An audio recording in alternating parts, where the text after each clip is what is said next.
Hey guys, welcome to the channel. This is the final part of what if Issei was never resurrected. Before I start, if you like these types of videos, please subscribe to the channel and like the video. Also share this video with your friends. Let's start the video. Akino's world. The magician named Issei Hyodo, Issei's counterpart from this world, looked from one member of the group who had just arrived to the other, especially not only one, but two doubles of himself. So it seems Akino's story is actually true, he said quietly, but loud enough for the newcomers to hear. Akino? Issei asked. His eyes went to the dark-haired girl standing next to his native counterpart. In this moment, as he concentrated his telepathic powers on her, he noticed it. This wasn't this world's Akino. It was theirs. Of all the dumb luck in the universe they could have.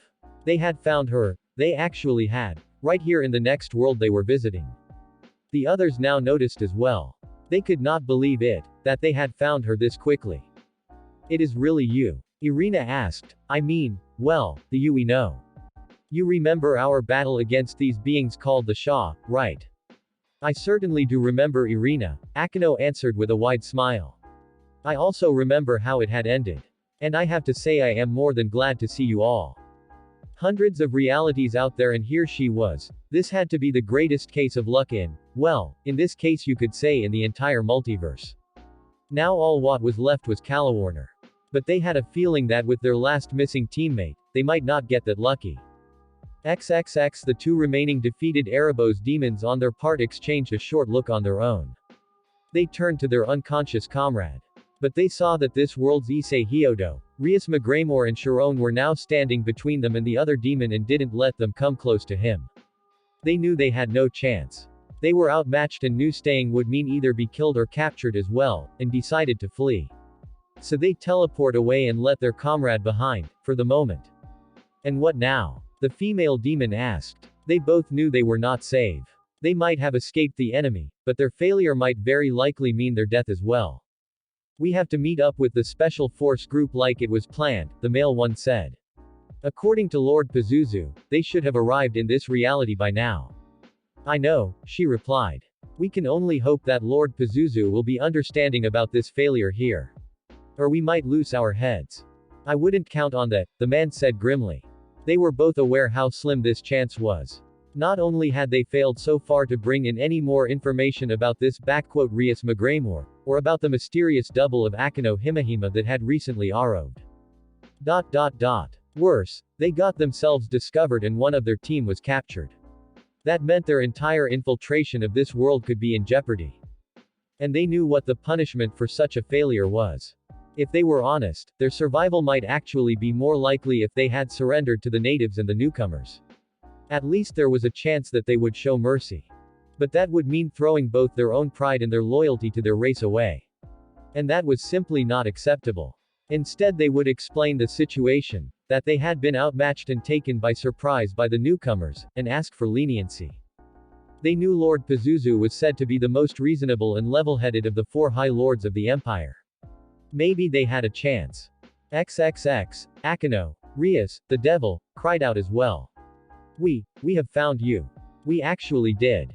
For a short moment she seemingly forgot her surroundings. She materialized her wings and flew towards her best friend and queen and flung her arms around her. I cannot believe it, Gariel stated. This is only the second world we visit after we have found Rias. And in opposite to the others, we didn't even have that strange connection to locate her. There is something simply called dumb luck, I guess, Zenobia pointed out dryly. I am also glad Rias, Akino said to her master and friend. I was already afraid I might be stranded here for good. Or at least for the next years.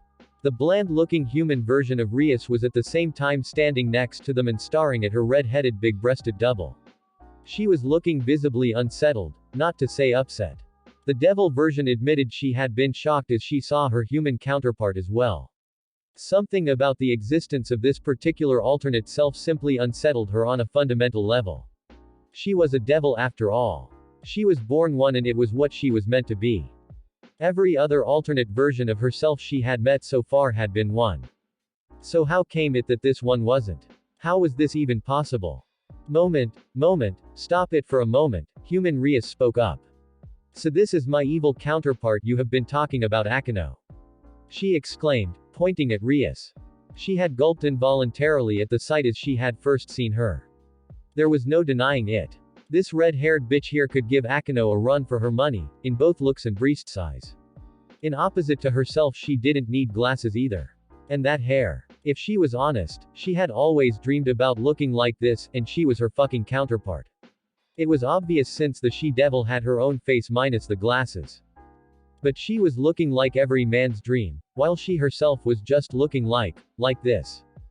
How could this be? It was just not fair. It was so frustrating. Hey, who are you calling evil here, you? Rias cried out in return. After all what happened, she was truly at the end of her nerves. And seeing this bizarre double of herself was only pushing her even further. We just met a few moments ago. So how can you just claim that, she called out. Well, okay, I admit I am not exactly a saint, but... She suddenly interrupted herself. And, how in the world can my counterpart here be human? How is that possible? And on top of that looking so. Backquote. Ordinary, plain, she thought. If she had to have a human counterpart somewhere, could she not be at least somewhat close to as attractive as herself? She thought in a short burst of vanity coming to her. Moment. What the heck was she thinking about? She asked herself. Who cared if this human version of her was attractive or not? Why was she human in the first place? She suddenly started to look uncomfortable and broke up her speech. But the short but meaningful look that she gave to Ria's chest for a short moment said enough. Which her human double of course noticed as well. Why you? She exclaimed angrily. You think you are the one who's shocked here, she suddenly called out loudly. First I find out that I am a fucking devil in some other dimension. That are, my parents and my brother are devils where you came from. For God knows what reasons. And on top of that I hear that you are, well, looking like Thea and have boobs that are rivaling Akeno's, and now you show up here and I see that it is actually true. Rias asked herself for a moment if her human counterpart was for real or if she was just acting theatrical upset on purpose. But then her human double's entire angry stance suddenly fell down into itself and she was just looking, somehow depressed.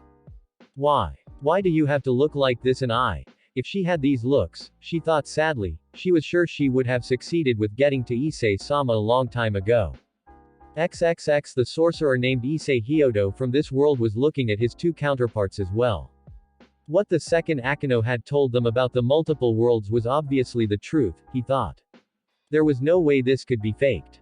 He had instantly noticed that his doubles not only possessed very high supernatural powers, that also varied from each other somehow.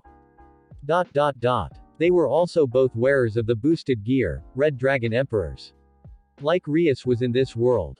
In fact, in one of them, the one who was obviously the leader of the strange group, he could not only sense Dedrag, but also another source of power, one that interacted with the Red Dragon, and formed a power so tremendous and strange, that he could not even make out its exact nature and limits.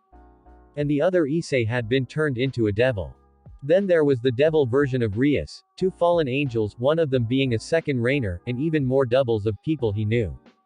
There was no way that this could be a deception, or that anyone would even bother to add details like this if it were one. Of the people with them, he admitted a few of them surprised him. His old friend Irina and her partner Zenobia, yes, he could see that. Kuroka, yes. The devil version of Rias and this Kiba, who was obviously her servant. Even another Rainer in Asia. They all he could understand. But Murayama. Seriously. He only knew her as a completely perverted schoolgirl and a close friend of Rias and all too often a personal nuisance to Matsuda and Motohama and himself at school. Well, maybe this version of her was different, hopefully she is, he thought. I guess there is no denying it. Akeno's crazy story is true, he spoke out loud. So you are both me, huh? Is there a reason there are two of you here? He inquired. There had to be something going on, he knew, maybe connected to these demonic beings. We are, well, you could call dimension travelers, Issei answered. We all are part of a certain organization that, you could say we protect the multiverse from threats. We were following a group that had caused trouble in his home universe, he pointed to his devil counterpart, Great Trouble. So he had decided to come with us. And you both possess the boosted gear, the sorcerer said with a look at his two other selves. I guess that is possible if Rias is a devil where you come from. So she couldn't have a sacred gear for herself and someone else would be the red dragon. That is true, Devil Issei responded. Yes, to be honest you could say this is more than a bit strange even to me. Ddrag, the one sealed into Rias Magramor's boosted gear spoke up. Meeting two other versions of myself. You are right by the way Hyodo. I can sense the presence of the other me's inside their boosted gears as well. Identical to my own. You are right. Guardian Issei's Ddrag responded. It was quite bizarre, meeting another version of myself. But for us it is not the first time anymore. You could even say it is quite enlightening. He chuckled a bit. And it seems all of us managed to get trapped inside this sacred gear. Devil Issei's Ddrag pointed out. Well, it happened many centuries ago, Gariel stated. So it will be in many parallel world that you are in this situation. Beside that, if you hadn't gone too far in your fight with Albion and endangered everyone else, the three factions would have never teamed up against you and sealed you away in the first place. So I have to say you have only to thank yourself for that you are in this situation. You know fallen angel, there are not many who would dare to speak to the Red Dragon Emperor in this way. The Ddrag of this world said. That doesn't change that she is right. Guardian Issei's Ddrag said, and the fact that we are stronger than her won't change it either. Had we been more considerate to other beings and not only caring about ourselves, we would not be sealed up here. This is a lesson I learned a long time ago. And I hope you did as well. Both other dragons said nothing, but gave out a short mental agreement the others were able to sense. I guess that is what you meant with "enlightening conversation with yourself," Issei, the Guardian version, stated. But to be honest, in most worlds we have seen so far, it had been versions of me, well, of us, who were holding Ddrag, and Rias had been a devil in all of them. So it is your Rias who is the strange one. Okay, so everywhere else I am a devil, and have boobs like that, human Rias stated. Just great. I guess we have a bigger problem than your two personal issues Rias, Gariel said, pointing to the other side of the street. Standing there, staring at them with wide open mouths, were nobody else than this world's versions of Murayama and Kates. Had they followed us? Sharon said surprised. It seems so, Sorcerer Issei stated grimly. That and they had probably heard the noise from the fight. Damn it. I should have warded the area from the outside world, but. Such a stupid beginner's mistake he thought. But he had let first the appearance of these mysterious demonic beings and then of the other group of strangers distract him. He had just not thought about it. Damn. They all turned around to the two eccentric schoolgirls, who gulped visible in return. Murayama, and Kates, knew they had just seen something they were not supposed to see. There were not just one, but three Isseis here. Not that this alone was a bad thing. In fact they could barely keep themselves from drooling. And then they made out another, blonde boy, who they admitted was just as, if not even more, handsome than Issei. And the two Rainers and Gariel had their wings out, and Murayama, could only stare at the mirror image of herself. Yes, there was definitely something more than just strange going on here. Was this some kind of crazy science fiction story or something? XXXXXXX somewhere else. So, do I understand this right? The two Erebos were listening to the curious but cold voice of Lord Pazuzu, who had just transported to this universe a few minutes earlier. You have not only been discovered by the natives, but one of you got captured. That means there is now a great chance of our existence being discovered by them. All that because of your incompetence. Standing next to them was the assembled team of the Devil Hunters, who they had met up with another 10 minutes before that.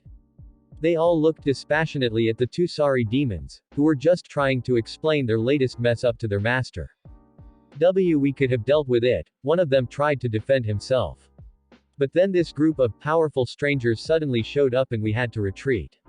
The Red Dragon Emperor was with them, two of them. We had no choice. And we tried to bring Koresh with us, we truly did, the woman pleaded, but they were standing in our way. Yes, I see that, Pazuzu replied. But even if that is true, it would have never come to this if you hadn't been detected by the natives in the first place. No matter what excuses you try to bring up, this situation was caused by your own incompetence. It was in this moment that both of the soldiers knew for sure they were finished. The Devil Hunters who were standing by had overheard the entire exchange.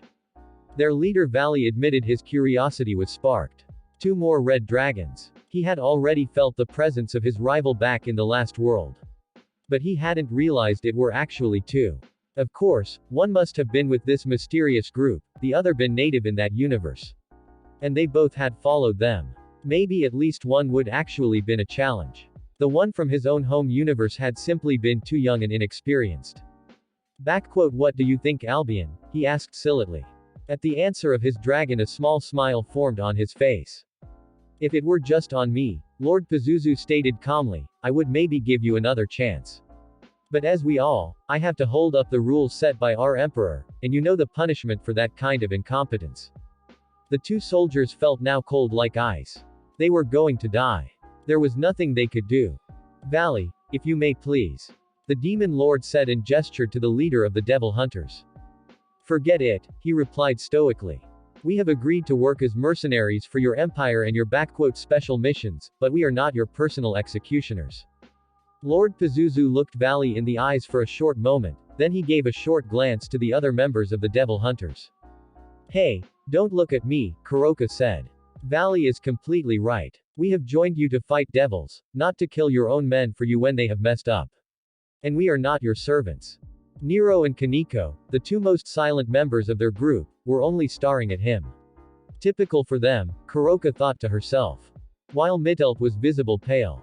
Both Kuroka and Valley agreed that they were not quite sure if the young fallen angel was still reliable, or if she had ever been trustworthy in the first place. They were perfectly aware that she had only joined them out of fear. Not that they couldn't understand where she was coming from in some way. By what Kuroka had heard, she had first joined Kokobeel's rogues out of fear for her own life, and then, when Kokobeel fell, run away and hid, out of fear of punishment from her faction for joining them in the first place. The young fallen might be a coward, but given how young she was and how weak compared to many others, a part of her could not really condemn her for it. The question was, would she abandon them as well, like she did her former allies? And honestly, did they even care if she did? It was not as if they needed her. But how would their employers react? Would they just let her go? Or would they kill her? Well, it was not as if she really cared much. XXX. If Kuroka was honest, she had herself some misgivings, especially with their latest mission. Not only were they setting up a war that would involve other races beside the hated devil and most likely will get many of them killed. But it was not as if they hadn't done similar things before, just never on such a big level. Part of it was also the detail of framing her other self for murder. From their information about that world, she knew that her double had just lost her sister, her own Sharon, a short time before. She knew perfectly what she must be going through, she had felt the same. And she doesn't really wanted to add more to her counterpart's pain. But orders were orders. And beside that, maybe, just maybe, her counterpart had nothing to lose anyway. Kuroka remembered how she had felt after she had lost her Sharon, her sister, the last family she had. She had been lost. Alone, the last of her family long gone, being hunted. Nothing left to life for.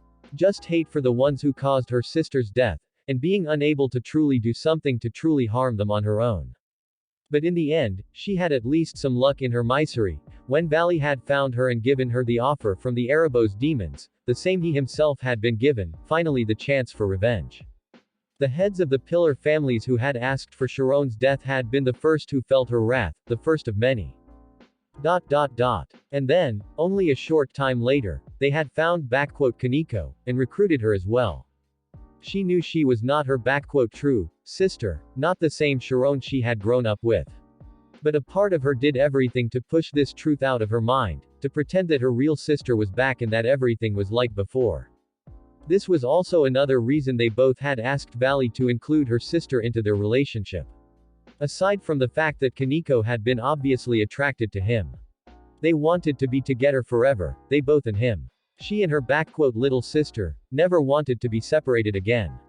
And having Valley have them both, was also another way to bound them closer together. Kuroka knew she would never let go of this. But this other Kuroka never had that chance. Yes, maybe if they killed her over this, it would actually be a mercy for her other self. Maybe. Or maybe she was just having such thoughts to smooth her own consciousness. What was left of it, with all the blood on her hands? But it was not as if it made much of a difference. Even without her, the Erebos would just find another way to cause the war they wanted. XXX the Erebos Lord Pazuzu finally nodded. Of course, he said. This is not what you have been hired for.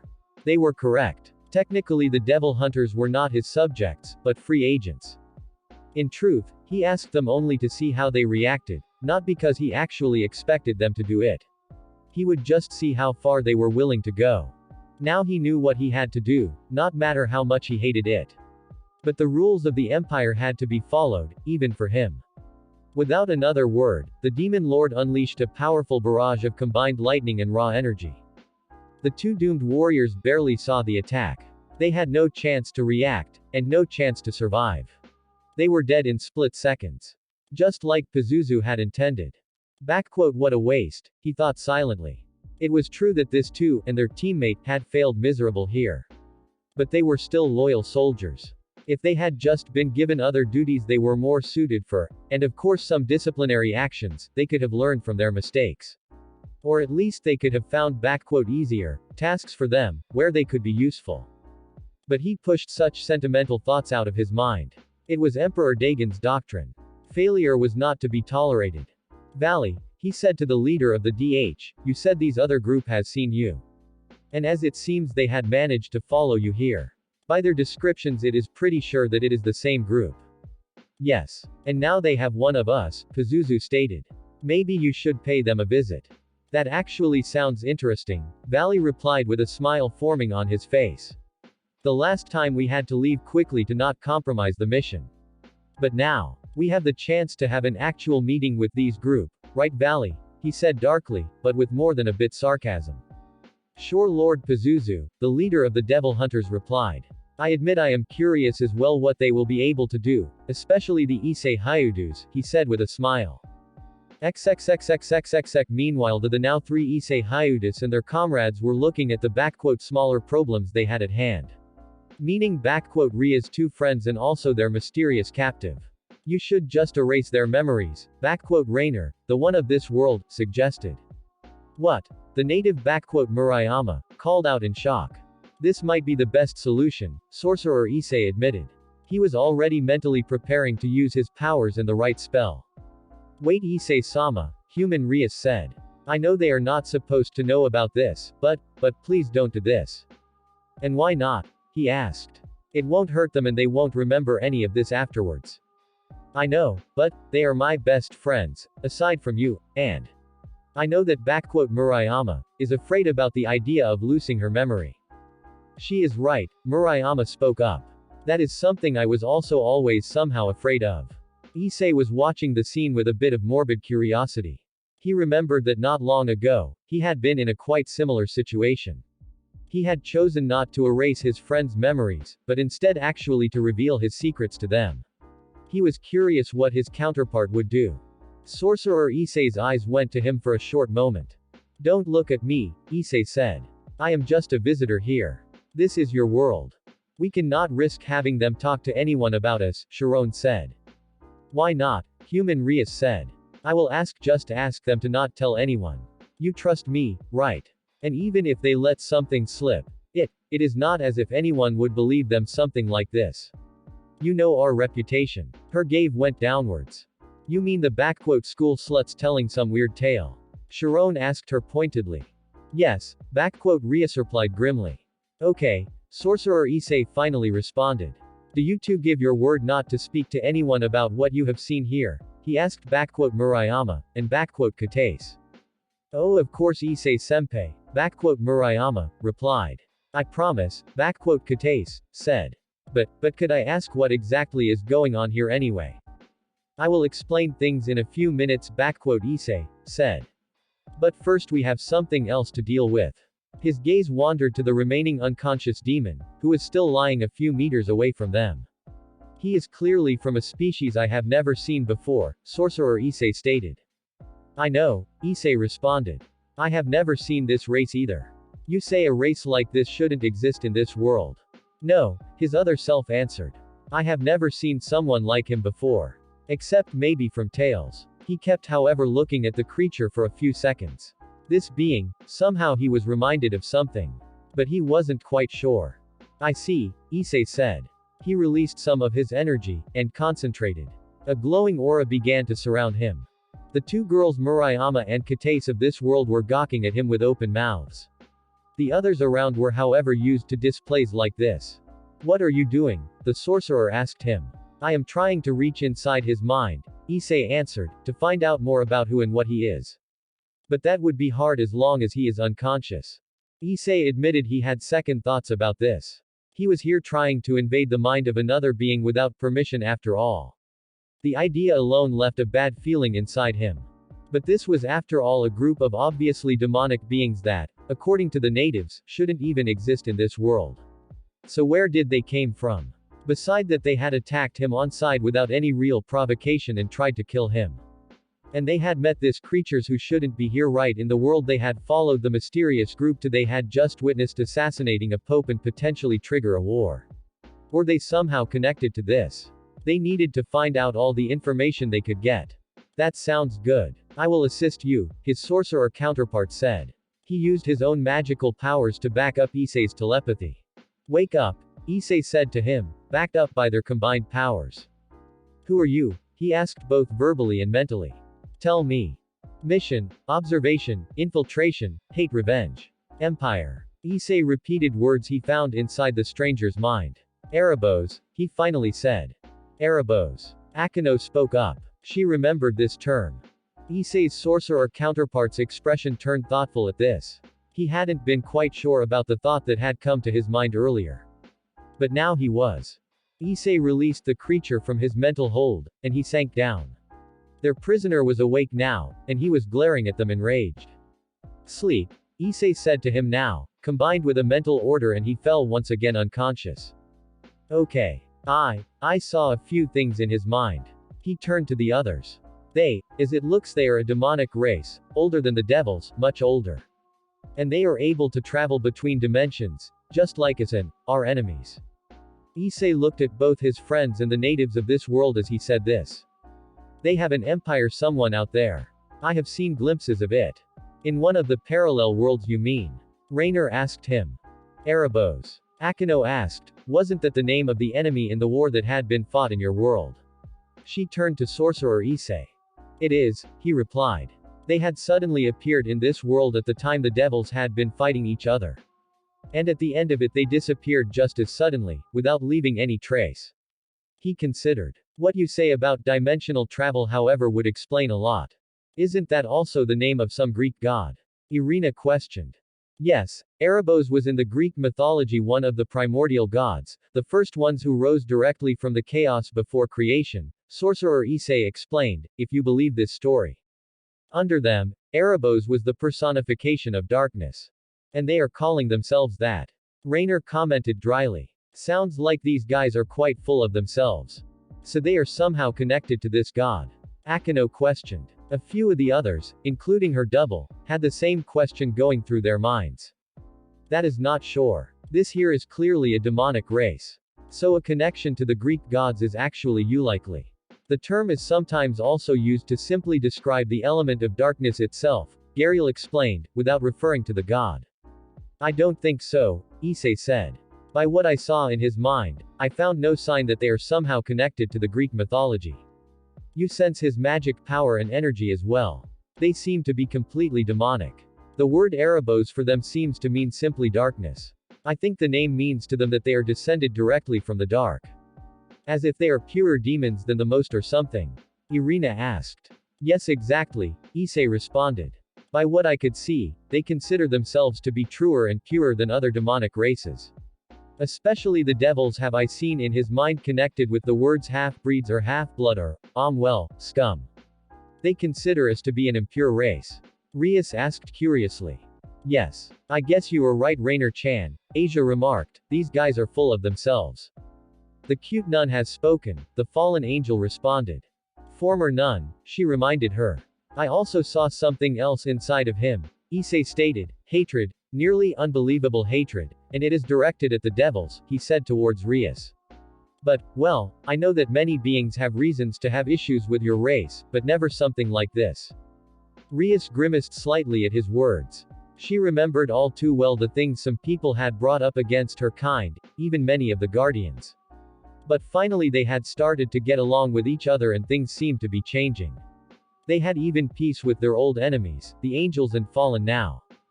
But what surprised me is that I didn't actually see a real reason for such a deep hate, Issei said. I mean, I couldn't see that a devil had ever actually done anything to him. Well, maybe that is it, maybe there is simply no personal reason for his hatred, sorcerer Issei suggested. What do you mean? Devil Issei asked. He had stayed silent during most of the conversation. This was only his second time traveling to another world. So far he had mostly been listening to everything that was being said. He also stayed close to Kuroka, who seemed a bit overwhelmed by all what was happening. Sure, Kuroka was a powerful fighter and a hard-assed former stray devil. But visiting another freaking universe and copies of other people, was unusual even for something like that. He would also not mind the chance to come closer to the big-breasted dark-haired cat beauty. No, bad Issei, he thought to himself. He would concentrate on the mission, he decided, no matter how impressive Kuroka's breasts were. What I mean is, maybe this hate is just the product of indoctrination, his sorcerer counterpart replied. By what I remember from the stories of the war with the Erebos, the devils had for some reason always been their main target. They had clashed with the other factions and some other races as well, but their focus was mostly on them. It is possible, Guardian Issei replied. That is all I was able to see. I admit I have not been doing this for long. Rainer and Gariel had by now conjured some magical shackles to chain their prisoner up, in case he would wake up again. I would say that is already some quite interesting information, Gariel said. I think we all should have a longer talk with each other. She looked at the group of natives. We should, the sorcerer replied. But not here. XXXXXXX Home Universe of the Guardians, M Universe 001. A seemingly young woman with shoulder-long deep red hair was walking through the corridors of the building that had been more or less been her home for the last decades. It was in a bit smaller house, that located not far away from the former Helsing mansion that was the headquarters of the Guardians. The building was standing somewhere, on the ground of the several square miles of land that belonged to the Carlian Association, one of the legal names of the Guardians in this world. So the closest neighbors were nearly a kilometer away. Officially the house was the home of the heir of some rich family named Lucien Lamperouge, and his sister. Together with a few guests that lived under their roof. Of course there were also some, partly quite silly, rumors going around about the a bit mysterious rich heir. One of them was that he was actually having a harem of girls living in his house. Okay, this was actually true in a way. In truth it was the local HQ of their own side branch of the Guardians. Her name was Colin Kazuki, sometimes also known under the surname of her Britannian father, Colin Statfeld. Lelouch, she greeted her group leader, who was also her former commander in their rebellion against the so-called Britannian Empire back in their home dimension, the master she had sworn her loyalty to, and the man she loved. XXX Like many other subgroups of the Guardians, they originally came from one of the many parallel Earths. The history of their own world diverged however in some important details from this one and most other ones the Guardians had contact to.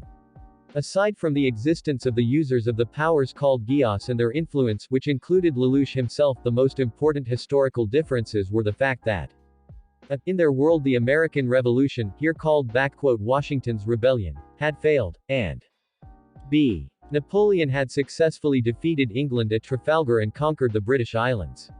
The exiled English royalty had fled to the still existing colonies on the American continent and finally used it as the starting ground to found a new state.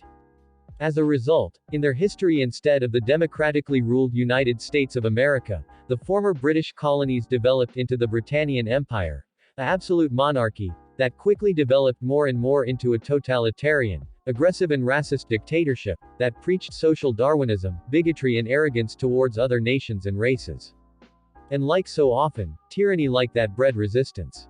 Ironic however was it that the leader of the greatest of these resistance movements, the group known as the Black Knights, had originally been nothing else than a prince of the same nation they were fighting against. It was at that time, that they had found out that there were far more dangerous threats in existence than just the Britannian Empire, and that one of them was at work in their world. At the same time, it was then when their group had first came into contact with the Guardian organization, and they came to work together against the agents of the Dark Order, and later joined them for good. XXX The official owner of the house Lucian, Lamperouge, and Lelouch were actually the same person. Lelouch v Britannia, or Lelouch Lamperouge, going by his mother's maiden name, was the original owner of this house. But since he, like most members of the Guardians, did not longer age physically, he started to fake himself a new identity and was not playing the role of the own son. While the existence of the Guardians and to some extent even the fact of their immortality was by now known to the public of this earth, the fact that the Lamperouge family and their associates were members of them was not. For certain reasons it was being kept secret. Lelouch had been awaiting her sitting at the long table in the dining hall of their home. Next to him at the table were sitting the other members of their small team. In opposite to certain other members of the Guardians, their powers were not actually on a tremendous cosmic level. So instead of challenging the lords themselves and the other strongest members of the Dark Order, their speciality was more undercover work to counter their plans and agents. Given their history as revolutionaries who usually acted in secret, this only made sense and they agreed to it. In opposite to some others, they had also not been members of the Guardians for centuries, but only, for a few decades, shortly after the original mission to their world. Sitting to him at the table on the right side was Cece. She was a several centuries old immortal from their home dimension, who had already been immortal long before they had even joined the Guardians. She also possessed the ability to give others the mysterious abilities known as geese and had once given his to Lelouch. Then on the other side was Yeremia Gottwald, a former Britannian officer and nobleman who had once changed sides and turned against the Britannian Empire out of personal loyalty to Lelouch's family and especially his mother. Beside him was Sayoko, the former maid, of the Lamperouge family, who was in fact however a ninja warrior. She had been with the Lamperouge siblings even before they had started their rebellion back in their own world and had been helping to take care of them as they were children. Then there was Kagaya Sumeragi. Like Sayoko, she was originally Japanese from their universe and had been one of the Black Knight's supporters. In opposite to the older woman however, she had not been a fighter, but a young politician from an influential family. And experience that she was still making good use of now. They needed more than just fighters after all. And on the opposite end of the table finally was Lelouch's sister Nunali. A long time ago she and what happened to her had been the main motivation for Lelouch to start his rebellion in the first place. Once she had been crippled and, a long time ago, blind, but as they came here, their new allies had helped to heal and restore her body. Like Lelouch himself, she possessed a Gios power, provided to her by CC, while her brother possessed a form of mind control and could give every person, unless they possessed a strong enough form of mental or magical protection, one absolute command. She could manipulate their perceptions and put illusions into their minds. All of them had been at one point been members of Lelouch Rebellion, with the exception of Nunali, who had only joined their group later, after they had found out about the existence of the Guardians and their opponents. Colin, Lelouch returned her greeting. What have you heard? Had they found out something more? He asked her. Not much, she answered. But as it seems something is going on. Colin had just returned from a meeting with the two Guardian members Stephen Strange and the Spectre.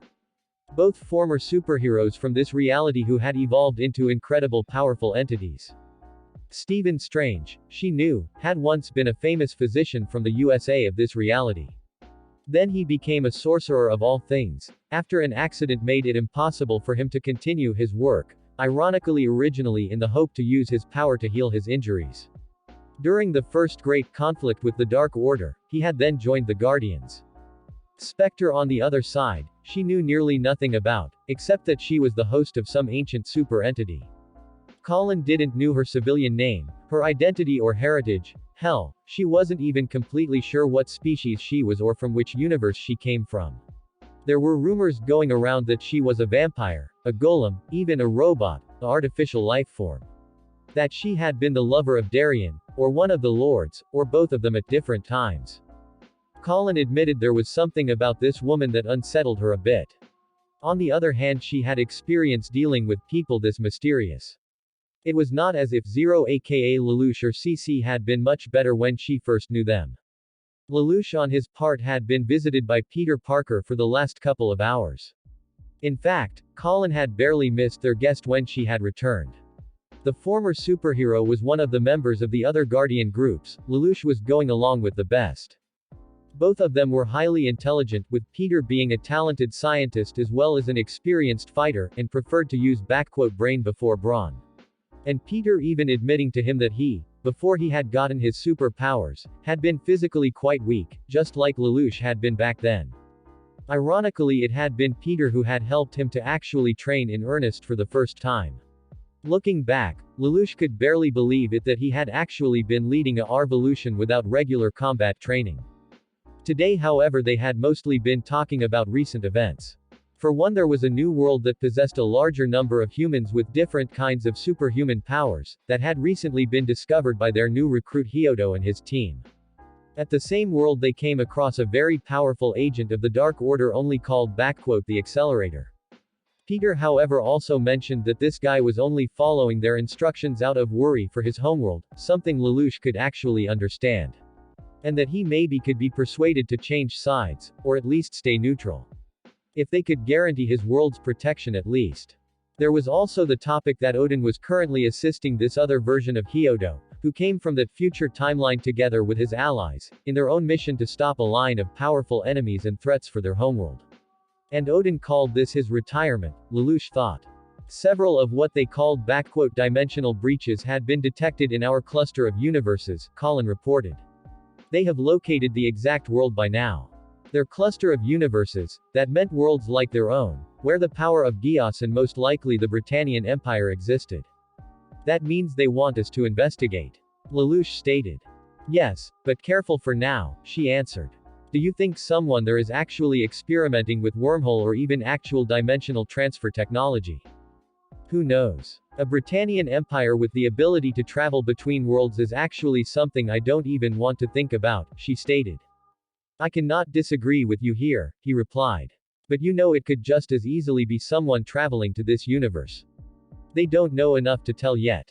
XXXXXXX Akino's world. The three issei Hyudus and their two groups had by now transported to a place a bit outside of the town's borders, and they were sitting down on the grass. The native Akino, her mother Shuri, and their world's Kuroka, after the sorcerer Issei had contacted them. His parents were also present for the conversation. But not in person, having been out of town for a few days, but via connection through a magic circle.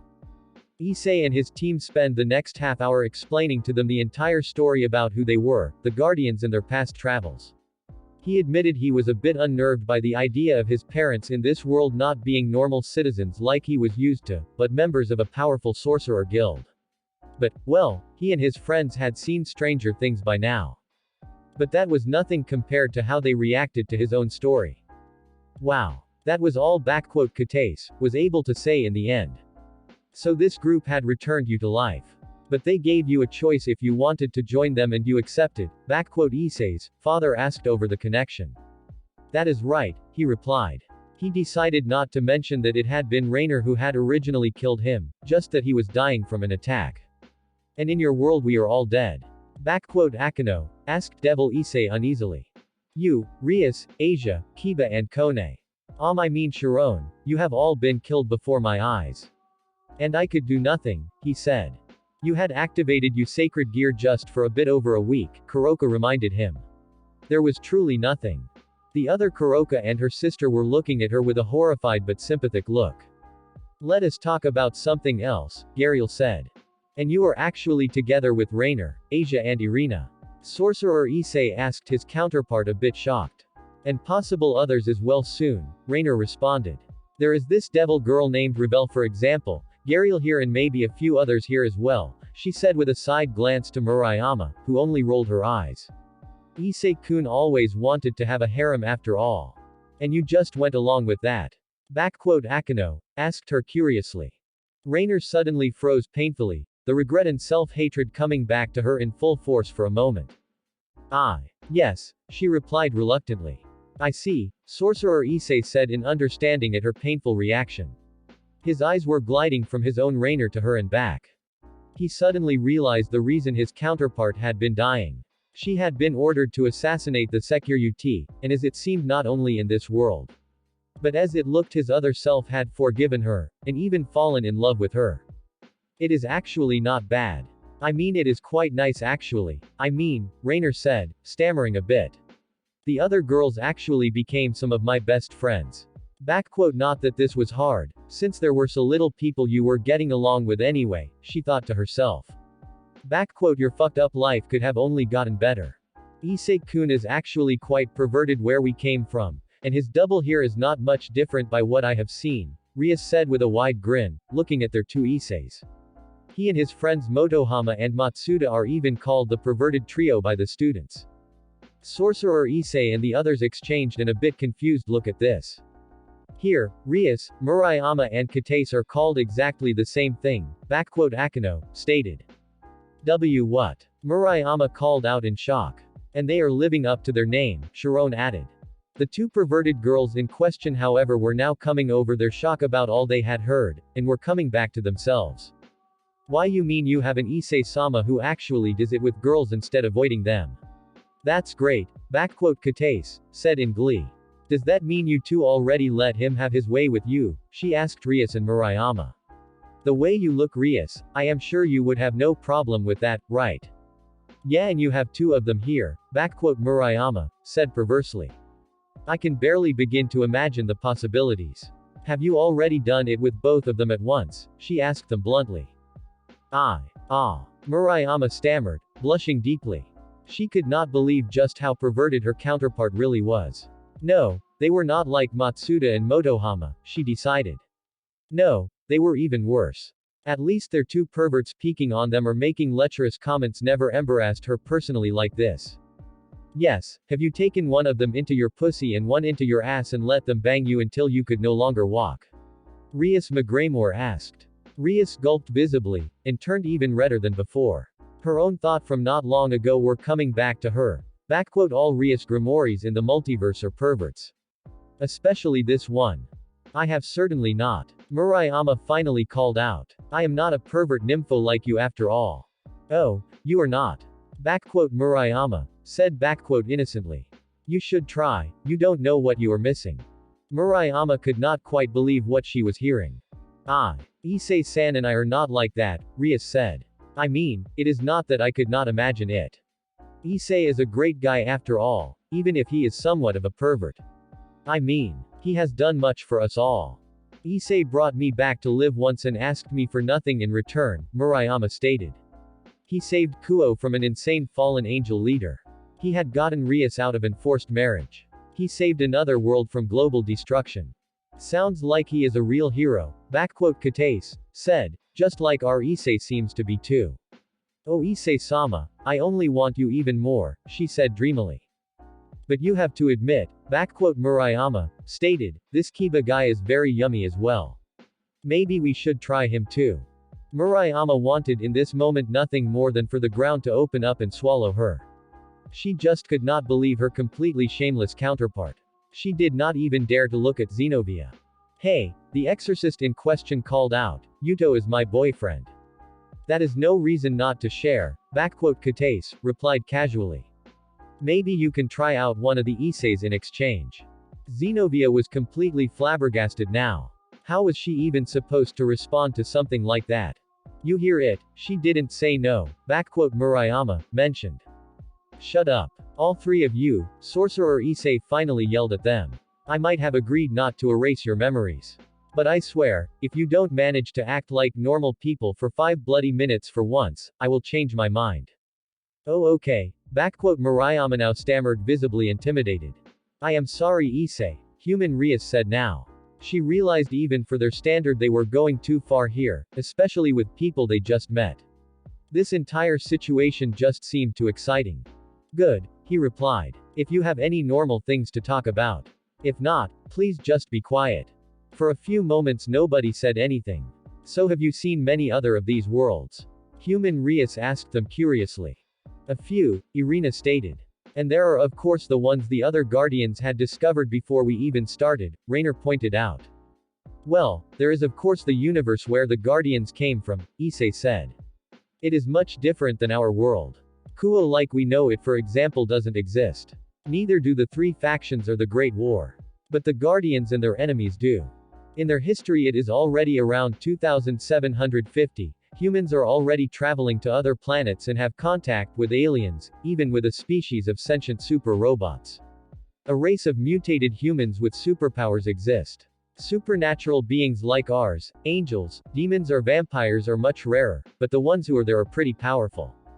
Quite impressive, sorcerer Issei replied. Just impressive. That is so cool, human Rias said. That is something we actually agree on, Rias stated. I remember our visit there. It was fantastic. Aside of course with the quite ugly way it had started, she recalled as well. But she decided to ignore this for the moment. By now she and the Guardians were going along quite well after all. There are also many other worlds that are very much like our own. Angels, Devil and Fallen, their war, sacred gears, with some variations in events and history, Gariel mentioned. The Guardians had actually numbered them in the order they had discovered them. With ours being the first. They had a bit complicated number for the entire cluster. But I guess to make it easier we could just call them for example DXD universes. Like Future Issei's team? Irina asked. Future Issei. Human Rias asked.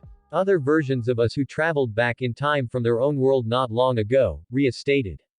The devils and fallen from there were badly decimated and weakened and were forced to leave their reality. Severely weakened. So similar like here, sorcerer Issei stated.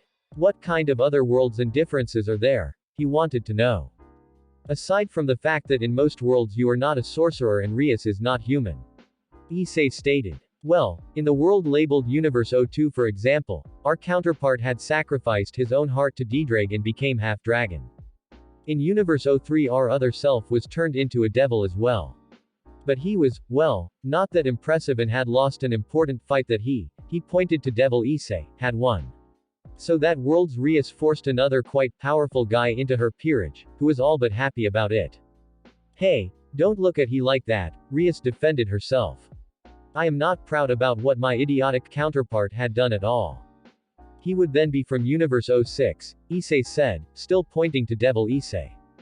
I guess that would make you Issei 06 then. Rainer remarked. And you Issei 015, she said to Sorcerer Issei smirking. In Universe 07, I had joined the Grigori. And in Universe 08 sacred gears don't exist and in Universe 10 the three factions had completely retreated from the human world and aside from the yokai, the humans had barely any interference from the supernatural. I see, Issei 015 aka Sorcerer Issei, replied. That are of course only the universes similar like our own, Gariel pointed out. Like the homeworld of the Guardians, there are many other that are quite different. Suddenly however, their conversation ended abruptly. They all sensed the number of energies suddenly appearing close by. A few of them were very familiar. That is them, Rainer said. Yes, Rias replied, there is no doubt. We should transport ourselves further away from the town, Issei 015 stated. We are still too close if it comes to a fight. They all nodded. Sharon, he said, you bring Katase and Murayama back, no discussion. Kuroka, when we have arrived, form a ward around the entire area. Good, Issei 01 said. Kuroka, he addressed the black-hair cat girl who was with them, help her. No way, Kuroka 06 answered, I want a piece of these guys for what they had done to me. Okay, then you Rainer, he turned to her. Okay Issei-kun, she replied. Then let us go, Sorcerer Issei 015 said. XXX. A few seconds later they all appeared at a place a few dozen miles away from Kuo.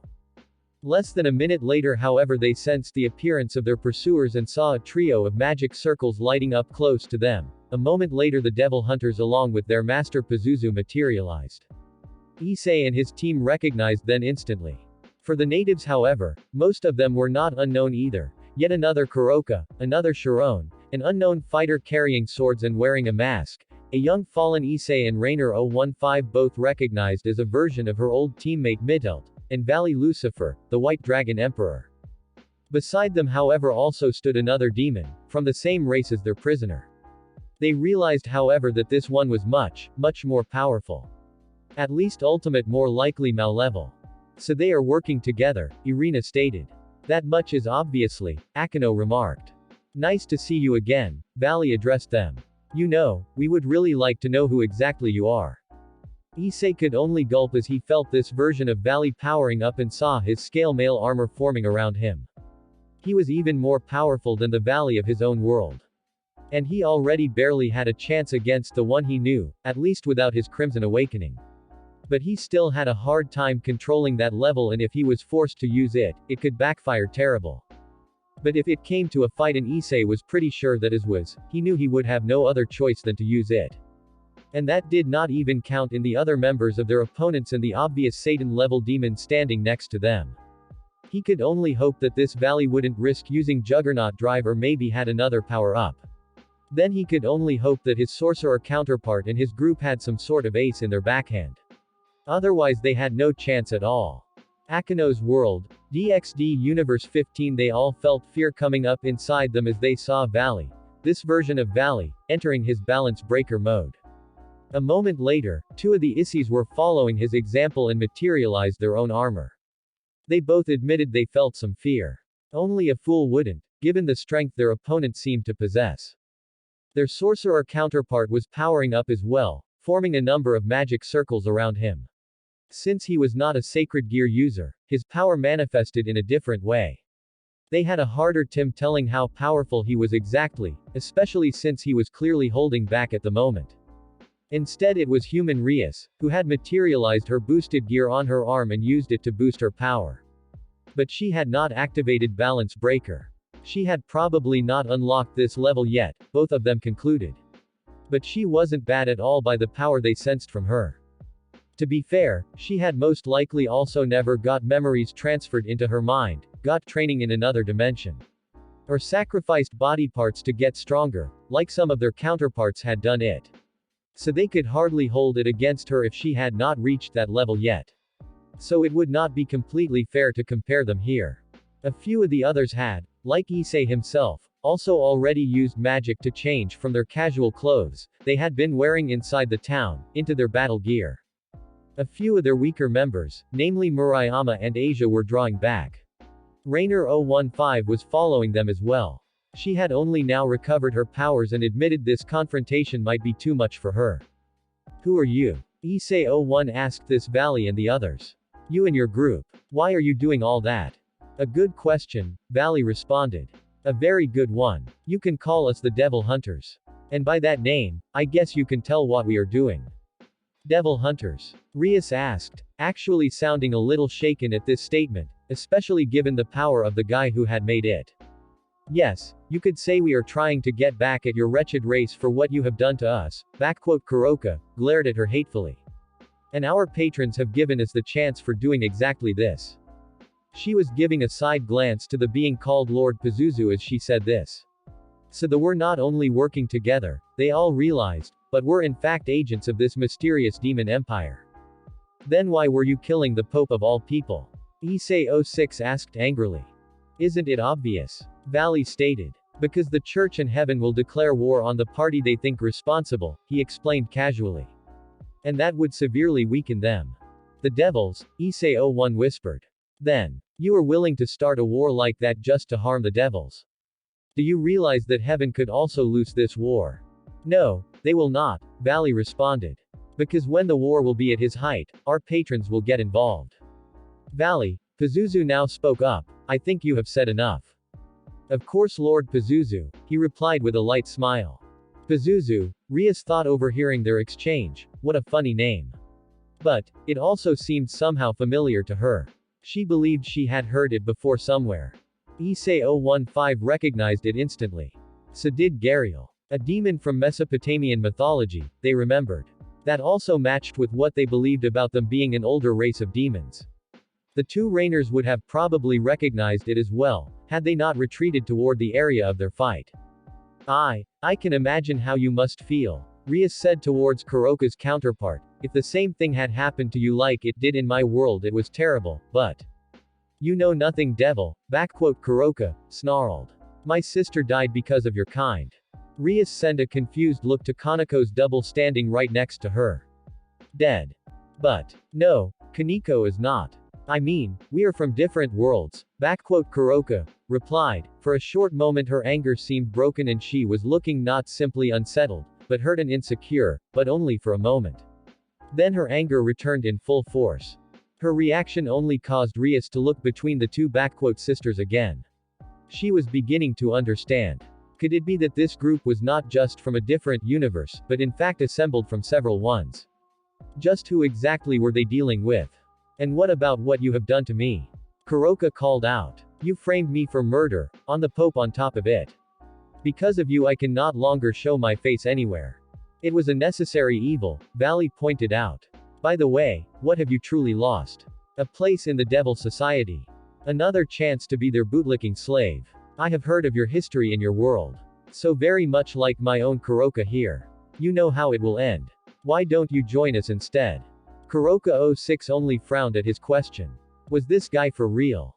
Tell me, why are you here in this world? Issei 01 asked them sharply. What did your people want from Ria's human double? There is no need for you to know this, Pazuzu's voice howled over the place. The question that concerns me more is, who are you? Let's see, he said thoughtfully. You are able to travel between the worlds. Your group consists of members of several different races. And it seemed you had an interest to hinder our latest mission. A contemplating look came over his face. Could it be that you are members of the organization, sometimes known as the Guardians? What? He knows about the Guardians? Issei 01 thought a bit surprised. Well, Darien and the others had been traveling through the worlds for centuries after all. No wonder if some people knew them. I see, Pazuzu stated, seeing their expressions. Well, still, there is no conflict between your faction and our empire, he argued. So if you want it, we can just go our different ways here. Or we can fight. It is your decision. You have killed people. You just admitted that you are intentionally trying to start a war, Issei 01 said. And now you ask us to just turn around and leave you alone. He has a point, Valley stated. Beside that, I am truly interested in fighting these two. This is not the time for your appetite for battle, Valley, Pazuzu told him sternly. Our missions have priority. After all you have done, you just expect us to let you go. Irina called out. Don't get overconfident, little girl, Pazuzu stated. No, I think it would rather be us letting you go. If we accept, will you agree to leave this world peacefully? Gariel suddenly asked.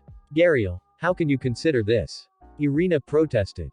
You can sense how strong this version of Valley is. The fallen angel asked her sharply.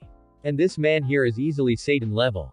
If we fight them, there is a good chance we could lose, even with the help we have. What if we all die here? Our priority right now should be to bring the information we have discovered to our leaders. In this moment, however, Irina's shoulder was suddenly being grazed by a blast someone had fired. She cried out in pain. Then the shot nearly hit Zenobia and Kiba, who were standing behind her, if they hadn't reacted in time and dodged. They realized that it was Valley who had fired it, his arm still raised. Oops, he commented sarcastically at the damage he had just caused, and literally shot down any chance of a peaceful solution. We will talk about this later, Valley, Pazuzu said quietly to him. At the same time, Kuroka lost the last bit of her patience and restraint. She didn't know this people that well, aside from Issei of course. But they came here with her, willing to help. And now they were getting attacked with a cheap shot like this, by the same people who had let her take the blame for their own crimes. You bastard, she shouted at Valley. She formed a magic circle in front of her and fired a blast on her own. But he deflected the attack with, what it seemed, a single move of his hand. At the same time Kuroka 06 was being attacked by, she realized, her own counterpart. And she was quickly being locked in a heated duel with her double, while all around them the others were starting to fight as well. They both were using advanced senjutsu, but also regularly simply shooting blasts at each other. Issei 06 admitted in a twisted way it was nearly cute, and hot. Two identical-looking cat girls fighting each other. Not to mention the more than a bit lascive clothes that Kuroka, both Kurokas, were wearing. He couldn't help it, but for a short moment there were images coming to his mind, about them lying together on a bed, with him between these two and their giant boobs hanging out, pressing against him, and he pushing them down and... No. He pushed these thoughts out of his mind instantly. This wasn't the time to get distracted. Especially with such a dangerous fight going on. Both he and Issei 01 were now fighting their opponent in their balance breaker modes. Stand back for a moment, Issei 01 had told him a few seconds ago. Then he materialized the weapon he knew was called the Sword of Kronos. XXX Issei 01 make a few slashes with the blade, cutting, right through time and space itself.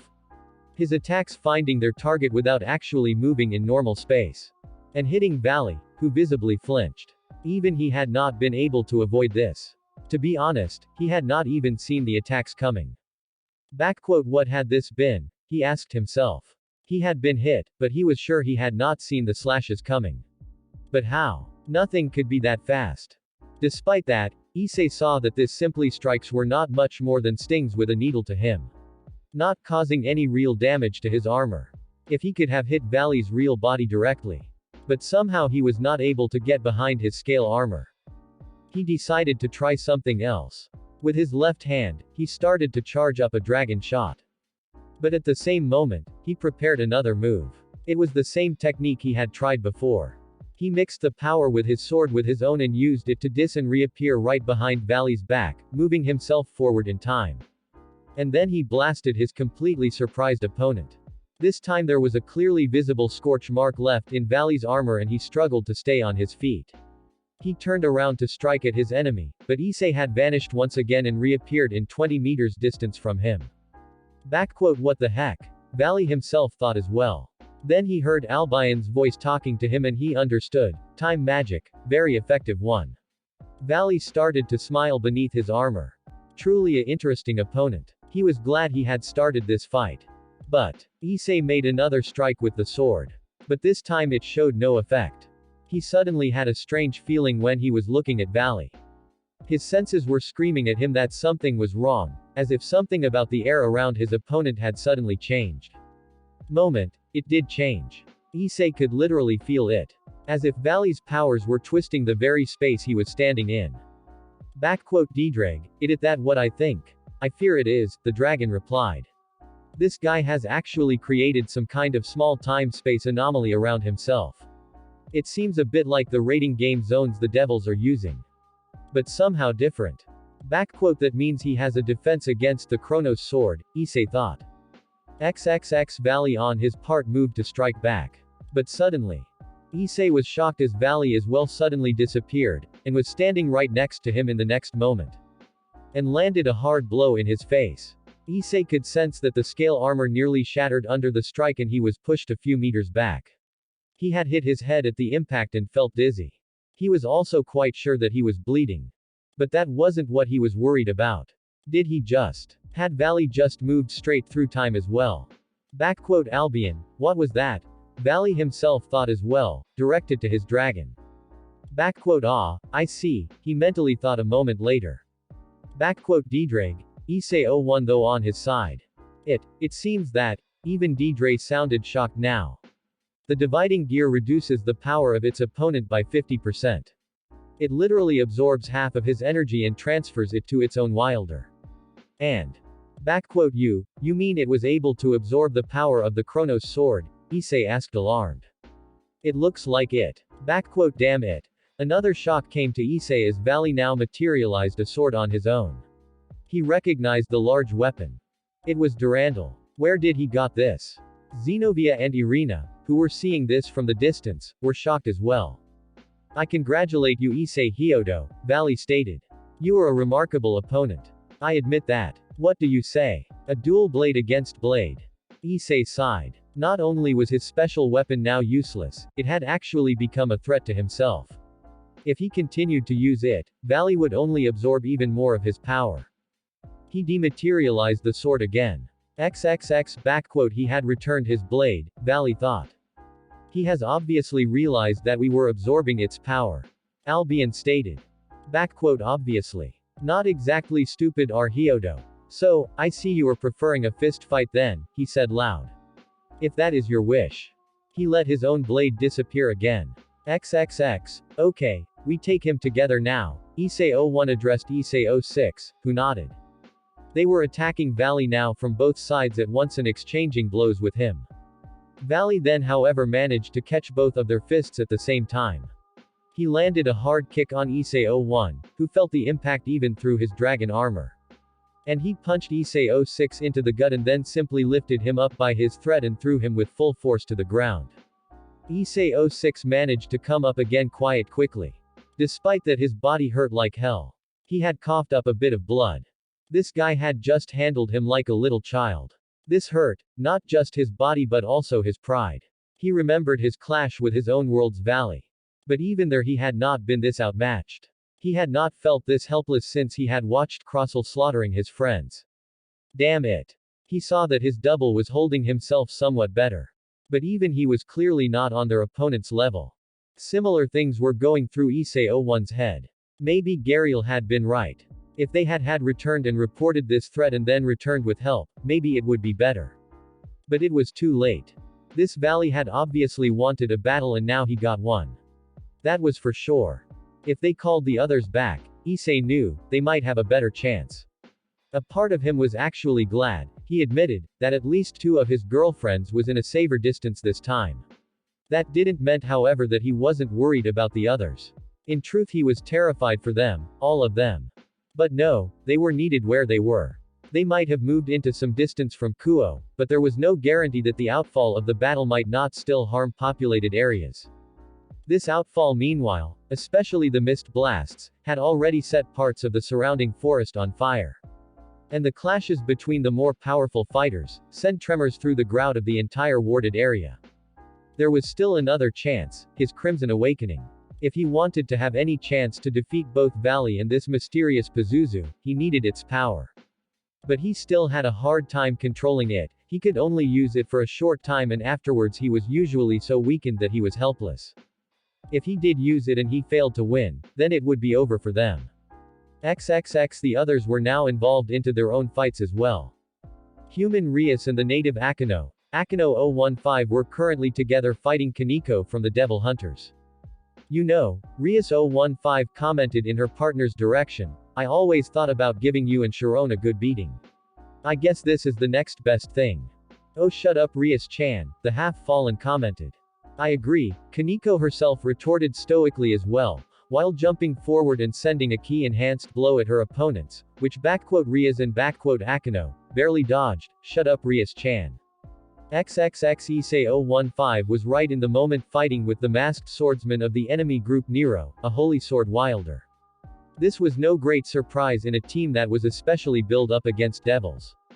A few moments earlier Nero had a short clash with Irina and Zenobia. But the still wounded Irina could not put up much of a fight against him. It ended a short time later with Issei 015 stepping in.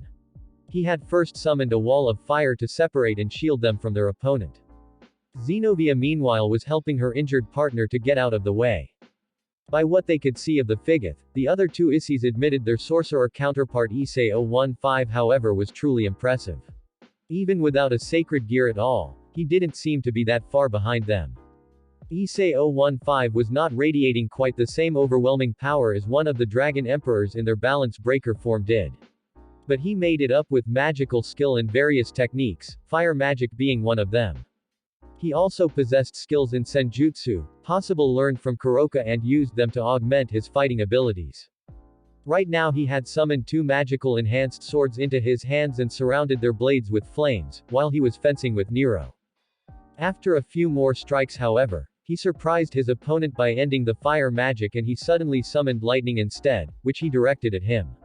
Taken by surprise, Nero was hit by the bolt and fell to the ground.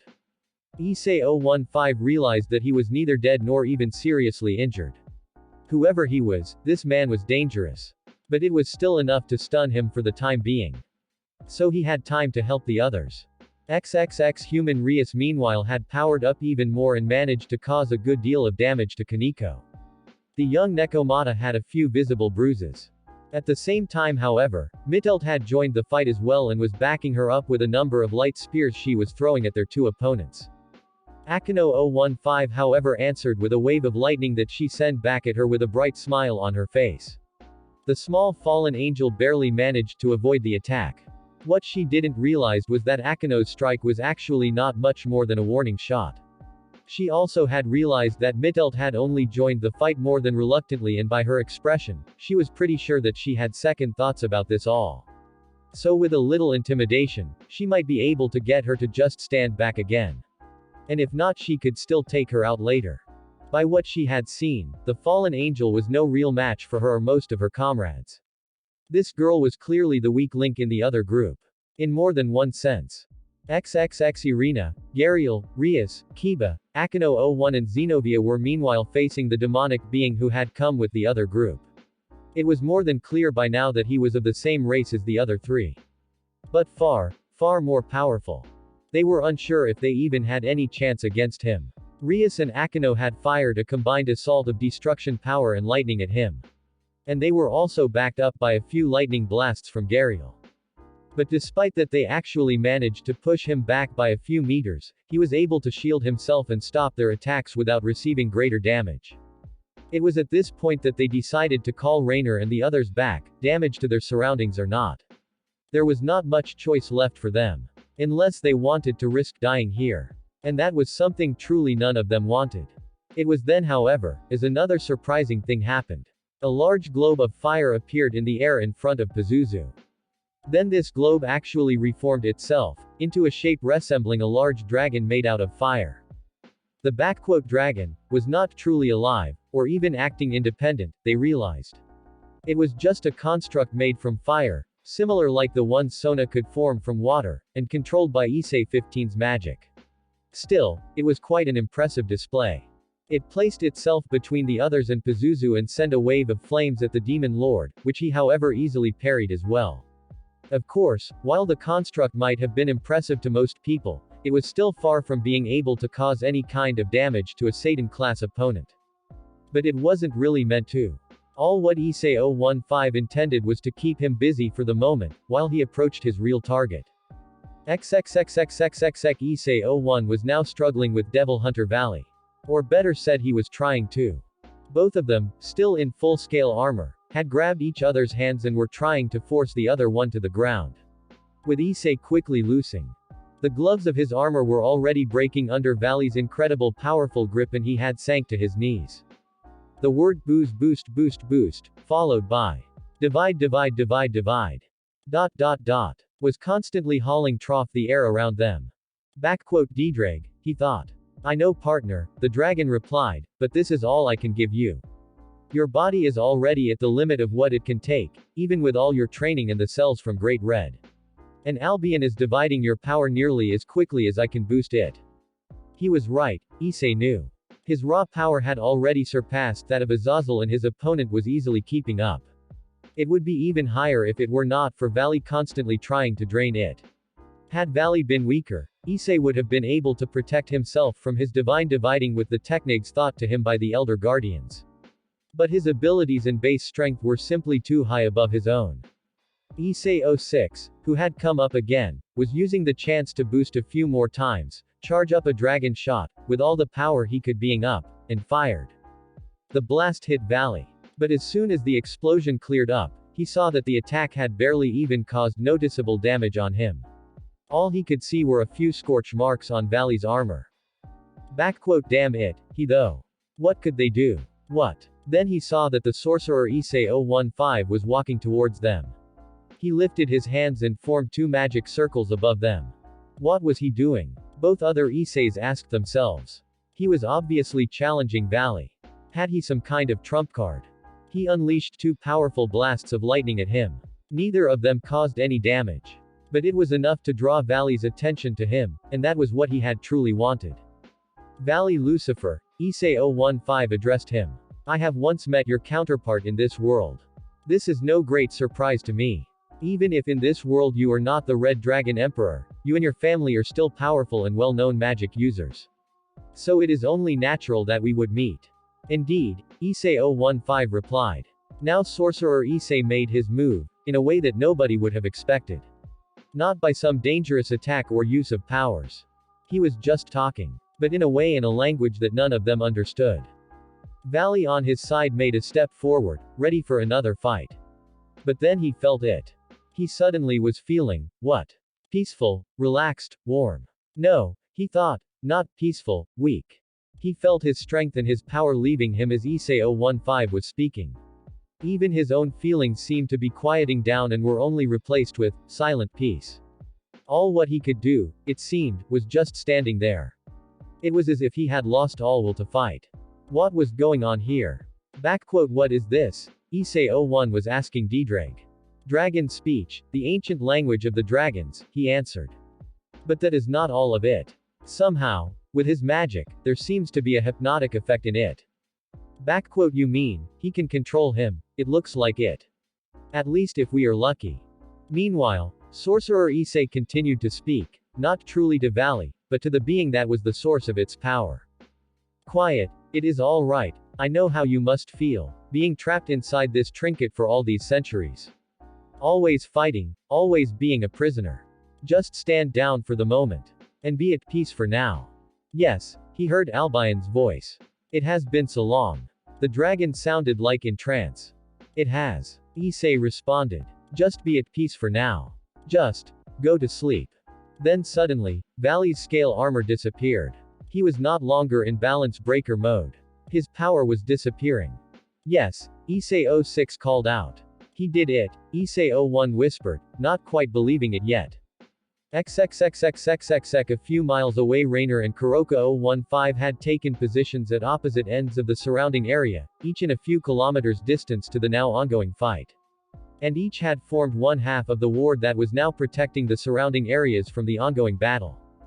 Standing next to Rainer were her local double, Rainer 015 and Asia, who were assisting her by providing some of their own energy. Murayama meanwhile had joined Kuroka 015 on the other side and was assisting her. Rainer on her part had already noticed quite quickly that her counterpart was only minimally stronger than herself had been back when she had met Issei for the first time. That was no real surprise, by what she and the others had been told, Issei's sorcerer counterpart had bound her powers until now. So she could hardly have made any real progress. Right now Rainer's feeling were mirroring Issei's. She was worried. They were too far away to see it. But they could sense the ongoing fights. You look worried, her counterpart asked her. It is Issei, she said. You actually care about him, her counterpart asked surprised. I was meant to kill him once and you couldn't do it. No. I did, back then I didn't even thought much about it. Just another one dying for the sake of our race, and now I cannot stop regretting it. You love him, Rainer 015 said even more surprised. Yes, she replied, this time without any hesitation. And her conscience was tormenting her every time when she thought about what she had done to him before, she thought. We both do, Asia said. She as well was more than aware about how Rainer was feeling about Issei. Both sides of it, the love and also the deep regret as well. In fact, aside from Issei himself, she and Irina were as far as she know the only two people she had ever talked with about how terrible she was feeling about her actions. The fallen angel had just opened up to them someday, as they had seen the pained expression she made after Issei had mentioned their "first date", during a conversation. They both were aware what had happened during that date, but not completely just how the fallen was feeling about the matter now. Looking back, Asia thought, this moment had been a great step for Irina and Rainer to come to completely accept each other. What about Lord Azazel? Rainer 015 responded. I mean, he. Now it was on the other Rainer to be a bit embarrassed. I don't know how it was in your world, but it was only now that the thought crossed her mind that her counterpart might not share the same, admiration, for their leader. Yes, I am too, Rainer 01 replied. Let us just say I am, open to both of them. Oh, so you are that kind of girl, Rainer 015 remarked suggestively. Only when it comes to this too, Rainer 01 replied. I am not Kalawarner after all. And it is not as if Issei-kun doesn't have his number of girls. Our little nun here included. At Rainer 15's look, Asia only blushed a little and nodded her head. Interesting. I guess many girls in this world would be happy if our Issei were more like yours. So you and Argento, anyone else? She said. Well, beside Asia and myself. Irina, Yariel and the fourth daughter of the Phoenix Devil family, for now. Wow. Suddenly they sensed Valley's power dismissing. Had they truly done it? Had they won? XXXXXXX. They were standing in front of the now downpowered Valley. With Issei 015 still talking to him in the dragon language. His expression, however, was looking really strained. He was using his mental powers and magic along with the language. And that could not be easy. Have you really just, Issei 06 to ask him, gotten him to stop? Please, the sorcerer responded, I was able to influence him. But it is incredibly difficult. He interrupted to say another few words in dragon tongue to keep Albion dormant. I think the only reason it worked on a dragon as powerful as Albion at all was that he in truth already was quite unsure about what they were doing here. I can sense great doubt inside. But even so, I am not sure how long I can keep this up. I see, Issei 01 answered and concentrated his power once again. We will bring him down as long as we have the chance. Thank you. He prepared to attack. No, they heard Valley suddenly saying. You won't. His voice was cold like ice. From one moment to the other, everything about Valley suddenly changed. His power returned. But it felt completely different than before. It felt dark, terrible and terrifying. Who is about to awaken? Valley began to chant. For a moment all three of the Isseis thought he was activating the Juggernaut drive. But that should not have worked anyway with Albion inactive. Who has grown beyond the principles of dominance and surpassed the power of God. But then they realized this wasn't Juggernaut drive. This was something else. What is this? Issei 01 called out. This is not Albion's power. This is something else. Ddraig said. His voice was actually trembling. There was no denying it. He, one of the heavenly dragons, was afraid as he saw the terrible power now building up inside Valley. Albion suddenly was woken up again. Or rather he was forced back awake. Valley's scale armor reappeared, as the dragon awoke with a terrible scream. Seconds later however it changed, turned into something else. Most of his silvery white armor turned into a deep black. Only a few parts at his upper legs and lower body were left white or gray. Two large dark-colored dragon-like wings appeared on his back. The eyes of his scale male first flashed in their usual green, but then turned into a deep crimson red. He literally looked like a monster. While this happened, the sinister new power was merging with Albion's own and grew so even stronger. His energy not only grew, it practically exploded. Whatever this was, it was not longer the White Dragon Emperor. It was something else. XXX, he is actually doing it, Devil Hunter Kuroka said to her comrades. We need to get greater distance. At her words, she, Kaneko and Nero teleported away. So he had activated it, Pazuzu thought as well. If he was honest, he had not been sure what to think when the Emperor and Lord Galad had informed him about this new transformation. As if Valley Lucifer had not already been unpredictable and dangerous enough before. It would be a great asset if he stayed loyal in the long run. But what if not? Well, this was a questions for another time. Only Mittelt stayed behind, not following her words. She was just standing there, watching in silent horror what Valley was becoming. XXX Valley continued his bizarre chant. I reach out to become infinity. I merge with the darkness. And I become the destroyer of worlds. Dark vanishing dragon of eternity, he ended, Berserker mode. Issei, all three of them, were staring at the monster that Valley had just become. They all had to fight down the urge to turn around and run away. The power that he now sensed, radiating from their enemy was so overwhelming that it overshadowed anything else, greater than the Mao and Seraphs, greater than the three factions, greater than this world. Issei 01 remembered how during his training he had been explained the difference between a powerful but normal, supernatural being, and a cosmic entity. Issei had no doubt that this Valley had just crossed the border to becoming something like that. He understood now why Darien had their portal controls hardwired only to lock on worlds nearly identical to his own. Something that had only failed during the malfunction that had sent Irina to the universe where they had met this guy named Accelerator and his compatriots. Why Darien and the other Guardians had warned them again and again about what was out there. They had wanted to protect them from something like this. And he could perfectly understand why. Just a few months ago he had been nothing than a normal high schooler, Issei 01 remembered, even if a quite perverted one. His greatest worry had been finally landing a girl. And now, fighting world-devastating monsters was never something he had asked for. He was afraid. No, terrified. He guessed his counterparts were feeling in a similar way. But then, Darien had offered him more than enough chances to back out. To return to a more or less normal life. To be mortal. But he had chosen this. He had only one choice left, he knew. He had to risk it. Even if he was helpless afterwards. Otherwise he had no chance at all. And it was not as if Valley would just let them walk away if he didn't try anything. The others, however. Gariel, Irina, Rias, he called out, get further away from here. Issei-kun, no, we can help you, Irina called out. No, you cannot, not here, he replied. I need to use Crimson Awakening. And you know what can happen if I fight in this stage. I don't want to worry about you as well. Please go, just a few miles. Rias only nodded and Gariel as well. Okay Issei-kun, Irina finally gave in. I love you. You have heard it Akano, Rias said. She held her human counterpart by her shoulder. What about Issei-kun, I mean them? Rias 015 asked her worried.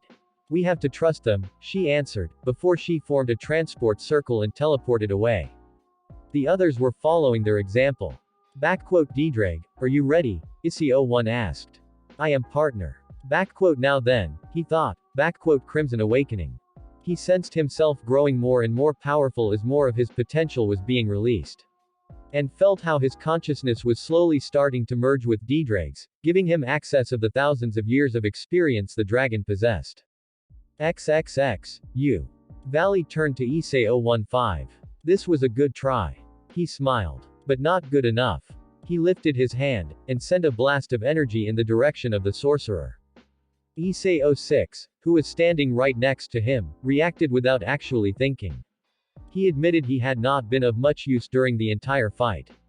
He had already lost his entire team once before, killed before his eyes. He would not just stand by and watch again. Had he been truly thinking, he might have acted differently. But he acted on instinct. As he saw the blast being charged up and directed at his counterpart, he moved. Issei-06 made a small leap and placed himself right before the far more vulnerable Issei-015. In his scale armor, he was at least in a bit better position. At least he hoped so. Run, Issei-06 told his counterpart. Get yourself into a safe distance. What about you? I will be right behind you. If I am lucky, Issei-06 thought. Valley had seen the gesture and simply changed his mind about who to target first. And he unleashed the blast. It hit Issei-06 and burned through his armor and his body as if it was nothing. His scale mail vanished instantly and left only Issei himself, with a large hole being burned through his body. Issei-015 just stared in shock as he was looking at what had happened to his counterpart, as he had taken attack what was meant for himself. Valley released another outburst of energy, and what was left of Issei-06's now powerless body was burned away by nothing but his aura, with absolutely no chance of healing or resurrection. Well, I fear something like a save distance is not longer there for you anymore, he remarked. It was in this moment that Issei-01 had activated Crimson Awakening. He had also seen in horror what had just happened to his counterpart. He remembered all what his other self had gone through. How they had fought together against Krossel, Kokobel and Loki. How they had met again. And now he was just gone. Valley, Issei growled as he was looking at his opponent's monstrous form. He had already materialized his sleek blood-red armor that he had used before in his Crimson Awakening state over his regular battle clothes.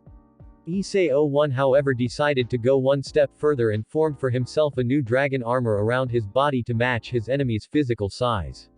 Now being able to shape reality with his mind, just changing his appearance was child's play. He was now standing in a large crimson scale armor, even larger than his regular balance breaker form and resembling his former juggernaut drive, with large draconic wings extending from his back. I see you had a trump card as well, Valley stated casually, but internally in glee. This was truly an opponent like he had dreamed of. Truly impressive. A second later Issei-01 realized just how good the idea had been to send the others away. Suddenly a couple of bizarre and sinister-looking, black appendages were appearing around Valley's super form, nearly as if they were growing out of his body, followed by two others. They were looking nearly like large tentacles, made out of something somewhere between matter and energy. And then two of these appendages struck forward with incredible speed in Issei-15's direction, and as soon as they touched his body, he felt how his magical and his life energy was being drawn out of him, his magical and mental defenses overcome as if they were not even there. Issei-01 reacted instantly and moved. He materialized the Chronos sword once again, however without activating its powers, and cut through the two appendages to free his counterpart. Sorcerer Issei was now breathing hard, kneeling on the ground. But now free, his strength was slowly starting to recover. Leave, he said to him. I guess that is the best then, Issei 015 answered. As it looks I am rather a liability as a help. Good luck. Issei 01 nodded and with a small gesture from him, his weakened counterpart was teleported away. That meant only both of them were left. Issei charged up a powerful blast with both his hands, the strongest he had ever done, and fired it at his opponent. Valley responded with a blast of his own. Both attacks met in the middle between them. The entire region, no, all of Eastern Asia was trembling as the powers of the two newborn super beings clashed. XXXXXXX a few miles away, the supernatural wards that Rainer and Kuroka 015 had erected were torn apart like they were made of paper by the now unleashed powers. The ground was shaking under their feet. The others had just arrived here a minute ago, both their groups now having reunited. All except the three who were still fighting. Then they had sensed what had happened as well. Issei is dead, Kuroka 06 said. Tears were rolling from her eyes. Which one? Murayama asked concerned. Her supernatural senses were not as developed to tell herself yet. But the Nekomata's expression gave her a good idea anyway. Mine, she answered nearly tonelessly. She remembered that she had actually wanted this fight, Kuroka thought.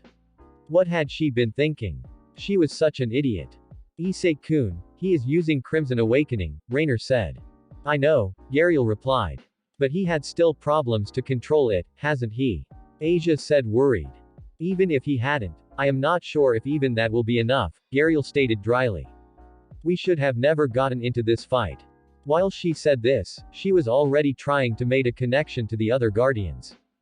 XXXXXXXM Universe 01 Homeworld of the Guardians, and of the Dark Order. Somewhere in the Triangulum Galaxy, the year 2724. It was a fortress planet, right in the middle of the region of space known as the Shah Empire. Better informed individuals knew it also as one of the centers of power of the Dark Order. Probably the greatest in their home universe. It was a room of over 100 habitable, and in some cases actually populated, planets, across a few thousand star systems, that were firmly under the control of the genetically engineered race of superhumans. That also meant, since the Shah were actually a part of the Dark Order and created as soldiers for the Dark Order and fanatically loyal to them, it was them in control of this empire. And here, right in the heart of its power, in the middle of an opulent-looking fortress on the plant's surface, one individual was in this moment following the events that were going on in the other universe. It was the member of the Lords, known, beside many other names, as Faust. While he was doing this, his physical form was sitting casually on a chair at the side of a long conference table, not looking any different from a regular young human man in his early to mid-20s. Something interesting, someone sitting at the other side of the table asked him. He was in the form of a man in his late 30s with long dark hair and a mustache. On a closer look however, she showed deep red eyes and long sharp canines in his mouth. But both, he was not putting on display right now. He was looking practically identical to the leading member of the Guardians known as Vlad or Alucard. This was no wonder, since technically he was the same person. Just an alternate version, who had made "slightly different" choices, back when he had first reached the level of cosmic power in the 21st century. This had basically led to him now being on the opposite side of their conflict. One version of him a leading member of the Guardians, the other a lord of the Dark Order. You can say that, old friend, Faust replied his statement with a light smile. Is it about the occupants of this new group of universes we always came across of the last time? Especially this Issei Hyodo and the people around him. The question came from the third person in the room, a being looking like a young girl around 19 or 20. Technically you were right, Thenis, he said. But it is not the version of him I have been in contact with, but the one Darien had recruited. And it is not him who I had actually been watching. But there is another group that had caught my interest, he stated. These three alone had the combined power to devastate entire galaxies and bring dimensions to collapse. But as they were sitting together, they were not looking at all like the nearly almighty cosmic terrors they were, but just a regular group of people. The Lord called Thenis, sometimes also called Lilium, for example, had the appearance of a young girl, at least in her regular form. But in fact, she wasn't human. Not like for example Faust for all his power and Abelites was, or at least had been. Not really. In truth she was a demonic being. As it seemed, she had decided for the time being to add 2 red strands into her shoulder-long black hair. What gave her an even more girlish look. Of course, like all of them, she could use her powers to change her appearance at will. Whatever they looked like, was in truth only a matter of their own choice. You have complete control over matter, energy and time. What are you doing with it? Faust thought with some sarcasm. Do your hair. It seems out former member has made an interesting move, he stated. Since he had decided to use that race calling themselves the Erebos demons for his purposes, I had been keeping an eye on them from time to time. And I know a few of you are doing the same thing. After all, it is possible that with their assistance, he will actually be able to return sooner or later. Well, you are right about us keeping an eye on them, Dracula replied casually. As it looks he has transferred some of his essence into another being and the outcome of it is truly remarkable, Faust remarked. But Hyodo is interesting as well. It seems both of them actually have the potential to become like us. But why don't you look for yourself? He opened a mental link for the other two. The Castle technically belonged to one of the High Lords of the Shah Empire. But currently the lords were occupying it as his guests. Something that he, being a devoted follower like most of his race, considered a great honor.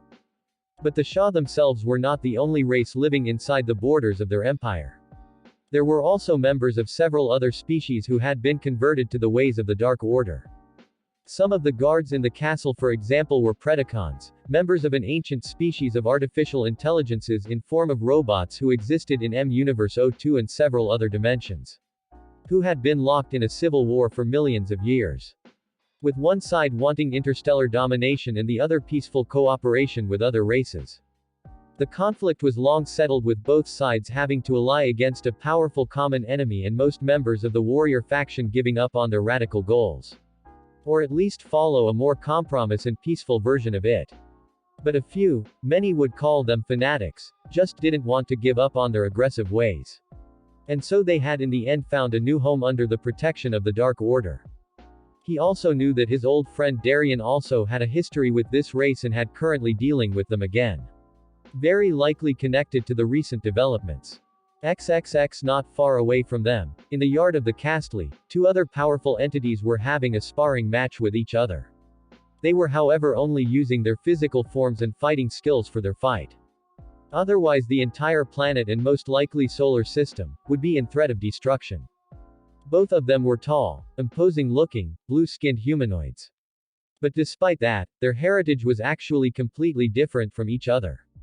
One was Thanos, the last survivor of the race called Titans from M-Universe 005. He had been a firm believer in death as an instrument of cosmic balance, long before he had even been recruited into their group. And he had been a feared warlord and destroyer even back then. The other was En-Saba Noor, also called Apocalypse, an immortal ancient mutant from Earth of Universe 01, like Faust himself. He for his part was a firm believer in the philosophy of survival of the fittest, and advanced social Darwinism. Also long before he had actually been recruited. Which was also a key element in the philosophy of the Dark Order and so had made him a more than promising candidate back then. A small crowd of Shah soldiers and a few Predacons had assembled at the edges of the yard around them, following their match. It was not every day that you saw a fight between 2 beings like that after all. Even if it was not serious. Had it not seemed too disrespectful to 2 of the lords, they would have probably been taking bets. Had it been with the full use of their powers, most of them would have probably betted on Thanos. But in pure hand-to-hand combat, it could go either way. In opposite to their 3 compatriots, these 2 had currently no really great interest in the universes where Issei and the others had come from. Both had plans and dealings elsewhere in the multiverse. DXD Universe 15 Issei was struggling. As it became likely that he would not win their struggle of blasts, he instead used his powers to manipulate gravity to send both their attacks, both strong enough to wipe out a continent if they impacted anywhere on Earth, up into the sky, where they would not cause any damage. Afterwards he decided to try something else. He hoped to catch his opponent off guard. First he was using his powers to manipulate the space around Valley and suddenly a force of nearly 100 times Earth gravity was pressing against him from all sides. Issei had placed him in the middle of a gravitation veil. But Valley was not only resisting it, he was using his own power to fight off the assault. It had however only been a distraction. In truth, Issei was opening a wormhole right behind him, hoping the high gravity would keep him from noticing it. In this way he hoped to push him through it and send his enemy out into space. Like he had done it once before. Valley however did notice what was going on caused the wormhole to collapse just before Issei could even attempt to throw him through. As he fully realized the trap he nearly had gotten into though, he started to laugh out loud. Very good Hyodo. I think I did not have that much fun in years. Issei clenched his teeth. I had not worked. To be honest, he had not truly expected it to against an opponent like this. But he had hoped. He could also sense Valley's divine dividing on him, trying to absorb half of his power. But he was still able to block the process, most of it. Some of his power was still flowing into his opponent. But it was not as if it made a great difference. He was straining his body to the breaking point in this form. He was running out of time. Something else, he thought. Issei created 3 mental projections of himself, once again hoping that maybe his opponent didn't know the trick and he could gain an advantage. But Valley only copied his move and 3 copies of him appeared, facing his own. Damn it, Issei thought. His and Valley's main bodies were crossing blades, the Chronos sword against Valley's version of Durandal that he had materialized once again. While they were fencing, Issei was also cutting through more of Valley's black appendages, that were trying to sling themselves around him to absorb his powers. But as he was dealing with them, Valley managed to land another blow, this time with his blade, that left a large dent in his armor. And forced him to use even more of his energy to repair the damage. Valley admitted he had at first been more than skeptical when the mysterious creature called Galad had offered him to transfer part of his power and even his essence into him.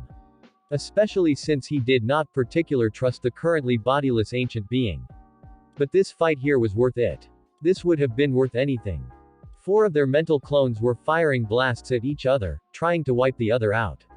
The remaining 2 were clashing with each other directly in copied balance breaker armor. Issei could barely keep up with projecting his consciousness at so many places at once. Even with Ddrake's help, he was using his powers to the absolute limit and beyond, and he quit. Issei had in the best case minute left. There was one thing left. The ultimate technique, the Ddrake side of their now partly shared consciousness thought. Your ultimate technique, but can I do it? Can my body take it? The Issei side replied. We have no choice. Issei knew Ddrake was right. He had to try it or he had already lost. Now then. Blazing inferno of scorching flames, he called out in both his own and Ddrake's voice. He concentrated in a large wave of fire, dragon fire that burned away everything in its wake. Armies, angels and even gods, rose up from his body and was unleashed towards Valley. But he was only standing there and rose his arms, and countered. Omega Beam, Valley announced quietly. And a barrage of strange deep purple-colored blasts were forming from his hands. They were meeting with the dragon fire and holding them back. No, not only that, both Issei and especially Ddrake realized to their shock. They were actually overpowering it and eating it away. The dragon flames that were supposed to destroy everything, even gods, these beams were disintegrating them from existence. What was this? Issei and Ddrake could only think. But before Issei even fully realized it, Valley made a gesture and the beams were suddenly changing direction and heading right for him. But there was nothing he could do. He had no strength left. The last attack had cost him everything and he could barely keep himself at his feet. He could do nothing as one of the beams hit him. It hit him at the shoulder and pierced through his body and started to disintegrate it. He felt the terrible pain shooting through him moments later, as he saw that his right shoulder and his arm had just disappeared. No, he thought. Concentrate. Mind over matter, remember what they had thought you. Regenerate the damage. Use your power to form yourself a new arm. But there was no use. He had nothing left. He sank to his knees and collapsed. Meanwhile, the universe of the Erebos Empire. While all this happened, the being currently called Galad was sensing whispers of the ongoing events as well. He could not make out any details, but he knew that the part of his essence that he had given to Valley Lucifer had been activated. Very good, it was sooner as he had hoped for. The Erebos Emperor Dagon was currently busy with "state matters," what left him some time for himself. This was good as well. Dagon's activities were helping him to regain his old power after all. Should the arrogant little demon lord think that he was the one pulling the strings, while he was in fact only serving his purposes all along? Soon he would, with the help of the Erebos, have regained his strength and be able to restore himself to a new body. And then they would have the choice to either take their rightful place in his new empire, as his minions, or die. Galad remembered the day a long time ago, when he had formed his pact with Ahriman. Back at the time of the first great conflict, which had allowed him not only to survive and stay in power, but also gain more, while other great powers of darkness, like even Trigon, fell. But he also remembered that other day, when he had grown overconfident and arrogant, thinking himself invincible and not longer seeing what was going on around him. How he walked headfirst into a trap. When he had lost his body and most of his powers in this fight against his arch-nemesis Superman and his comrades the Spectre and Doctor Strange. When his empire got destroyed in his absence because of his failures. And he remembered what came afterwards. His second pact, with Ahriman, his exile. How he had, instead of facing execution for his failures and their disastrous consequences, he had been given another chance, if you could call it that. If he managed to regain what he had lost by himself and only then he would be allowed to rise again. So he had been left alone, in his pathetic state. Barely a shadow of what he had been. But he would return. He was only a few steps away. And he had not only found a way to restore himself. He also a new race of servants for himself and the core of a new empire, and if Dagon tried to debate this, he was more than ready to dispose of him as soon as he had a new body. Then he, Darkseid, would return. DxD Universe 15 The magician named Issei Hyodo had reappeared right next to the others a few minutes ago. They were now looking over the devastated and burned up area the fight between Issei and the leader of the other group had left. The trees had been completely leveled over the entire place. The ground was scorched. It was looking like the site of an apocalyptic battle. Which technically it had been. As far as they could tell, it was over, and Issei had lost. But suddenly something happened that nobody would have expected. Suddenly Issei's power was flaring up again. At least for a short time. The ground was shaking around them. For a short moment it seemed to be even more powerful than before. But their short wave of hope was quickly dashed, as they realized that it seemed to be only an uncontrolled outburst, not an attempt to fight back. The outbreak of power was completely unfocused. Even for Issei himself it was a complete surprise as well, as he felt the new energy rising up inside him without warning. What is that? He asked himself, and Diedrag. He felt more and more power rising up inside himself, more than he could control, more than he could even hold, until it suddenly somehow, just bursted out of him. The result was a shockwave strong enough to push even Valley in his strongest form backwards. And if the region around him had not already been a wasteland, it would have become one now.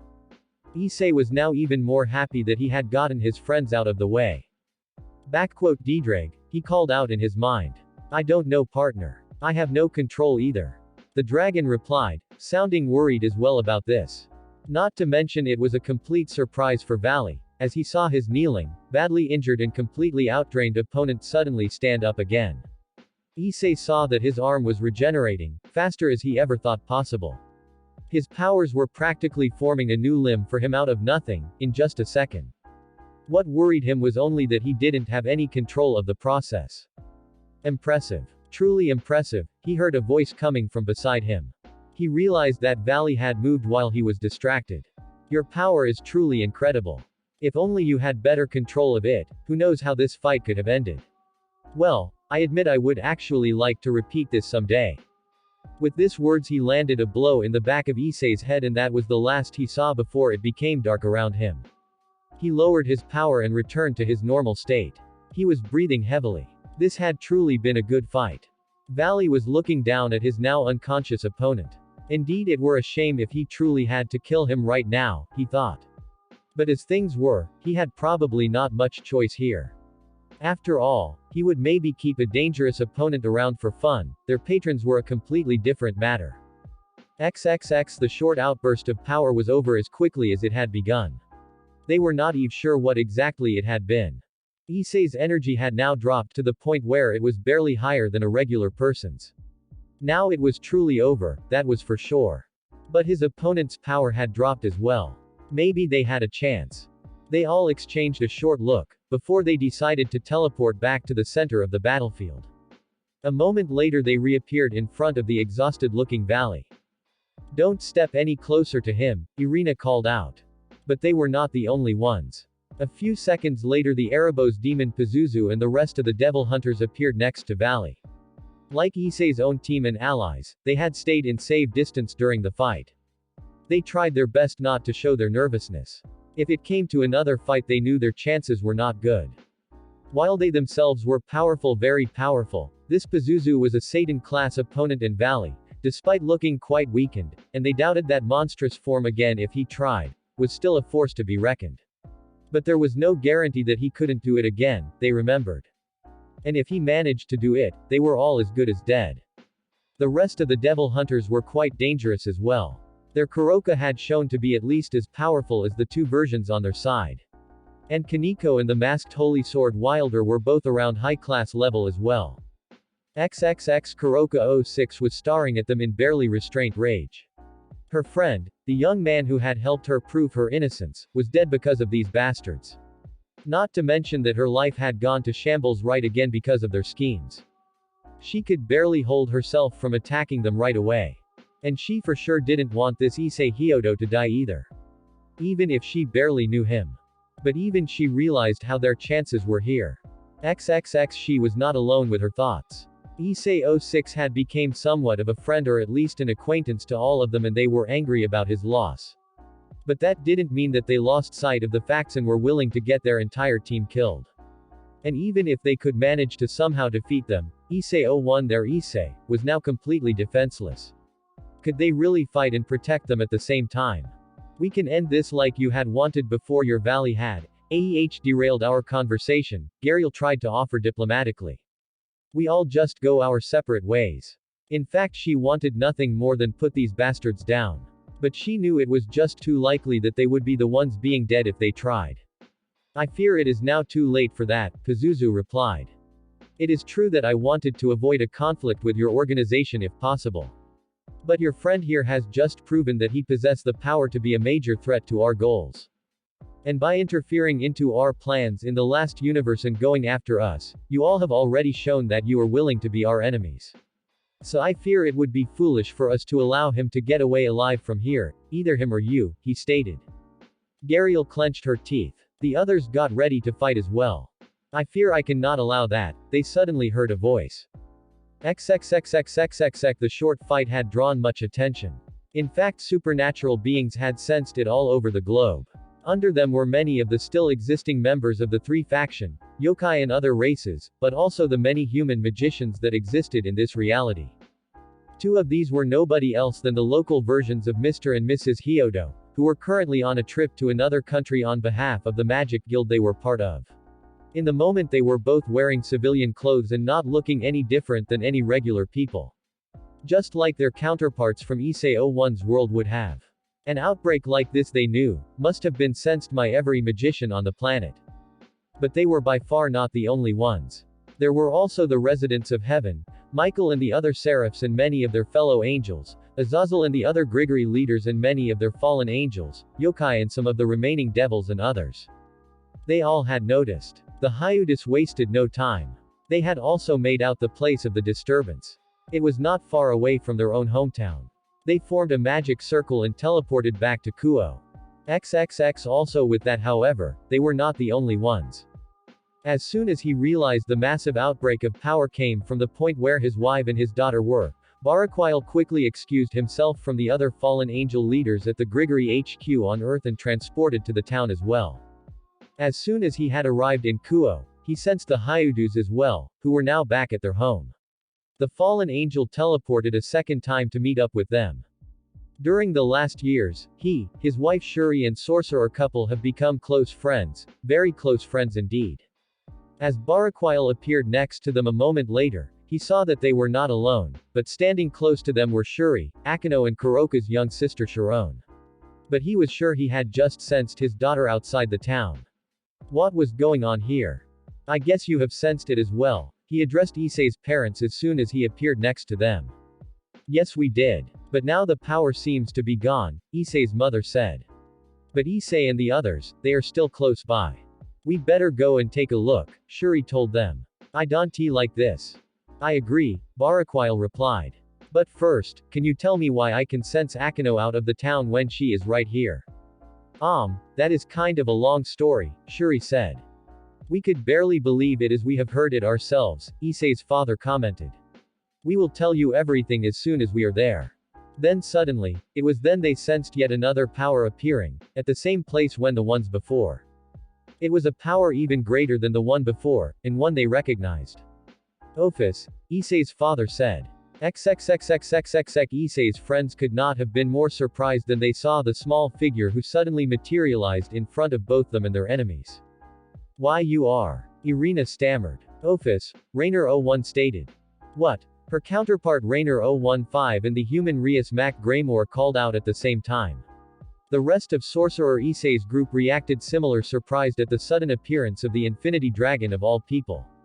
On the other side, Pazuzu and the Devil Hunters, as they heard the identity of the newcomer, froze visibly as well. May I ask what you are doing here, Ophis? Gariel asked the dragon god. She was not completely sure if this was the Ophis of their own reality who had followed them somehow or this world's version. Actually, she was not even completely sure if there were other version of Ophis across the multiverse, like with other people, or if it was more or less the same being in every reality. She guessed Darien, Odin or some of the others could have answered this question for her if they were here. But they weren't. As I said before, I have gotten a special interest in Hyodo-san here, the Infinity Dragon stated. So I had, as your kind would say, kept an eye on him, since then. So much for that detail. This was clearly the same Ophis Issei had met before. The Devil Hunters and their patron Pazuzu were now exchanging another short look after overhearing their exchange. Finally Pazuzu stepped forward. I offer you my greetings in the name of the demon race, he addressed the dragon god. So you are the great Infinity Dragon. It is an honor to meet you in person. You might not know it, but you have become one of most worshipped divine beings to my people. We have a large religion in your name. My race had never forgotten what you have done for them after they had fled the underworld from the war with the half-blood devils and were lost between the dimensions. But it was you who had helped them to find a new world. Ophis was only looking at him blankly for a few moments. Oh yes, I remember. Your ancestors had fled your dimension and intruded into my home in the dimensional gap. So I sent them away they were quite annoying, Ophis said flatly. Now it was on Pazuzu of all people to stare flabbergasted. What? That was what had truly happened back then. His entire life he had heard the legends how the Infinity Dragon had come to assist his ancestors after their loss. How it had guided them to a new universe. After it had seen that they were chosen and meant to rule the underworld once again. And now, he had just heard that one of the religions of his race was based on nothing but an absurd lie. That was what you got for listening to bloated up self-important legends, he told himself sarcastically. Around them, Issei 01 and 15's friends had a hard time holding themselves straight as they overheard the bizarre exchange. Even a few of the Devil Hunters had to suppress their own laughter. Pazuzu himself however found his posture back after a few seconds. It doesn't really matter, he said loud. We are willing to leave and we also agree not to target Hyodo here, or any of his allies in the future. But of course if they decide to come after us someday, we will fight back. And then I cannot guarantee that we will show any mercy. Is that acceptable to you? I guess it is acceptable, Ophis stated coldly. If Hyodo-kun should decide to challenge you and lose again, I don't see why I should bother to solve his problems for him anyway. The dragon god gave a short look to Valley. Which a few of the others noticed. Did it consider to use him instead for whatever plans she had for Issei, they asked themselves. They could not really tell right now. But it didn't really matter right now. Right now it mattered that they were in safety for the moment. We are leaving, Pazuzu said to the Devil Hunters. I guess that means that you don't longer want him dead. Valley questioned smugly. No, Pazuzu replied loud. And I know exactly what is going on in your head. Don't even think about it. As powerful as you are, you cannot hope to win against this being even if you were at full strength. And right now you are far from it. It was in this moment that a magic circle appeared in a close distance and another group of newcomers materialized. It were Hyudas, together with Shuri and Baraquile. Mother, father, Issei 015 greeted them. Are you okay, son? His father asked him. I am, he replied. But he is not. He gestured to the other Issei, still laying unconscious before them. Who is that? His mother asked, shocked, looking at the double of her son, and at the other exact copies of people she knew, like Kuroka and her sister and even Akino. And who are they? She pointed to Pazuzu and the devil hunters. Valley Lucifer, she asked, recognizing him. In a sense, he replied, but not exactly the one you might think of. Shuri and Baraquile were equally shocked at actually seeing a double of her daughter. We will tell you everything, Issei 015 said to them. As soon as they are gone. He sent a look to the devil hunters, who were just opening a dimensional portal to leave this world. Kaneko and Nero were the first stepping through the portal. Pazuzu turned around to Ophis one last time. Our agreement applies to this version Issei Hyodo, and everyone directly related to him, he stated. But not this world here. That is correct, right? Of course, the dragon god replied casually. I have no real interest in this universe or its people. Good, the demon lord responded and followed the others. Then they were gone. Ophis turned around toward them. Take good care of Hyodo-kun, she told them. Like I said, I have an interest in him. With that she disappeared as well. Or at least she was not longer physically to see. But with a being like Ophis, you could never know for sure. XXXXXXX somewhere in the multiverse, M-Universe 002, Transformers crossover. The sight of the planet before them was one practically unique in this universe, and also in most of the other ones, no matter if you were watching it through normal physical eyes or supernatural senses. Most of the planet's husk was not made from either earth or rock, but from giant metallic constructions. In between, however, there were also large specks of grass, trees and forests. Even some animal life. The entire planet was a blend between metal and machines and the natural life. But it had not always been like this. For most of its history the structure of the planet had been entire metallic, a giant autark machine world. It was only a few centuries ago that the planet had been reformed into what it was now, and became a mix between the mechanical and the organic. The planet that in Earth language was called Cybertron. These thoughts were going through Darian's mind at the sight as he watched the silvery shimmering globe in the sky above them. For a few seconds he continued to take in the sight with mortal eyes. Without supernatural senses or telepathy. He was trying to look at it, not as the cosmic entity he had become, but like the normal human he had once been. For a regular human, the picture of the metal planet would have been fascinating, yes overwhelming, not to mention beautiful. But for him like he was now. He could see the "wonders of the cosmos every day now if he wanted. He had seen sights like this 1,000 times in hundreds of realities during his long life. Still he allowed the part of him that was still capable of to enjoy it. Small things like this always reminded him where he came from, who he truly was. That he had once been human. And that at his core still was. XXX in the moment he and a small group of other leading members of the Guardians were standing on the surface of a small planetoid, not far from the planet's orbit. Next to Darian himself were Vlad, also known as the Super Vampire Alucard, the human mutants Jean and Nathan Grey, both part of the group known as X-Men, and the woman known as the Spectre, a name actually belonging to the cosmic being that inhabited her body and what she was only the last vessel of. All of them had long evolved far beyond their human selves and mortal existence. They were cosmic beings in their own right. And this also meant they all shared the same burden he did, Darian knew. The need to constantly stay in control of themselves, the need to remind themselves who they were. They were here for a meeting with a group of some of their oldest and most powerful allies. And in the moment they were waiting for these allies to arrive. Darian himself had many dealing with these planet and its inhabitants in the past. Universe M2 had actually been the first alternate dimension the Guardians had discovered after their own. It had been all the way back in the late 20th century when they had first made contact. The native species of Cybertron pretty much mirrored the planet as a whole. A powerful ancient race, or maybe you could better say two races, of robot-like immortal artificial beings. They were also able to change their shapes and copy the form of other machines after scanning them, giving them also the name Transformers. These beings however were more than just a form of artificial intelligence. They were the creation of another cosmic entity called Primus, created as warriors to defend their dimension against a dangerous enemy. As Darien reached out with his mind, he could feel Primus powers radiating through the entire structure of the planet.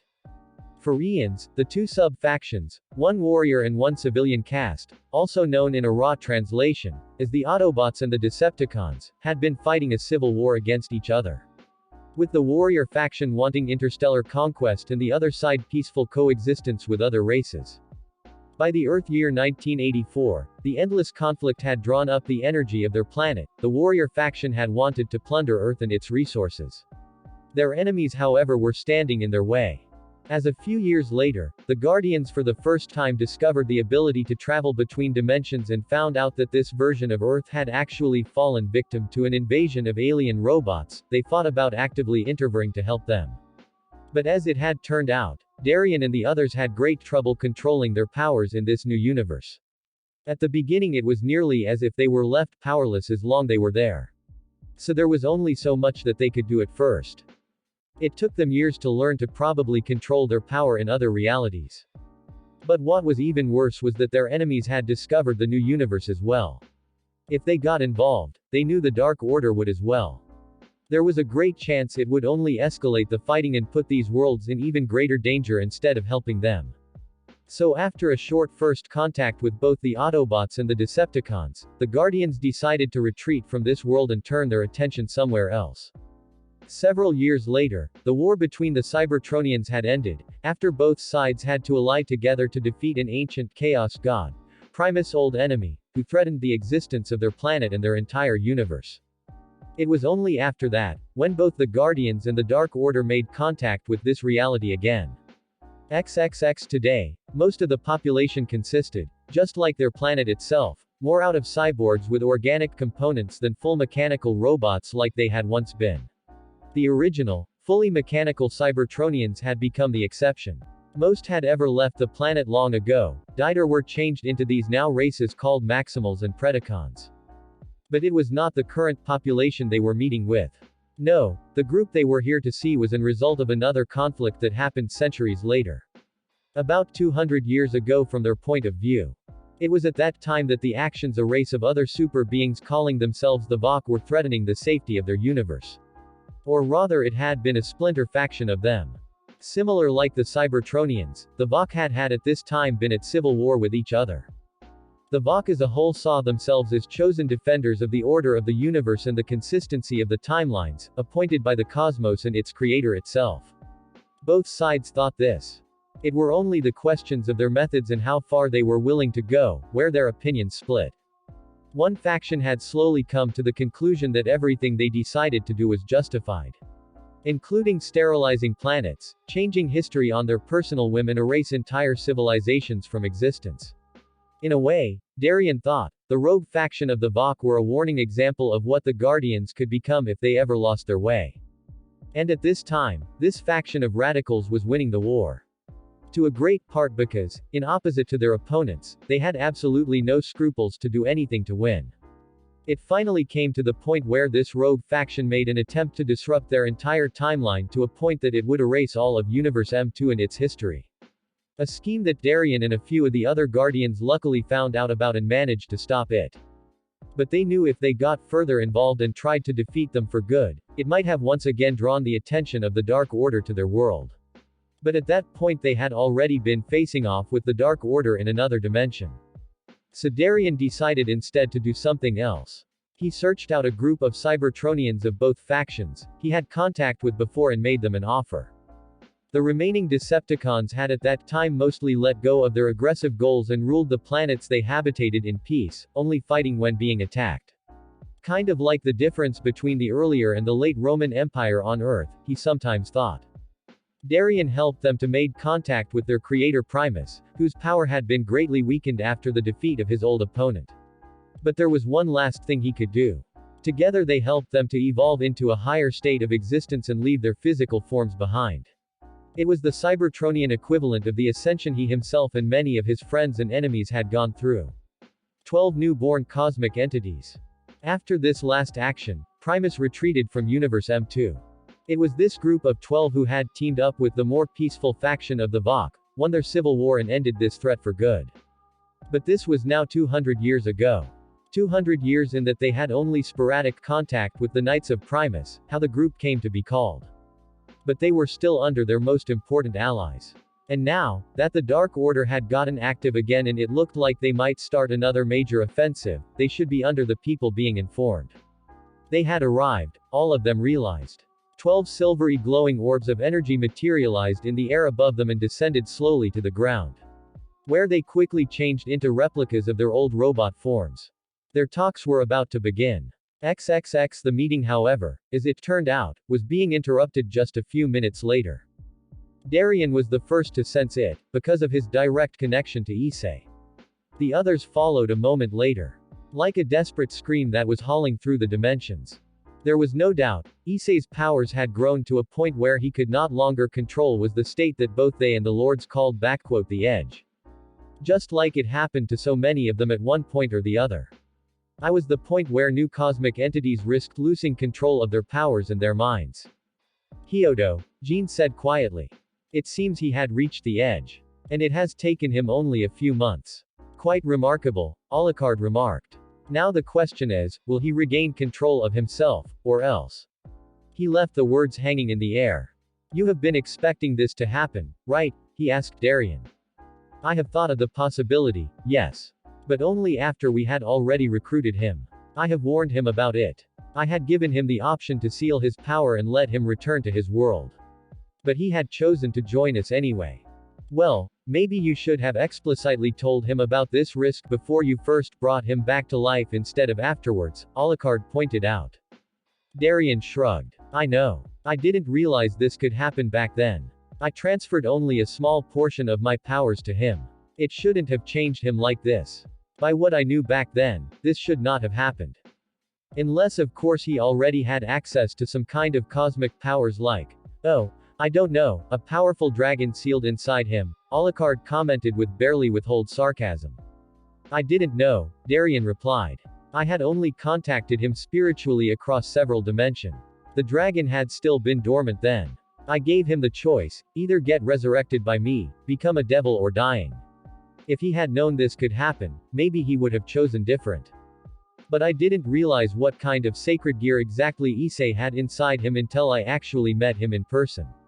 I had given him only a little power, too little to transform him into a cosmic being. But these powers were bounding and merging with Ddrake's. And that let his powers grow far quicker than I had ever expected. So you have made a mistake, Alucard stated. Yes. This debating is pointless, Spectre interrupted them. Our new recruit needs help now. Before he might turn into a monster or a metal cripple. You are right, Darien said. You have heard us. He turned to the 12 ascended cybertronians. We need to depart here. One of our new allies is in danger. He gave Jean Grey a mental pled to take over the talks, who only nodded in return. XXXXXXXXDXD Universe 15. It is a short time later when Issei was slowly waking up again. His counterpart and the others had meanwhile explained everything to Issei 15's parents and Barakwile. With Shuri from time to time confirming their statements. That is just incredible, Mr. Hyodo said. Yes, parallel worlds. Other universes, his wife commented. This is truly kind of incredible, well, even for us. Maybe we could talk with each other some more, her husband suggested. I am sure there are many things we could exchange. We appreciated the offer, Gariel responded. But not now. You have noticed that something happened to Issei. What exactly had happened to him? Raynor asked her sharply. You know something, right? Yes, tell us, Irina demanded as well. Only what we have been warned about from the beginning, Gariel stated. Do you remember what Darien told us what could happen if Issei's powers are developing to a certain point? For a moment everybody just looked at her confused. You mean the part about evolving into a cosmic being, and then eventually losing control of his power, Raynor finally stated after a moment. Yes, she answered tonelessly. And you think this is what is happening to Issei-kun right now?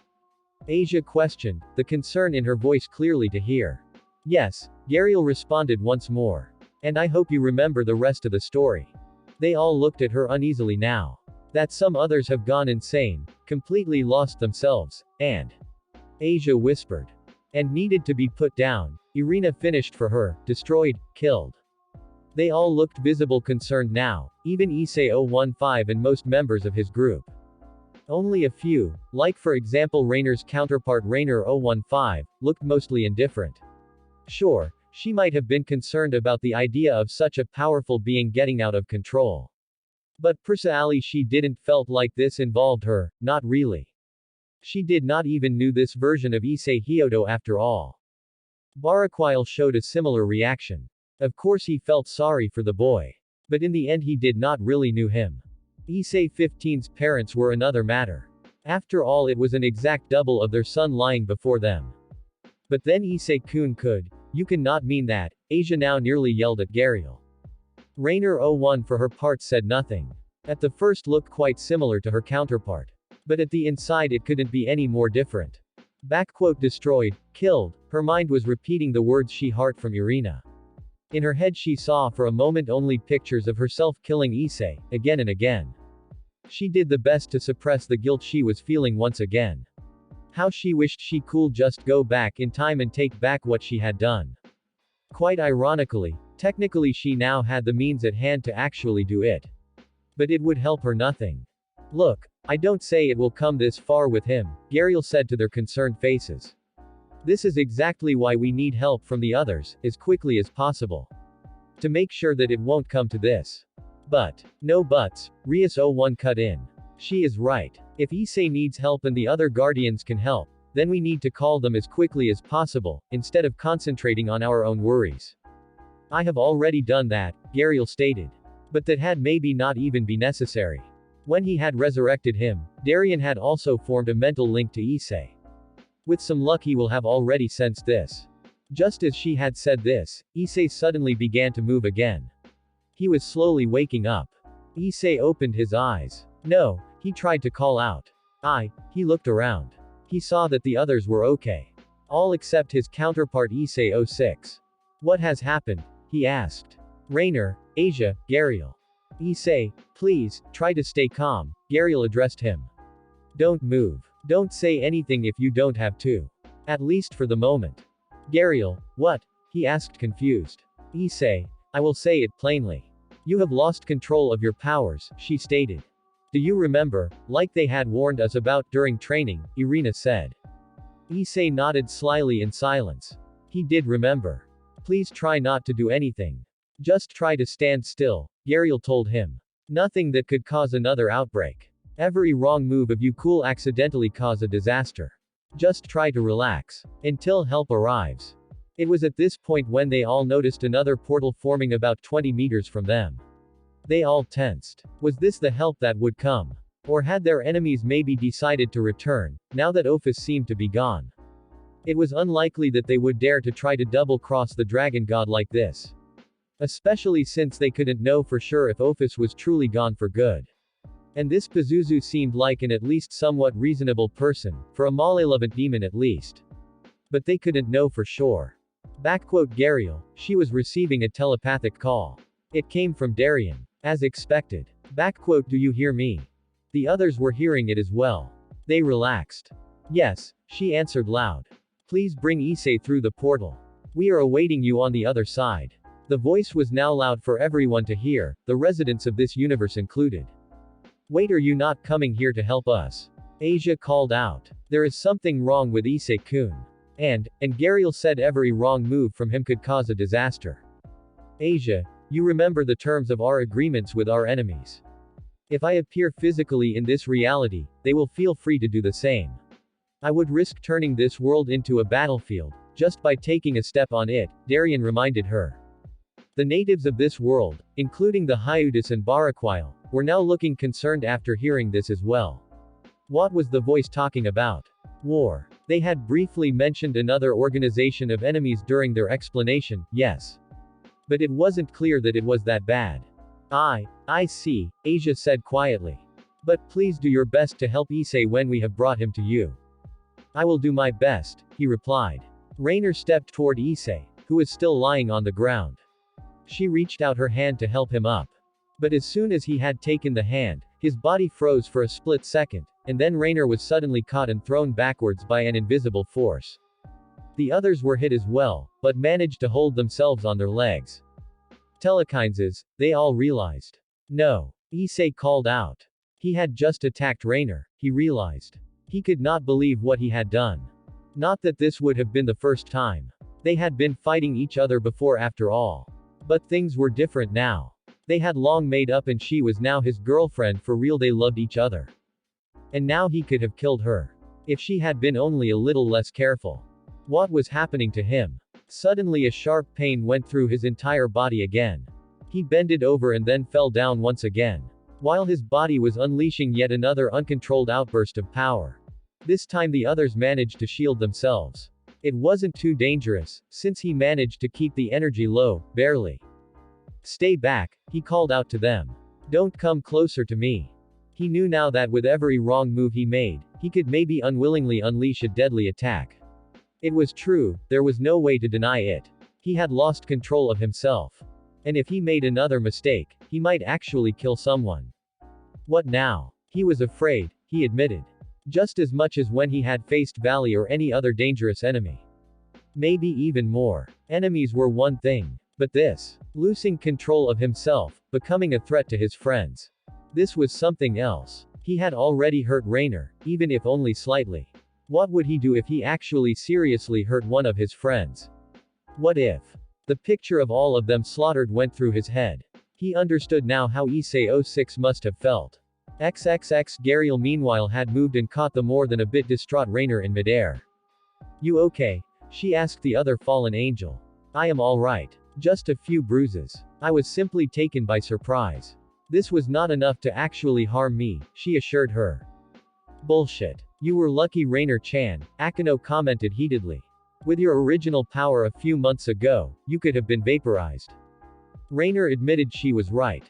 This could have harmed her if she hadn't grown as strong as she did. Or if she had been powered down when it hit her.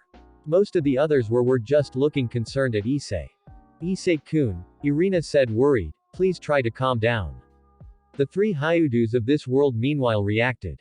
They placed a number of spells on him meant to keep his powers from breaking out again and affecting their surroundings. But they knew it would probably do very little. The uncontrolled power that Issei 01 had just displayed was just too monstrous for them to contain it successfully for any longer time. But at least they could limit the danger for everyone around. Alright, they heard Darian's mental voice stating. And a moment later, he and Alucard stepped through the portal in person. You have come. Gariel asked them both. I guess it could not really be avoided, right? Alucard commented dryly. But we have to hurry, Darian stated.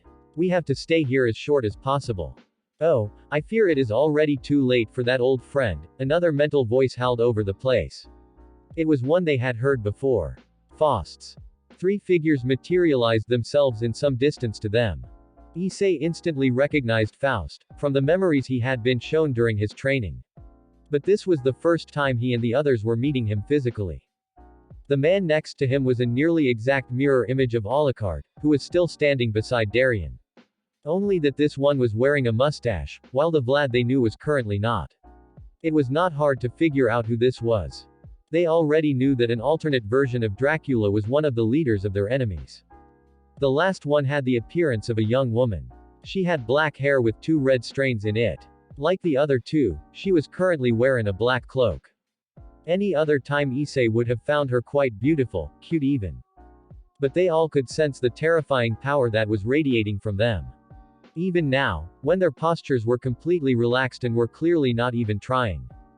Great. This is exactly what we had wanted to avoid, Alucard commented.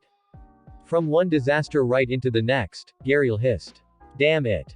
Alucard-sama, Darian-sama, or these three? Rias 01 asked them nervously. They are members of the Lords, Darian stated.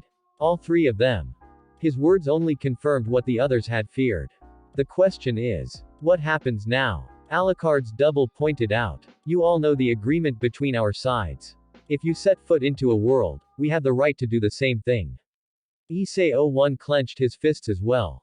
Now they were in an even worse situation than before. And to that came that he was right, not completely useless. With his powers gone out of control like this, he was not even a help. He was just as much a threat to his friends as to his enemies. It was so frustrating. I know what is happening to you, Issei Hyodo, Faust said to him. I have experienced it as well quite often. The power running through you, the pain, the lurking madness, the glee. Yes, I know it feels frightening and so exciting at the same time. Exciting. Issei called out. There is nothing exciting about this. Really. Maybe for you it is different. Or maybe you are just not honest with yourself. Enough, Darien interrupted them. You have been observing us the entire time, haven't you? That is the only way you could have arrived so quickly. The true question is, are you here to start a fight? Yes it is, Faust replied. Tell me honestly, if we truly attacked you now, do you think you could protect us and protect your little student Hyodo here at the same time? In the state he is in. And the people of this world as well. How many do you think would die? Half of the population, a quarter. I guess old friend this means checkmate. The natives of this world had overheard the exchange as well. They had a vague idea who these lords were from what they had heard earlier. The power they sensed from them and alone the way they all reacted showed that they were dangerous, more than dangerous. Every of them seemed to be at least as powerful as Valley Lucifer's monstrous form had been. Maybe even more. Who are you to threaten our safety like this? Mr. Hyodo 015 addressed them. What do you want from us? He tried to sound brave. But in truth he was terrified. He was afraid for his world, his family, himself. The truth is, we have no real interest in your world, Faust said. But I fear if a fight should break, it could easily take heavy damage anyway. If you attack, we will fight back, Rias 015 exclaimed. But like the rest of them, her confidence was played. Oh, I am sure you will. You will fight bravely, and you will most likely die. Just like your friends and allies. And countless other people on your world with you. Or maybe. He turned back to Issei and Darien. We could just leave it for now. Yes, after all, it is always interesting to see a newborn. And I admit I am curious what could become of you and your friends here. That means of course if you manage to overcome your current state and don't get yourself destroyed. Wouldn't it be a waste to risk having you cut down here before you even had the chance to try? He looked Issei directly in the eyes as he said this. The young woman next to Faust, Thenis, had stayed quiet for the entire time. This here was Faust's game, for the moment at least. But she admitted her curiosity was sparked as well. By the power he had just shown, this Hyodo could be valuable if they could manage to turn him to their side. After all he had gotten even Ophis' attention. And he was not the only one, at least a few of the others seemed to show promise as well. Faust's look turned to Darien. You remember this line. Mercy, falling as the gentle rain from heaven. Right old friend, he stated. Don't misunderstand me, he said to Issei, if I wanted it, you and your friends were as good as dead. Even Darien and Vlad could not have protected you here. I left you off the hook this time, and you owe me a favor for it. Someday I will come and ask in this favor. What will happen then will be on you alone. He opened another portal before them and he and the other two left without another word. What the fuck? Rainer 01 called out flabbergasted. They show up here, threatening to kill us and to slag this entire planet in the process, and then they just turn around and leave. I am just as confused as you, Rias 01 said. You can say that. I thought we are all dead when these guys showed up, Rainer 015 commented. Maybe this standoff was all they truly wanted for now, Gariel suggested. Maybe they only wanted to spread fear and insecurity under us.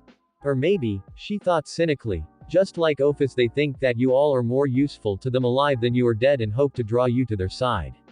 But she didn't say this aloud. Yes. Human Rias responded. I tell you something. They have succeeded. We have to leave now, Darien declared. You have just seen what kind of danger we could bring to this world and others if we are too careless. We will return as soon as we can, Rias 01 promised. But for now we have to take care of Issei-kun. And other things, she said with a sad look to Kuroka 06. They still had to inform his remaining friends about Issei's counterpart's death. With this last words they left this dimension for the moment. XXXXXXX unknown universe. As soon as they had stepped through the portal and had materialized themselves in the new universe, they nearly instantly realized that something was different, that something was completely and fundamentally wrong. The sudden shock sent them all nearly to their knees. Even the strongest of them barely managed to stand. Or maybe especially the strongest. They felt weak, outdrained. At first they didn't even fully notice what exactly was wrong with them. Then they realized. It were their magical powers and supernatural energies. They were gone. As soon as they had stepped into this new universe, it was as if their powers had been completely blocked from one moment to the other. As they caught themselves after a moment and took in their surroundings, they realized that they were standing in the middle of a completely unpopulated area, surrounded by forest. They were still not alone, however. The woman they only knew under the name Spectre was standing in a close distance to them. What had happened? Rias asked. To put it simply, we have brought you to a universe in which magical and supernatural energies flow much harder than in your own, Alucard explained to them. With other words, your powers don't work here. He gave all of them a few moments to let his words sink in. Unknown universe. They had arrived in this world just a few minutes ago. The land around them looked like a picture out of a holiday poster. Green meadows, a small forest close by, a large valley with a lake in the distance.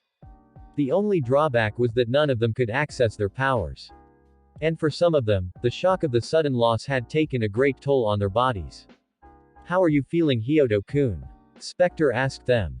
XXX. Despite that they had met her several times during their training, they admitted that they in fact barely knew anything about this woman.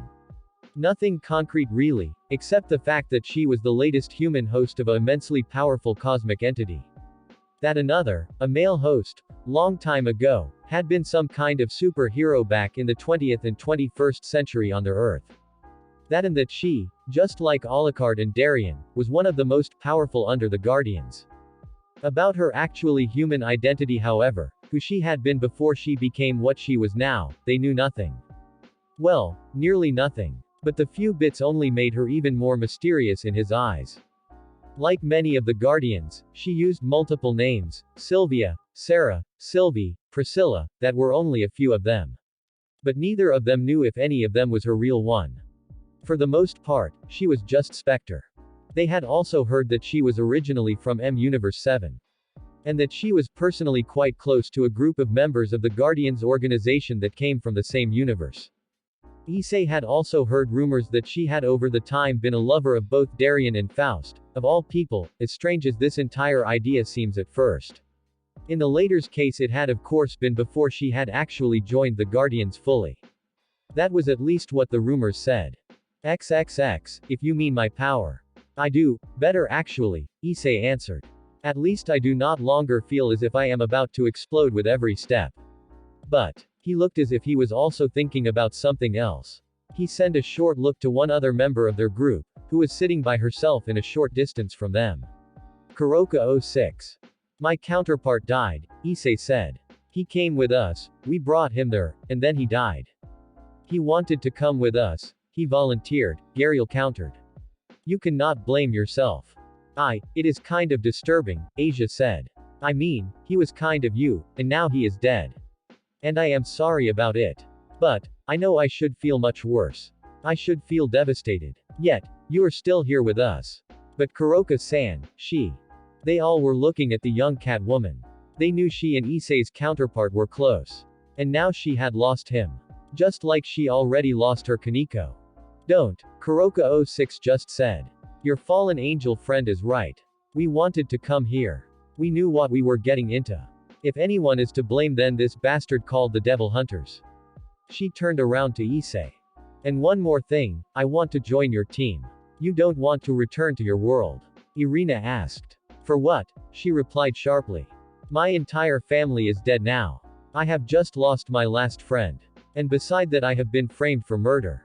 So what do I have to return to? I want to help you to stop this bastards and put an end to what they are doing. Is that okay? Issei asked Darien. If she passes the same tests you did. So far, I have to say, she looks promising. Kuroka could have said destroying them, he thought. But instead her focus was on stopping them from doing the same again. Ultimately, it is the decision of you and your teammates. You are more than ready to decide yourself who is on your team, he told them. I am feeling better now too, Rainer said. I think I am slowly getting used to not be able to use my powers here. I am still a bit dizzy, Ria stated. I am okay, Irina told them. So am I, Zenobia added. I actually feel no real difference, Asia mentioned. Well, I cannot use my powers, she said, reaching out her hand. But otherwise I feel fine. I guess that is no great surprise, Akino said. While me, Rias or Rainer were born with our powers and pretty much using them our entire lives, you three have only discovered them somewhere during the last years. And Asia, whenever you are not using Twilight Healing, you are pretty much a normal person. Akino is right, Darien stated. The stronger your powers and the more you are used to them, the stronger is the effect of this environment on you. What about you, Didrag? Issei asked his dragon. I am okay, partner. I have learned to use my powers in other dimensions a long time ago. It is what is happening with us too what we should worry about. It was nearly like he Juggernaut drive. Just worse. It was as if we both were completely losing ourselves. So I for my part gladly accept help. And so do I, Issei agreed. You three don't seem distressed at all, Rias pointed out, glancing at Darien, Alucard and Spectre. Despite their immense powers, neither of them seemed to be in even particular discomfort. We have been traveling between the dimensions for centuries, Spectre replied. Just as Didrag, we had more than enough time to learn to deal with the effects. And don't forget that our powers are all based on the principles of the manipulation of reality. Matter, energy, quantum particles themselves, Darien added. He formed a small globe of blue shimmering energy in his hand as demonstration. Over time we learned to adapt our power, to use them in nearly any environment, he explained. Are there many universes out there like this one? Asia questioned. I mean worlds where we cannot use our powers or something similar. I think it could be that you are asking the wrong question, Asia-chan, Rainer, standing next to her, said. Maybe the real question should be, in how many worlds can we use them? How many universes are really similar to ours? It seems Rainer has figured it out, Spectre commented. It is true that the universes where the natural laws, or in this case the ones of the supernatural, are identical to your own, or even to ours, are actually the exception. The truth is that the majority of other dimensions out there are completely different from yours or ours, Darien stated. In fact, the majority of the dimensions out there have completely different physical laws and the existence of life as we know it is impossible in them. But our portal system is programmed to avoid these universes at any cost. In fact, you remember, yours are programmed to target only universes of your own cluster, that were nearly identical to your own. That is the only reason that you hadn't suffered side effects like this far earlier. But we have spent over 2 weeks in your world, Rias pointed out, and yours is by far not identical to ours. And we were in the world where we have met this fairy tale group. And the one of this many Masaka girls, Toma and that accelerator guy, Irina added, mentioning the world she herself had accidentally landed in. It also remembered them that their group was still short one member. Calawarner was still out there somewhere. God knew at what kind of place. They had actually interrupted the search for her for this mission here. And now this. As you were in our universe, Spectre explained, you were mostly at our headquarters and we have actually shielded you from the side effects of your exposure to our reality. And in the other 2 cases, I guess you were just lucky. The structure of these worlds were probably quite similar to your own. You have probably suffered minimal side effects, but not truly noticed. Rias suddenly remembered something. A scene flashed before her eyes. I am not like you, she remembered herself shouting, right before she unleashed a terrifying amount of her power at her psychotic other self. Now that I think about it, she said. Back then I had this confrontation with my insane counterpart. I hit her frontally with power of destruction while she was off guard. It should have completely disintegrated her, but somehow it destroyed only a part of her body. Okay, I was injured and not at full strength, but I put practically all I had into this single attack. She should have been dust. At that time I had not been thinking much about it. I had other worries. You are probably right, Gariel stated. By what I have seen of that world, it was probably similar enough to ours that we could still use our powers, but not to their full extent. But since none of us had truly used them much there, we have not really noticed. Well, but here you can hardly miss the effect, Rainer stated. Our powers are not simply disturbed. It is as if they are completely gone. Why have you even brought us here? Irina asked Darien. I know Issei-kun cannot accidentally cause any damage here, but... Like we said. Alucard replied. This environment here is blocking the flow of Hyudu's power, and that nearly to nothing at the moment. But technically they are still there, he explained.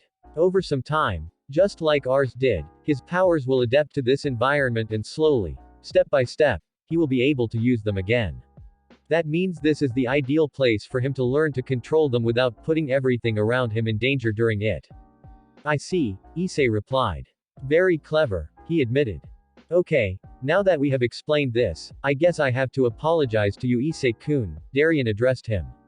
What do you mean? He asked. If I had known what kind of sacred gear you possessed, about Ddraig, I would have told you that something like this could eventually happen to you before I had even brought you back to life in the first place. Don't worry about it, Issei replied stoically. You had just not known. Looking back, maybe I should have suspected something like this, Darien responded. It seems all of us can make mistakes, Gariel commented. Even the nearly all-powerful ones. None of that would have happened from the beginning, if I hadn't let myself get manipulated into killing you Issei-kun. I know I have said it before, but I am sorry, Rainer said quietly. Please stop this Yuma-chan, Issei told her, we all know how much you regret your actions. But the truth is, you wouldn't have changed anything. Kokubile would have just set up someone else to do his dirty work. How long will I have to stay here? He asked. That depends, Darien replied. Several months at least, more likely 1 or 2 years. It depends on how great the leap in your power is. Years. Issei called out in shock.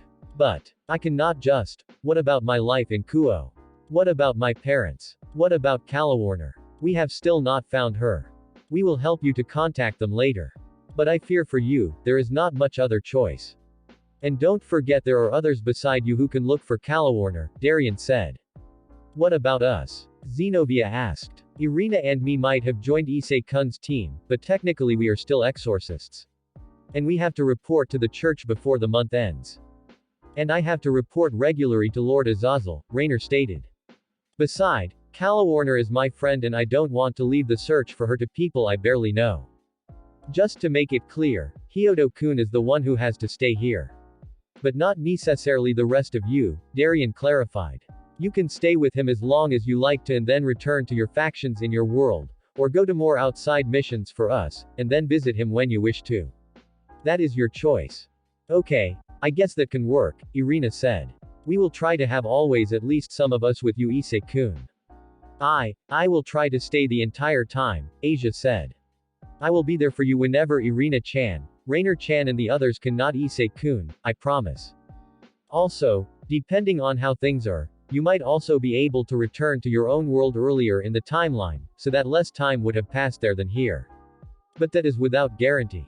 Oh okay, Issei answered. It is not easy to learn control of this new state Hyodo, Spectre stated. We all have gone through this. Is it that what Faust meant with what he said back then? Issei asked. You know, this strange things about pain and glee. All who are crossing the border between a mortal being and a cosmic entity had experienced what you are going through right now at one point. The loss of control, the instability, the pain, it is something we all have experienced in one form or the other and that we all have overcome. All who are reaching our level of power do, Darien explained. Others did not. Like we told you. Some went insane, completely lost themselves. The lords however, actually try to revel in it. They intentionally bring themselves closer to the brink of the mental abyss to see how far they can go, he stated. They literally torment themselves because they believe the experience makes them stronger mentally. In some ways they are not completely wrong in that part. But they are always walking at the edge of total madness. Quote. Not just at the edge of it by what we have seen, Akino commented, with Rias nodding slightly next to her and Rainer showing a grim smirk. Even Darien had a small smile on his face. He admitted that he had badly miscalculated with what was happening to Issei. It was true that he had secretly hoped that he could breach the border into a cosmic being one day. But he would have talked with him about it beforehand and given him a choice. By offering him to block the growth of his power as an alternative. But he had never expected his powers to evolve that fast and go out of control so quickly. Looking back he should have probably expected this to happen. But with the latest movements of the Dark Order and the possible return of Darkseid, they all had too many other worries on their minds. It seemed despite what he had become and despite all his power, beneath all of it he was still human. And he was reminding himself of that at every day of his life. We should go, Spectre stated. Go where? Rias asked. There is a small town close by, Darian told them. We have been on this world before, he explained. One last thing, Rias said. Tell us, what is out there? You keep warning us about dangers out there. But you had not given us much detail about these dangers. She had heard them talking about this a lot, but by now she truly wanted to know. Threats out there. What kind of? What did they look like? You truly want to know? Spectre questioned. All of you. She and Darian exchanged a short silent look. Why yes, Issei answered. Okay, if that is your wish, she said a moment later. She activated her powers. None of them could truly sense it, since their own were blocked. But they could all see the glowing light radiating from her body. Suddenly, the area around them seemed to change. XXX. Illusion, dreamscape. From one moment to the other, the landscape around them was replaced by the picture of a large, seemingly deserted city. They knew of course that this were only Spectre's powers, creating an illusion. But still, it seemed to lifelike, as if they were truly there. Everywhere around them long lines of multi-story building had appeared, roads and sidewalks, highway bridges. It was a large city, a metropolis. They themselves were standing at a small spot of earth, grass and a few trees in the middle of the town. But it was not a park, as you could have first thought, it was a graveyard. On a closer look however they saw that many of the windows were broken. Dust were on the streets and litter everywhere. And not a single being was to see. It was a ghost town. But suddenly, something came to life. Or maybe not really life at all. For a short moment the moon in the sky above them seemed to morph, showing features vaguely resembling a human skull. Then they saw 4 figures standing in some distance, at the border of the graveyard area. The figures were slowly coming closer. And they could see that they were not living people at all. They were walking undead corpses. At the same moment they saw all around them skeletal arms breaking out of the ground, and even more undead were digging themselves out of the earth of the graveyard. And also in some distance in the town, they could see movements again. They were coming out of the buildings, roaming the streets. It were hundreds, thousands of them. What had happened here? They asked themselves. Was it this entire town? Or, an even more terrifying thought came to some of them. And for a short moment they saw a glimpse of everything from another perspective. They saw themselves in orbit above the planet. It was Earth, but not any Earth they knew. The night side of the planet, where the lights of countless cities should have been, there was only dark. It was a world of the living dead, they realized. XXX. The place around then changed again. Now they were standing at what looked like a street corner in a small town. In opposite to the last time, they saw some people walking around in the distance. Europeans or Americans by the looks. But it were no only the normal people who were here. There was also something else. They all nearly instinctively felt it before they even turned around. And they all heard the low sound, a gnawing and crunching. As they turned to the source, they were all surprised to see a clown. Yes, the figure standing in a slightly bowed posture on the other side of the street, wearing colorful clothes and with bright red wild hanging hair, was obviously a clown. At least at the first look. But they all knew better than anyone else that looks could be deceiving. They saw that the figure was holding something in its hands, and the gnawing sound continued, obviously it was chewing on it. As the clown changed his ankle just a little bit, they could make out what it was, and got another shock. It was a ripped-out human arm. A small-looking arm, like from a child, they realized. As they clown, the creature, was now fully turning around to them. They already had more or less an vague idea what they would see. As they saw the face of the monster though, it was even worse than they thought. Its mouth was a wide maw, that went nearly from one ear to the other, filled with lines of long razor-sharp teeth. The eyes of the creature were nearly completely black, only with small bright lights glowing somewhere inside them. Just in the moment the monster seemed to move to leap forward and attack them, the room changed again. XXX. It was suddenly looking as if they were floating in space. Around them they saw nothing but empty darkness and some stars glowing in the distance. Yes, they were truly open space. At least in their minds. But then they saw something that looked like giant greenish and gray-colored tentacles rising up from all around them, surrounding them. As their gaze followed these tentacles to their source, what they saw made their blood freeze. It was only a split second, they only saw a small look of it. But that was already more than enough. There was a massive grotesque body with no visible arms or legs, only the many tentacles growing out of it. A large opening, vaguely resembling a mouth, with long spear-like spikes raging out of it, that could maybe be teeth. And giant sickly yellow eyes just above it. Nearly every supernatural being they had ever met was at least somewhat human-like in nature or appearance. But this thing had nothing even closely resembling humanity. It was a completely alien-like monstrosity. XXX back to reality. A second later they found themselves back where they had been before. Even as the supernatural beings that they were shaken to the bone. That, Rainer stammered. That was. Calm down, partner. Diedrag said to Issei in his mind. That was a small glimpse, Spectre stated. A few of the threats waiting out there, in and between the other universes. None of these threats were part of the Dark Order or somehow connected to them, you should know, Darien explained. While they are our most direct and prominent opponents, they are by far not the only ones. The last two creatures you showed us were two of the legendary Old Ones, weren't they? Diedrag asked. We also call them the Nameless Ones, Spectre stated, but yes they were.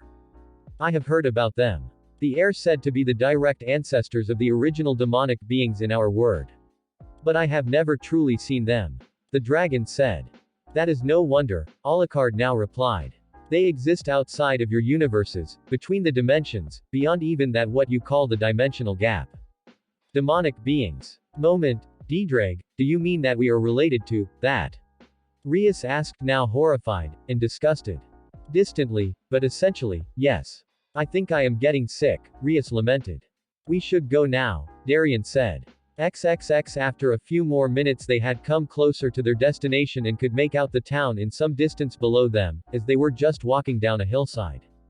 They now also had a good look at the large valley close by. It was indeed a small, just and a bit medieval-looking, settlement. They could see that the residents seemed to be human. Or at least a practically identical-looking species. This surprised them a little bit. They were on another planet after all.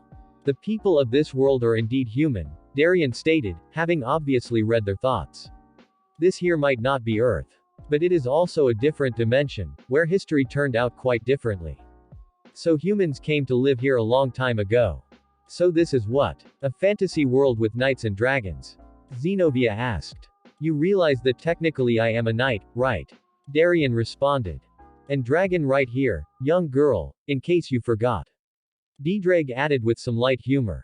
Oh yes, of course, Zenobia replied flustered. I guess that was silly of me, she said with a smirk of her own. And you have been here before? Irina questioned. What you see the close by is not a valley or a canyon, it is a crater, Darien said matter-of-factly. And it is not the only one. The planet's surface is covered with them.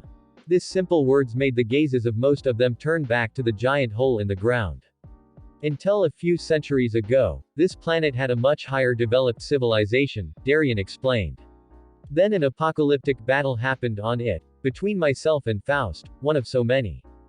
As you already know, around the middle of the 21st century of our universe, so about 500 years ago from our point of view, the first great conflict between the Guardians and the Dark Order took place. The first and the worst so far. While the roots of both organizations go back as far as before the birth of Christ, it was only then when we became the multiversal organizations we are now. Yes, they had all already heard of this. Except Kuroka of course, who was listening curiously. Since before the first universe was formed, Darien continued, the creator god of the multiverse and his counterforce called Ahriman, the force that had created the Dark Order, had been struggling over control of existence itself. Over the eons they had both created many cosmic super beings and lesser gods and also avatars and placeholders of themselves. But for the greatest part, their powers were still in balance across the multiverse. So they continued to grow agents and heralds to act as their hand in the different worlds. By the time of my universe's 21st century, Ahriman had finally gathered 6 heralds with a cosmic level of power, who had in turn assembled entire armies around them. And they started a quest for complete domination. A few of them, like Faust, had only reached that level over time. Others had been gods and super beings from the beginning. Some had already been galactic threats before they had even joined their group and had their own plans and ideas before that. Like a warlord named Thanos, who became obsessed with the idea of preserving cosmic balance by thinning down the population. Or in his case slaughtering half the population of entire planets. Or an ancient being called Dormammu, who existed in a dimension beyond time itself and wanted to spread his power by conquering other realms, and acted as an ally of the Dark Order. To counter this threat, the original Caerleon Order from Universe 01, that Merlin had founded, united with groups like the Avengers, the X-Men, Justice League and the Titans from several worlds. Thousands of planets had been devastated or even completely destroyed during this war. This here was one of them, he stated. Even a few entire dimensions collapsed. This planet here, he looked around, had a civilization and technology about comparable to Earth in late 20th century. But the Dark Order judged them as stagnating, flawed and corrupted and marked them for extermination. Like many other worlds. Some we were able to save, others not. I fought Faust to save this one. About 10% of the population survived. But their civilization was practically thrown back into the Bronze Age. I understand, Issei said grimly. They all realized that something like this could also easily happen to their own world. We have helped this people as good as we could afterwards and kept an eye on this world. XXX they had by now reached the town. Some of the citizens had seen them coming. They were watching them, most with an odd expression. Issei and the others noticed that some of them were kneeling.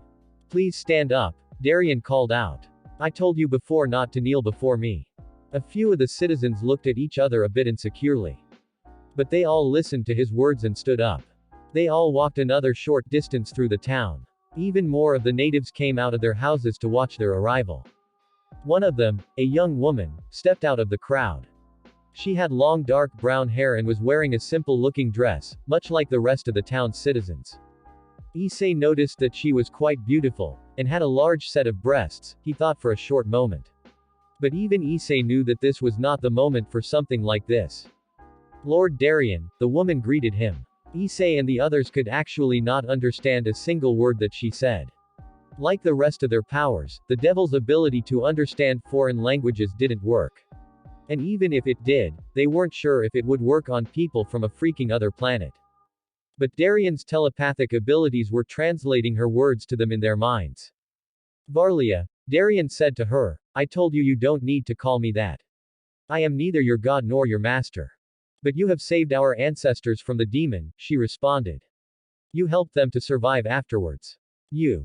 I did that to save them. Not to rule over them or be worshipped by them, he declared. Varlia, you have grown up since I last saw you. It was years ago that you visited us the last time. She smiled.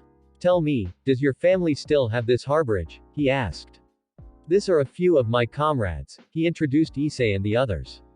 A few of them need a place to stay for a while. XXXXXXXXDXD Universe 15 Back in the world of the sorcerer Hyudas, the native versions of Issei and his friends and family were still visibly shaken by all what had happened.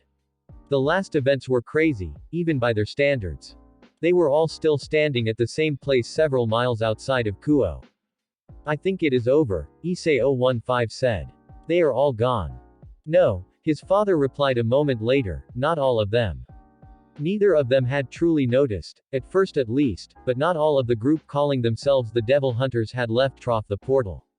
No, one of them had just teleported away instead. But not all too far away. But not too far away. It was no one else but the small fallen angel. You can come out. We know you are here, Mr. Hyudo called out. The small figure appeared from behind a line of trees a few hundred meters from them. She spread her black wings and flew the short distance between them. Please don't kill me, Mittelt said. I surrender. I didn't want to harm you. I never even really wanted to have anything to do with this people. It is just. You were afraid, Issei 015 stated. Yes. Understandable, given your situation, Mr. Hyodo stated. As I understand it, you have betrayed your comrades from the Grigori and joined up with these people. I was just afraid of my life, she said. What was she supposed to say now? She asked herself. That she had first joined Kokobil's rogue faction out of fear of being killed by them. And then run away to avoid punishment for it and ended up being found the Devil Hunters. This would only make her look like a notorious coward and traitor. Well, you were never a hero in our world, Mittelt, Rainer 015 commented. And it seems that you aren't one in yours either. Mitelt grimaced. You are not exactly a hero either, Rainer-chan, Issei 015 stated. Issei's father and mother admitted they could somehow understand how the small fallen angel acted. Even if they certainly could not condone it. It is okay. We promise we won't harm you, as long as you don't try anything, Issei's mother told Mitelt. That means as long as you are willing to give us some information about your allies. So you want me as a source of information, she said. Indeed, we do, Mrs. Hyodo replied. And you probably see that this is understandable, given the situation. But if they find out, they might come after me and kill me. As much as I want to sympathize with you, this is something you should have thought about before you had joined a group like that, Issei 015 stated. But if they truly come for you, we promise we will protect you as good as we can. Right. He turned to his parents. We do, his father said. They all knew that this would for sure not be the last they heard from their strange visitors. If these were truly agents of the old enemy known as the Erebos, then Mr. Hyodo had a good idea why they were here, or rather for what. He remembered what was still lying, well hidden and protected, in the secret vaults of their guild. One of the weapons developed during the war that gave first rise to the human magician guilds. The same war in that the mysterious enemy called the Erebos had first appeared out of nowhere and was finally banished from their world once again, and that had reduced the three factions to a shadow of what they once had been. It was a weapon especially designed against devils. So if this had truly been agents of the Erebos, who had been known above all as fanatical and hateful enemies of them, then it was not far off to suspect that this weapon was the true reason they had been spying on his son and his associates. And by what he had heard of the Erebos from the stories, it was better when they would never get their hands on it. XXX somewhere else, in a secret basement, right under the building that was the headquarter of the guild that the Hyudas were part of, a large assemblance of supernatural and magical objects was being lined up. One of them, on a small pedestal, was lying a large iron gauntlet, decorated with a small golden cross on its side. XXXXXXXDXD Universe 01 Issei admitted he had often imagined how it would be when he finally told his parents his story. That was exactly what he was doing right now. But, for once, there was the fact that he wasn't at home, but on some alien planet in another dimension, and his parents were not even physically present but a mental projection. He could imagine that it was not much different for them however, as it was for him. And to make it even weirder, at the same time another version of him, the Issei Hyodo who came from a future universe a few weeks back, was in this moment standing right beside them in their home, along with Odin and Rasputin from the Guardians. It was a short time earlier when the future version of Issei and his versions of Rias and his current harem, together with the two Guardian members, who introduced themselves to them as teachers Mr. Borson and Father Grigori, had appeared at the Hyodo home and told them that they needed to inform them about an important issue. This issue turned out to be the most outlandish and insane story they had ever heard. But both Issei's double and his girls and the two guardians quickly gave them evidence in form of showing them their wings and demonstrating a few magic tricks. Issei's parents had been more than just speechless. In opposite to their sorcerer doubles from Universe 015, they were just regular everyday citizens after all. And their entire world had just been turned upside down several times over. But they could hardly deny it, with so many living proofs for the supernatural right next to them. Right now they were sitting in their living room and talking with a life-sized magical projection of their real son and his by now 3 girlfriends Yuma, Irina and Asia. That was at least the last number they knew of for sure. They had also heard something about some girls called Ravel and Gariel. But they were not completely sure how he was standing to these two currently.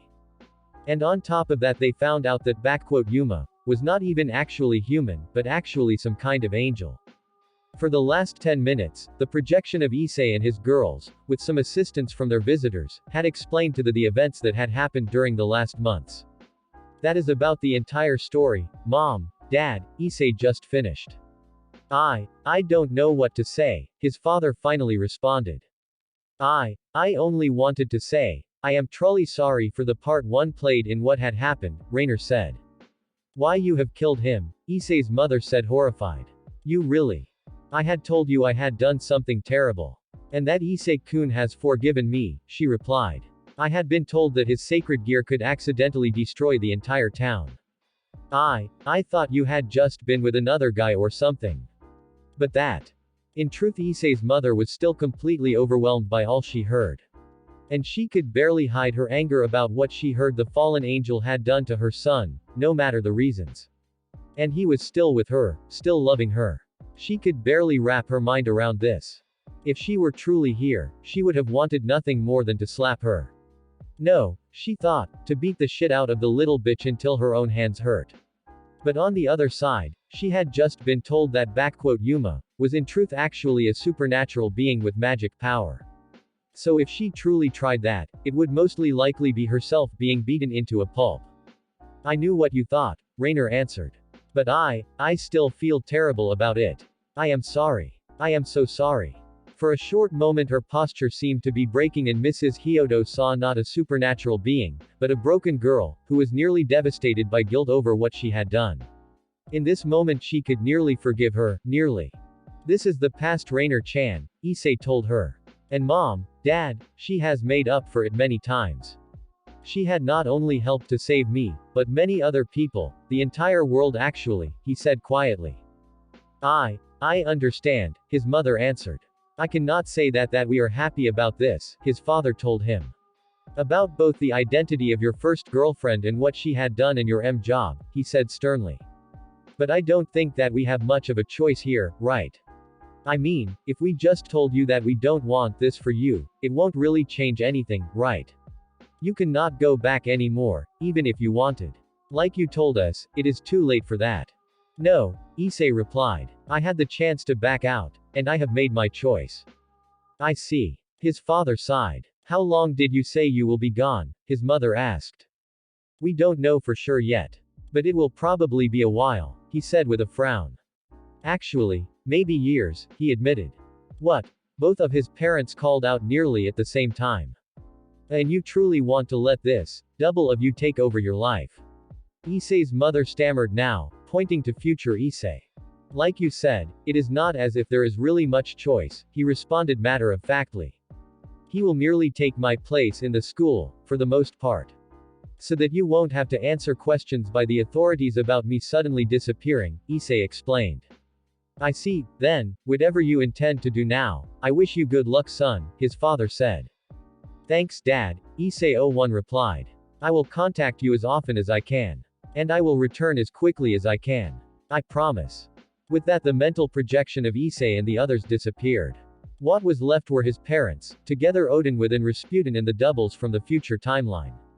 You should know, I certainly don't intend to actually take your Issei's place and live here, Issei-05 aka future Issei, said to the parents of his native counterpart. My own parents followed us to this world, together with the devil and fallen angel refugees. They live currently in the underworld. But you will take our son's place in the school, Mrs. Hyodo said. I will. At least for the time being. It is for the best, Odin told them. It is simply a fact that your son cannot return safely at this time. This version of Hyodo-kun here and his group had offered to help us to deal with some very dangerous threat for your world. Threats that would put your hometown and your family in danger as well, if they were allowed to continue. With the information they gave us, however, we are already doing our best to hunt them down and stop them before it ever comes to this. And like they already said, with him taking your son's place in school, you at least won't have to explain his disappearance. You promise us he will be safe? Mrs. Hyodo said. For the time he will be training at least, he will be, Odin answered. And your Yuma, Rainer-chan, Irina-chan and Asia will take over in place of our owns as well. She asked, looking at the doubles of the girls she had got to know as her son's self-proclaimed harem. Actually, no, at least not in the long run, future Rainer responded. Because, you see, me myself, Irina-chan and our friend Zenobia-chan, we are all pregnant with our Issei-kun's children. While Issei's father simply looked a little surprised at this new revelation, Mrs. Hyodo reacted in a way nobody would have expected. At first, for a few moments, she was just looking at future Rainer expressionless. Then she slowly started to giggle. And finally she broke out into loud laughter. Her husband and the others present were looking at her with some curiosity. Why? Just why I am not even shocked anymore, she said as she had calmed down somewhat. You said there is also another version of me that is right now in the underworld.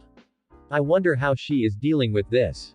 Believe me, future Issei replied, My own parents have seen far worse things than just a few of my girls becoming mothers, he said, looking at the three young women in question with a warm smile. Mr. and Mrs. Hyodo reminded themselves that this issei was a few years older than their son, and while he was young to be a father, he was not that necessarily too young. I guess given how things are turning out, it is very likely that our issei will be in the same situation sooner or later. Issei's father sighed. Well, given that he is working for your organization, I guess at least any children will be well cared for. Issei 05's expression turned more serious once more. Deadly serious. Like Odin-san had said, there are things we will take care of. A terror organization called Chaos Brigade, Hades, the Four Horsemen, the Monster Trihexa, I intend this world to be free of them when my children will be born. During the last months, Issei 05 or Future Issei as he was also called, the one who came from the future universe, and his compatriots, with some assistance from the Guardians version of Odin, had great success in their mission to stop the threats originating from this world. The same ones they had been fighting back in their own reality. But this time around they had the advantage of experience and future knowledge. One of the first they had been going after was this world's version of Hades. They had gone to Olympus and presented Zeus all the information and evidence about his brother's secret plans and his actions from the future timeline. He had not been happy at all. Both about what they had shown him and what they were now asking of him. But after hearing about the devastation Hades' counterpart had caused in their world and seeing the evidence about his plans to dominate the other factions, plans that had been in the making for many years, he saw there was no other choice. So he gave them his permission to take him down. In the end Hades fell through the hands of a team of future issei, Odin and Searsex. It was however Issei who ultimately dealt the death blow with Dedrag's Crimson Purgatory. They had also tried to locate Lamia Belial and her servants. But so far they had no success. They had long located the place where she and her entire peerage would have placed themselves in stasis if things had been going like in their own world. But they hadn't been there. It was as if she had vanished from this world centuries ago. And maybe she did. For an agent of the Dark Order, this was actually quite possible. After they had found no trace of her for a while, they decided to move on to dealing with the rest of Chaos Brigade. They used their future knowledge of the plans and whereabouts of their enemies against them. Of course not everything was exactly like it had been in their own universe. Too much had already gone differently for this. Not all bases of the terrorist organization were at exactly the same locations, members and some of their teams were different. Just like some of their plans. So there had to put some actual detective work into it. But now, less than 4 months after they had first arrived here, they had reached their goal. Chaos Brigade was finished. But the price had been high. The first they had located and taken out was Shalba Beelzebub. Issei remembered all too well his alliance with Diodora and his attempt to kill Asia. Something that would never happen in this world, since Diodora Astaroth was already dead. Otherwise he would have been next to their list. But also his other plans that placed many innocent civilians into danger. Just like they had expected, the arrogant and bigoted former Beelzebub heir forced them to fight him till death. In the end he was eradicated by Ria's power of destruction. But it was next, when they turned to the real and most direct threats in this world, Rivasim Lucifer, Quiloth, and Trihexa, and Rivasim's plans to awaken it. Out of them, Rivasim had actually been the first they had taken out. When they fought him and his closest followers, they were being assisted by this world's Valley Lucifer and his team. Who had been all too happy for the chance to finally take revenge on his monstrous grandfather and be part of the group to take him out. Issei on his side was happy to his rival and friend, or at least a version of him, again. As you could expect, it were him and Valley teaming up on Rivasim himself, while the rest of their teams were taking care of his followers. What was different was however how easy the fight seemed on Issei's part, now with his knowledge about Rivasim's power and his already experienced DXD mode. Especially given how much of a threat the evil super devil had been back in their own world. Now Issei could have taken him on his own. But he admitted he actually held back somewhat to allow Valley to do his part. In the end it was also Valley who had dealt the killing blow. Issei had just landed a devastating strike, that left their opponent visibly damaged. If he thought back, it was nearly a repeat of how it played out in his world. With Rivasim lying beaten before him and Valley. Only this time there were no evil dragons around to interrupt them. In opposite to last time, however, this version of Rivasim stood up again and went on an angry attack straight for Valley. He had probably identified him as the easier of the two enemies. Maybe he had hoped to take his grandson hostage. Issei wasn't sure. What was for sure however was that Rivasim had either underestimated Valley or overestimated himself badly. Just before he had reached him, Valley materialized the sword Escalation in his hand, that is it looked Michael had given to him in this reality, instead of Issei's counterpart, and used it to impale his grandfather through his chest. For a second, he was staring at Valley in shocked surprise, before he sank dying to the ground. At this point the others had already overpowered his followers and rounded them up. Rivasim Lucifer, the literal head of the snake, was gone. And then they had proceeded to dismantle his entire remaining organization around it. After Rivasim fell, they continued to locate and neutralize, as far as they knew, all of Quilloth's remaining hideouts and bases in their reality. And also, especially important, their connections in the other factions. Like for example the spies under the Angels. But the truly greatest threat was still around. XXX. They were now standing at the ceiling place of Trihexa. The giant lifeless form of the monster towering behind them. Issei 05, the Guardian members Odin and Rasputin, Universe 05's Irina, Rias, Akino, Kiba and Kaneko and Kuroka, and also the by now quite pregnant-looking Rainer and Zenobia. Also with them were the three faction leaders Sirzex, Seraphal, Michael, Gabriel and Azazel. So this is it, Issei said. What do we do now? Irina asked. To be honest, I don't know, Issei answered, should we just leave it here? Zenobia said, I mean it was God himself who had sealed it. So if Rivasim or Quilloth is not longer around to awaken it, it should be no real threat, right? I wish it were that easy, Rainer stated. You forget that the Dark Order knows about Trihexa as well, Issei pointed out. If Chaos Brigade won't release it, they for sure will sooner or later. As soon as it fits into their plans, Rainer added. That might be in 500 years from now on. Or it might be tomorrow.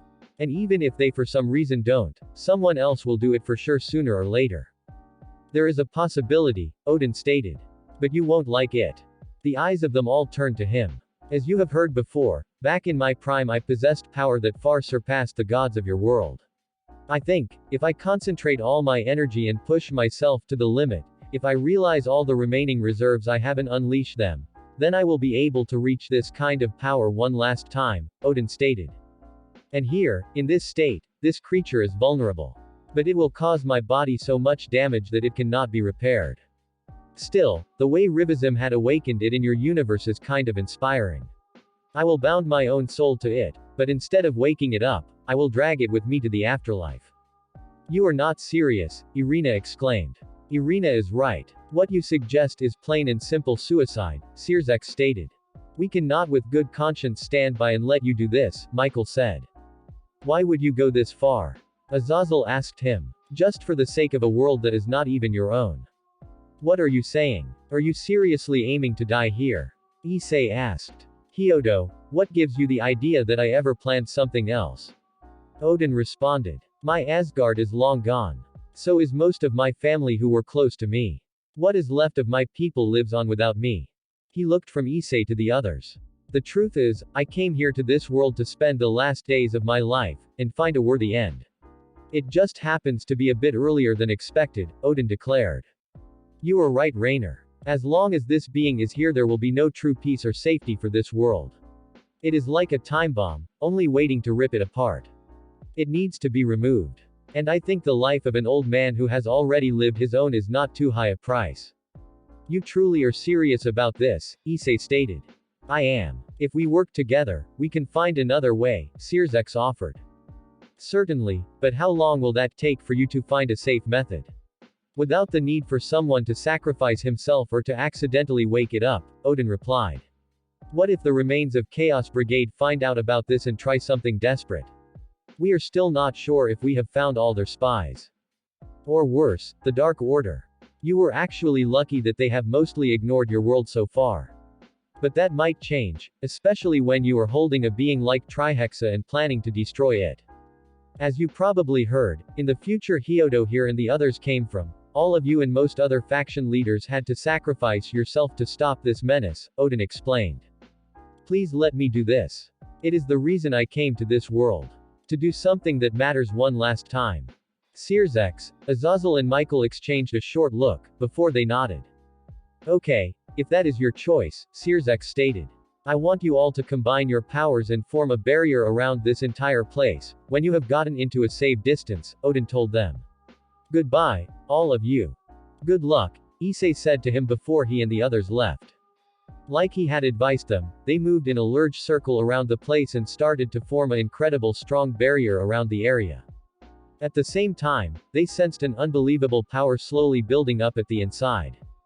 XXX, so I guess this is the end, Odin said to the lifeless form of the beast. For both of us. He slowly powered up, connecting himself to the energy called the Odin Force one last time. He reached out and was binding his mental and physical energy to the monster. Then he unleashed all his power. A moment later it was over. XXX, they all sensed it outside, an unbelievable outburst of energy. But not only that, it was literally a hole being ripped into their world that swallowed the spirits of both Odin and the monster. Goodbye Odin, Issei 05 said quietly. XXXXXXX, it was over. Or at least nearly. The members of the hero and sorcerer faction were still being hunted down. Cao Cao and some overpowerful individuals were still on the loose. But in the great scheme of things they were ultimately only a smaller problem. Even if they were dangerous, at least their plans would not lead to the end of this world. They would have also to inform their counterparts, especially Issei's own, about the sacrifice Odin had made. Issei remembered he was technically part of their team. This Odin had acted as something like a mentor for them and they would certainly be sad about his death.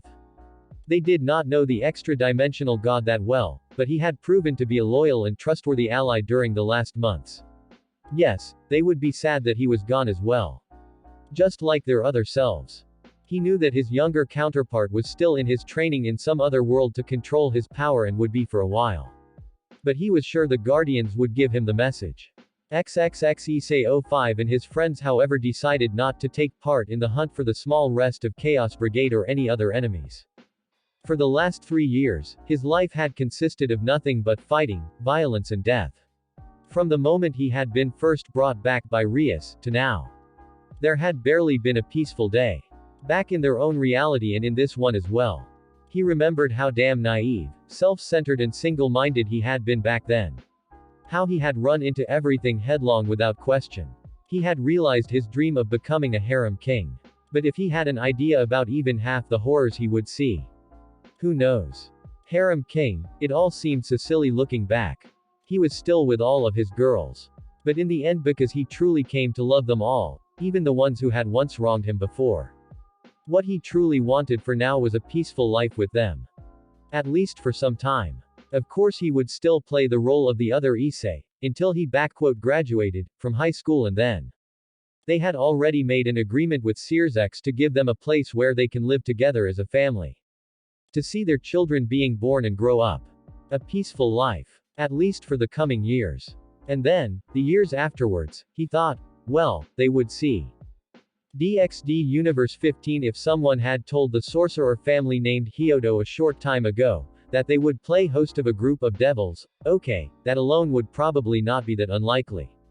They were part of a prominent magic guild after all and contact with supernatural being was part of their daily business.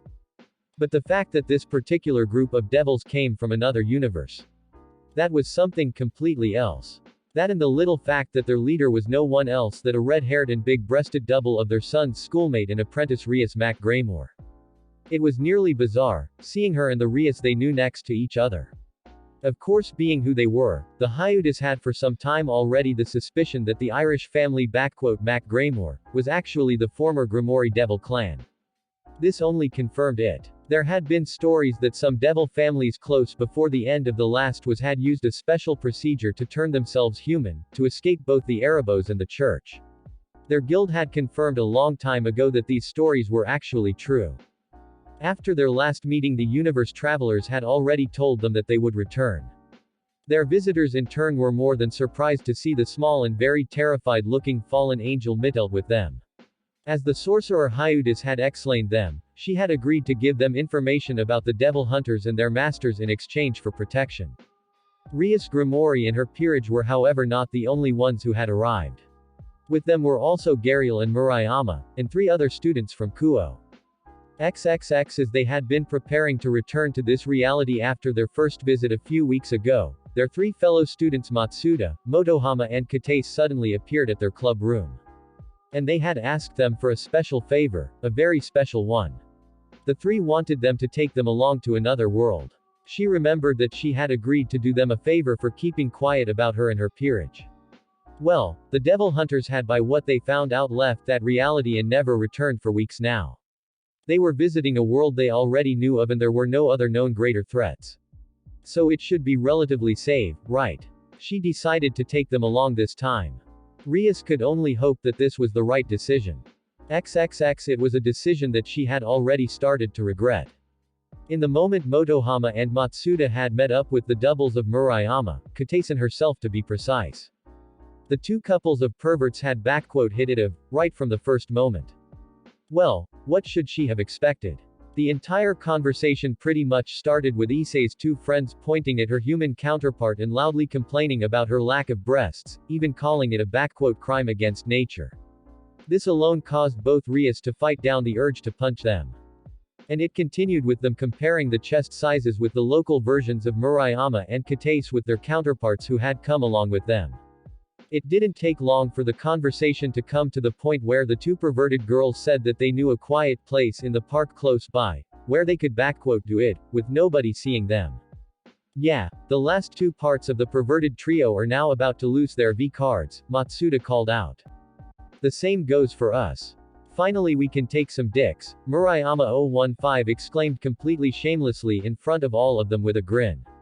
And it are even the ones of Motohama and Matsuda, even if it are not truly them. They all remembered that this universe's versions of the 2 were members of the student council, along with Issei, and like him showed little interest in girls. So the complete reverse from the world they came from. Are you coming with us Rias? She asked human Rias, who suddenly looked visibly insecure. She said reluctantly with a short look to sorcerer Issei. Oh come on, pervert Kataise said, we know you have a crush on Issei-sama. Like all of us. But I am sure he doesn't care so much about if you are a virgin or not. Otherwise he would say something right now. Come on Rias, how can you miss such an opportunity? Unless of course Issei would take care of your virginity himself. Don't even start with that Kataise, Issei 015 said. Okay, what the hell is wrong with you perverted sluts, Murayama 01 called out. You have seen how this 2 other perverts treated Rias here. I thought you were her friends. They even called her a crime against humanity, for heaven's sake. And now you want to fuck them anyway. And even expect her to join in. What kind of friends are you? I am actually ashamed that you are me. I completely agree, her friend Kataise said. You 2 are a disgrace. And I am ashamed as well. Their 2 counterparts now actually looked visibly shaken and regretful. We are sorry, Kataise 015 said. I guess our other selves are right. That was completely thoughtless of us. I am sorry Rias. Murayama 015 turned to her friend. Yes, I guess we weren't really good friends right now, Kataise 015 admitted as well. Please forgive us. And you 2 are not the slightest bit better, Murayama 01 said to Matsuda and Motohama. To insult a girl like that, just because of her breast size, you assholes. And you are surprised that no girl beside this 2 whores here actually want you. The 2 male perverts now looked clearly ashamed too. You are right, we acted like complete assholes here. Just because this Rias has not the same assets like ours, we had no right to treat her like this, Motohama stated.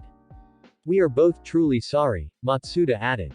I guess we both got a bit carried away. Okay, I can accept that, human Rias said to them. As long as you really mean it. And I have also not a problem with you 2 having sex with my friends.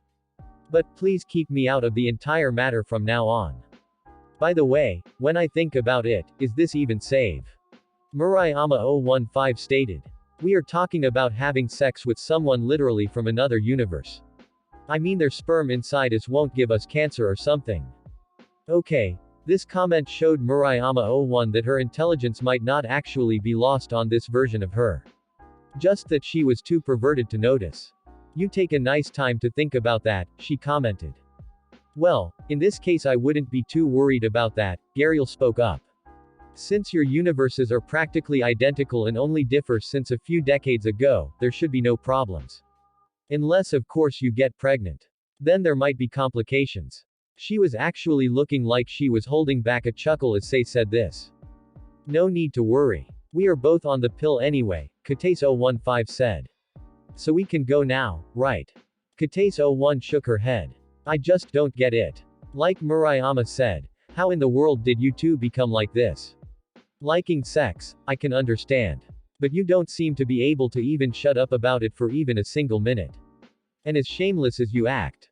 Oh really? You know, you and your friend are actually lucky that you have boys like this too around, Katase015 replied. You are not serious. Actually yes, Murayama's double said. You see, the boys at our school never paid attention to us. They all follow Issei-sama's and his friend's example and concentrate only on their studies. They all say they have no time for girls. No, you know how that is, when no boy would even take time to look at you, even less date you. It all started with me getting so frustrated that I finally flashed my underwear in front of a few boys in my class, and finally they paid attention. And now it is better. Katase asked aghast. Well, at least they no longer ignore us, her counterpart replied. Murayama-01 wasn't sure if it was truly just that what was wrong with her, Katase's and Rias doubles. Just lack of attention sounded a bit weak as an explanation for acting like this. Maybe it was just some weird kind of cosmic constant that a few people in her class had to be complete perverts.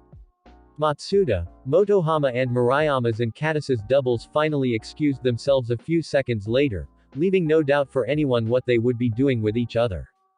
But all of them mostly ignored it.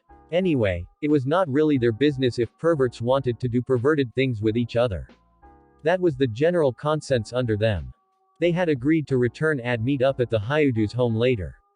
So there was not really an issue of having to find them again. Now we can finally deal with the real matter at hand, Issei-015 said. They were now going to meet with his parents. XXX. Rias Grimori was still talking with the sorcerer Hyodo family and her own counterpart. It was admittedly one a bit awkward conversation. So you think that is the reason why she is human instead of a devil? She asked Mr. Hyodo. And this Erebos have fought a war against your underworld. And it was turned into a wasteland. For the younger members of the native group, especially Rias Mac Greymore, a few of these things were kind of a surprise. They had of course known about the war with the Erebos and the resulting destruction of most of the underworld. But the fact of devil clans turning themselves human was new to them.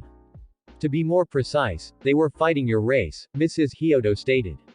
They might have gotten in conflict with the other factions as well, but that seemed mostly because they had been getting in the way. Their main target were always the devils. And you say this weapons that had been created during that war could be the reason they came back to your world? Akino questioned. Yes, Mittelt here has actually confirmed this. He pointed to the small fallen. But like I said, these weapons and their locations are protected by our guild, Mr. Hyodo replied sternly. I can also tell you more about the members of the Devil Hunters and their abilities, Mittelt told them. But I only know a little about their plans. I will tell you all what I know. But please, don't kill me or hand me over to the Grigori. They won't anyway. You are under our protection, Mittelt. Don't forget that, Mr. Hyodo pointed out. It was part of our agreement. I honestly don't care much about that, Rias said. If she is afraid to return to the Grigori, she can stay here for all I care. As long as she doesn't fight against us again. Can you tell us more about the Erebos themselves? She asked. Sorry, but what we told you is about all we know about the Erebos, Issei's father said. There is however someone who might have more information. And who? The remaining devil families of course, he explained. But most will probably not be very cooperative. We are still not exactly at friendly terms with the devils, he reminded her. But there is one I am sure will be. Yours, he said to the two quite surprised Rias. Moment, you want to ask my family? Rias015 asked. Yes, but for that we need to go to Ireland, he told them.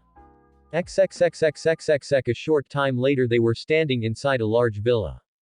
Rias and her peerage members, Gariel, Issei 015 and his father, his mother had decided to stay home to deal with the rest of their guests, and the human version of Rias. Their hosts had greeted them politely, but with clear shock at seeing them. Rias Grimoire in turn was more than a little unsettled too as she saw the human version of her family. Her mother and her father were pretty much looking the same, except, well, being human. And they were older of course. Both her father and Searsx, who went by the name Siegfried, had now the same brown hair like her own counterpart, with Zeodicus having some gray strains in it.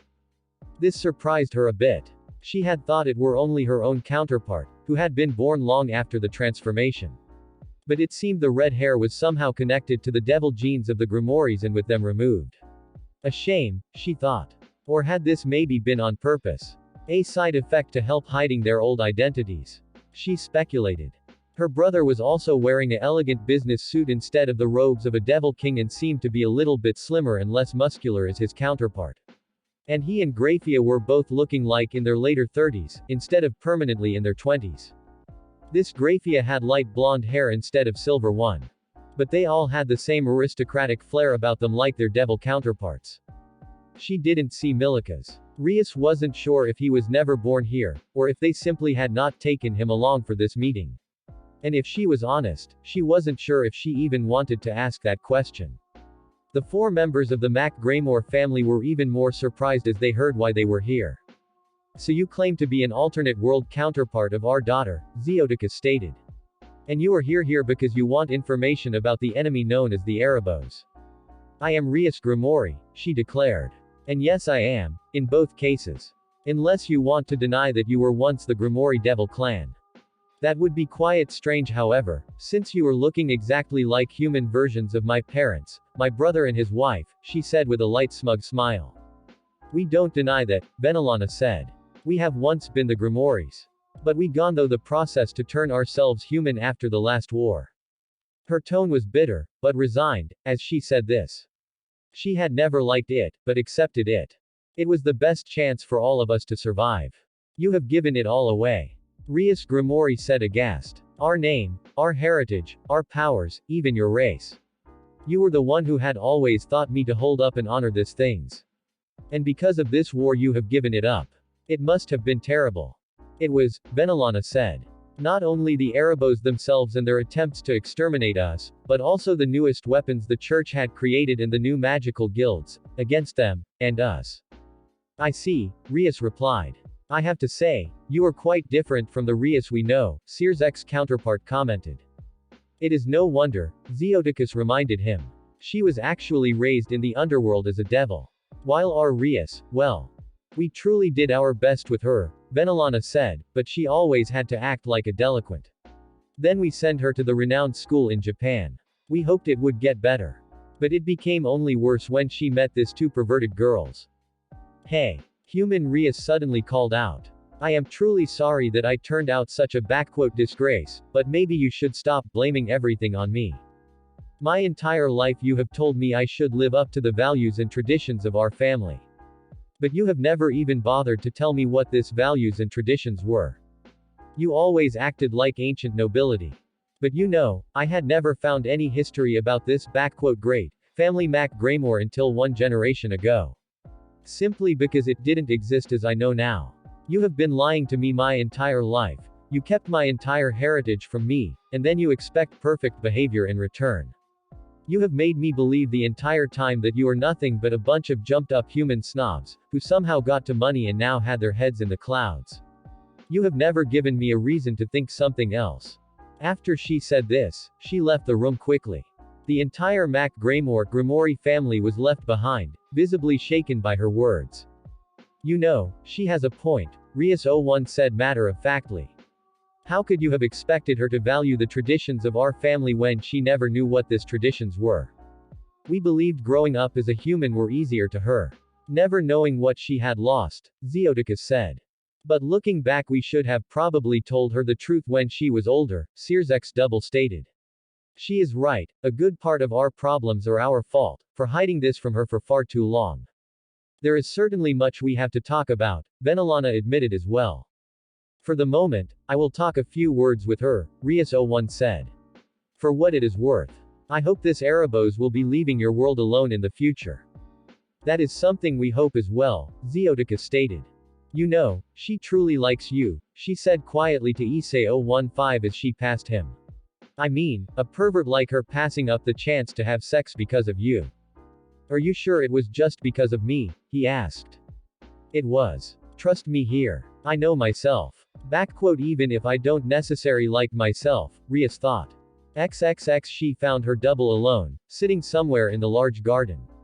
It was obviously that she had been crying. It is quite ironic, isn't it? She said bitterly as she noticed her coming. That you are obviously the perfect little daughter they always wanted. Believe me, I am not perfect.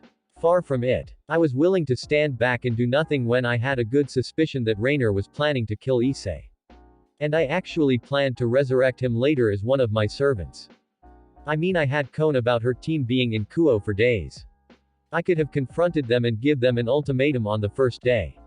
Instead I just sat on my ass and did nothing until people were killed and slapped myself on the shoulder for being backquote smart and patient. At least he would notice you, Rias 015 replied. Look at me. I am just a plain looking weird thing. I am nothing. Even with the boosted gear I am just a joke. Why would Issei ever pay attention to me? Or anyone, she said in resignation.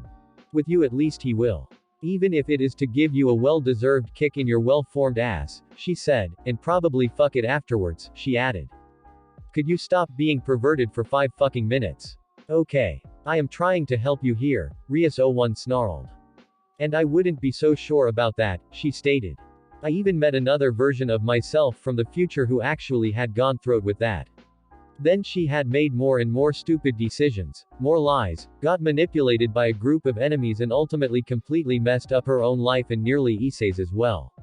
Quite ironically, she is still one of his lovers and part of his harem in the end.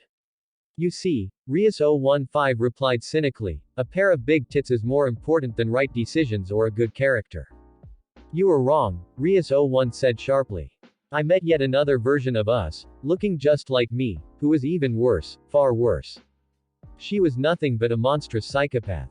She had sent Issei into a death trap to be mauled and killed by a stray devil, and then resurrected him as her slave and framed Rainer for it.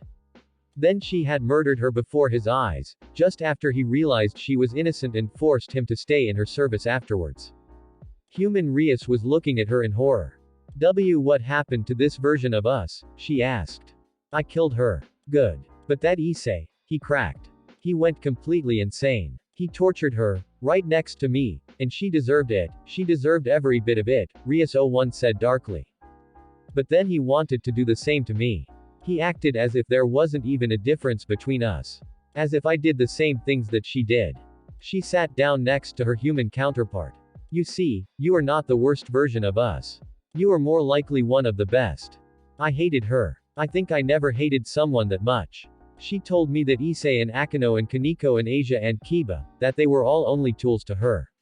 That it was completely okay to her if they died, when it meant a chance for her to save her rotten skin, Rias growled.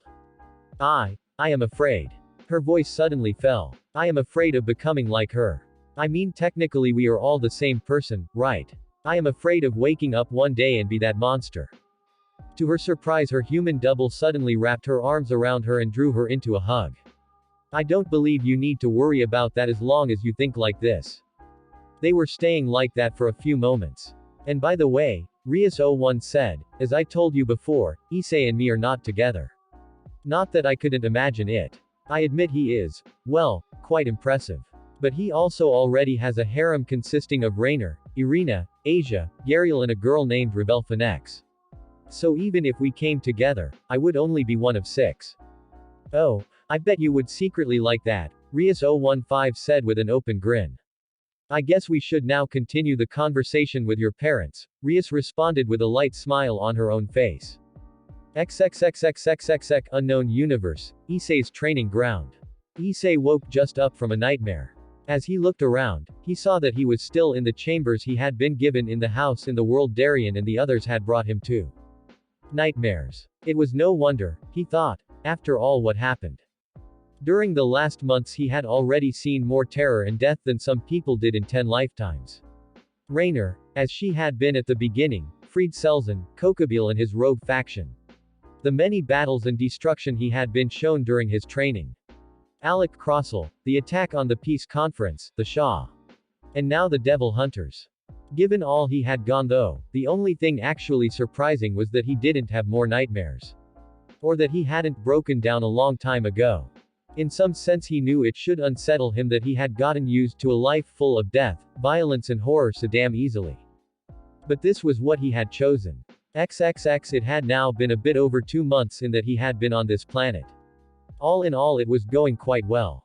Given the circumstances at least. He was still not able to use his powers on his own in this universe. But as Darien and Spectre explained to him, this was no surprise. And by what they told him, his energy had gotten far more stable. Even if he could not access it. But that had been the plan after all. To keep his powers dormant until they could be controlled again. He was not dead or insane, or both. So all this here could be counted as a success.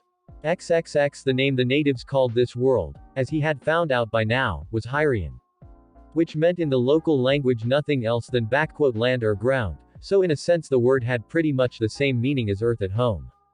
But it was not Earth. Like he had already seen before, the continents were different. The years were also slightly longer and the seasons slightly different. His best guess was that this was either a planet where humans had evolved completely independent from Earth as a separate but virtually identical species, in a 1 to 10 trillion chance. Or, what he thought more likely, that they ancestors had been transferred here in the past from a different dimension. Darien and Spectre hadn't known the answer either, but they agreed with his theory. XXX most of his friend had stayed for the first half week. But then they had to leave for some time because of duties at their own world. Rayer had to report to the Grigori, Rias to the Mao, Irina and Zenobia to the church. Murayama had to return to her family and school, Sona back in Kuo could only made up excuse about "school projects for so long, etc." They had of course all promised that they would return to visit as quickly as possible and stay if they could. Darien couldn't stay either. Of course he had helped him as good as he could in the first weeks. He was one of the leaders of the entire Guardian organization and its unofficial head. So he could of course not stay here for 2 full years. Especially with both the Dark Order and the Erebos out there. At the beginning of the second week he had to leave as well. In the end only Asia, Kuroka 06 and the mysterious senior Guardian Spectre had stayed for the entire time. The only ones who were not needed elsewhere. That meant Spectre became the one mostly responsible for his training. To be honest, Asia seemed to be enjoying the time she got to spend with him by herself pretty much and was eagerly trying to make the best out of it. He admitted that, despite her general innocence and "holy maiden" attitude, that she still often showed, she had a truly naughty side buried deep within her. At the same time however she said that she was missing her friends, aka comrades and fellow harem members. XXX Rainer had come for a visit 2 weeks ago. It had been her second one. In between she had been busy running errands for Azazel and the Grigori, as she told him. This time she had been together with Gariel, who had told her that now, that the talks with the Universe 015 residents were over, she could now probably stay here permanently until his training was over. Unless some emergence happened of course. A visit from Rainer. That meant normally going on a date, or whatever passed as a date here. He was in a middle-aged town. So the life here was for the most part, quite boring. Normally they were sitting in the inn together, talking and drinking a bit. Going on a walk together, watching the landscape, maybe 1 or 2 sparring matches, and the spending the evening with hot sex. Either by themselves or in a threesome with Asia. Like this time. Rainer had also told him that she was going to a special mission for the Guardians and Azazel. It involved another dimensional breach. She thought that maybe it was Calawarner, maybe. In exchange, she told him, she had afterwards gotten time off from her Grigori duties and would be able to stay with him as well. At least for some time. A visit from Irina was for the most part not much different than one of Rainer. XXX Kuroka 06 was mostly keeping to herself. It was clear that what had happened to his counterpart had hit her badly. But they were talking to her and trying to get her to open up as good as they could. XXX he and their hostess Varnia had also started to get along pretty well. Of course he caught himself staring at her breasts from time to time. But she was, as it turned out, quite relaxed about it. Despite appearing on the first look like a stereotypical middle-aged town, the people here seem to have a more open-minded view on sex like you would first think. More like the people of his own time than back in the Dark Ages. He had actually tried to ask her out at one point, twice actually. But she had just given him a friendly smile and told him that he was a nice boy, even if a bit perverted, a bit. She clearly didn't knew him that well, he thought. But he wasn't really her type of man and a bit young for her, and she had politely refused. Diedrag had explained to him once that his dragon aura was drawing people, especially women, to him and helped to make him practically incredible attractive to some. Not so much physically, but more in form of charisma. But of course that didn't work on everyone and was no guarantee at all. If a woman just didn't found him at least somewhat attractive like he was and had no interest in him. Or had simply all her interest concentrated on someone else, even the dragon aura would help him nothing. It was then a short time later that he noticed that she had began some kind of sexual relationship with Darien, as he had come on one of his visits. Well, that probably explained which man she had been interested in, he thought. Of course that had only happened after she had finally stopped treating him like some kind of super god, only refer to him as Lord Darien, and treat him as the savior of her world and founder of their civilization, even if technically he was exactly that. And started to see and treat him more like a normal person. A few nights ago he had actually seen that they even had a threesome with Spectre. At least going by the fact that he had seen the three entering Varnia's bedroom together and by the noises he had heard shortly afterwards. Well, he was probably the last one who should criticize others because of their relationships, issei thought. But since then he had also started to fantasize about Varnia even more. He remembered all too well her moans and shouts he had heard from her room. It was then when he had hit on her the second time. He had told her right away that if he was truly not interested, he would not bother her with it again. But he had also brought up her relationship with Darien and argued that, if he had her and Spectre both, there was no reason why she couldn't have a man at the side too. But her answer had stayed the same. She had told him once again, in the words of her world, that he simply wasn't her type, and that she was also simply not feeling well about the idea of having any relationship with a boy so much younger than her. He finally nodded and told her that he accepted this. But he didn't keep himself from complimenting her and telling her that she looked beautiful today with a sly smile on his face. To which she only thanked him and smiled back in a similar manner.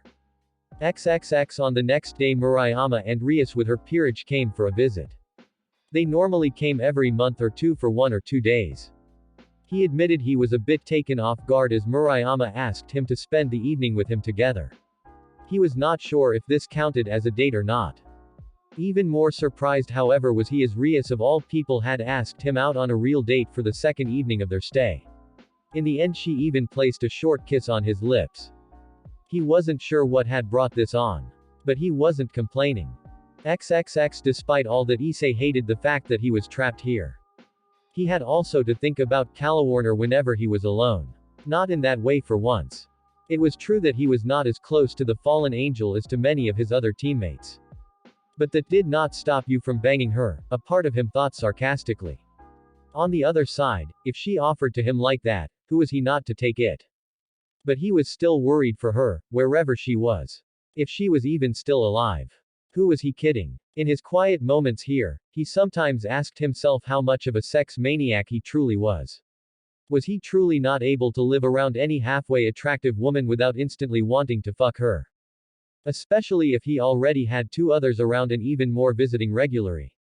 Actually the fact that his girls pretty much gave him a free card to ask out other women didn't help the problem. Self-control, he told himself. He had figured out that he needed to get a better hold on himself and also accept that some girls would just not been interested. And especially to stay away from crap like spying on them when they were undressing or things like that, like he had once done together with Matsuda and Motohama. In the end he decided to push these thoughts out of his mind and to concentrate on his training for now. Slowly he was starting to believe that his powers were returning. XXXXXXXDXD Universe 17, New Universe, a few months back. Earlier. Issei Hyodo was dead, killed by his own girlfriend on a date, once again. Like in many other worlds he also here had died by the hands of the local version of Rainer. But in this world it turned out to be worse. Here he died again only a short time later. This time for good. Like in other worlds, he had been standing between Asia Argento and his girlfriend and killer Rainer, as she tried to bring Asia back with her to remove her sacred gear.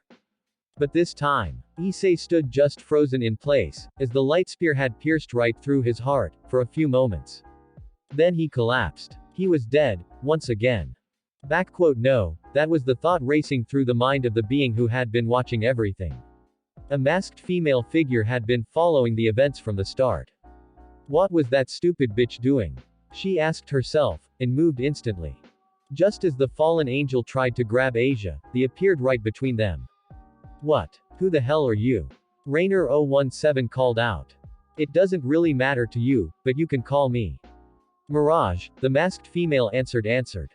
The question is, what the hell do you think you are doing? You have just killed a devil servant in their own territory. Are you trying to provoke a fight? Oh really? You make it sound as if this were a bad thing, she replied. Kokobile. Under her mask, the figure called Mirage gritted her teeth.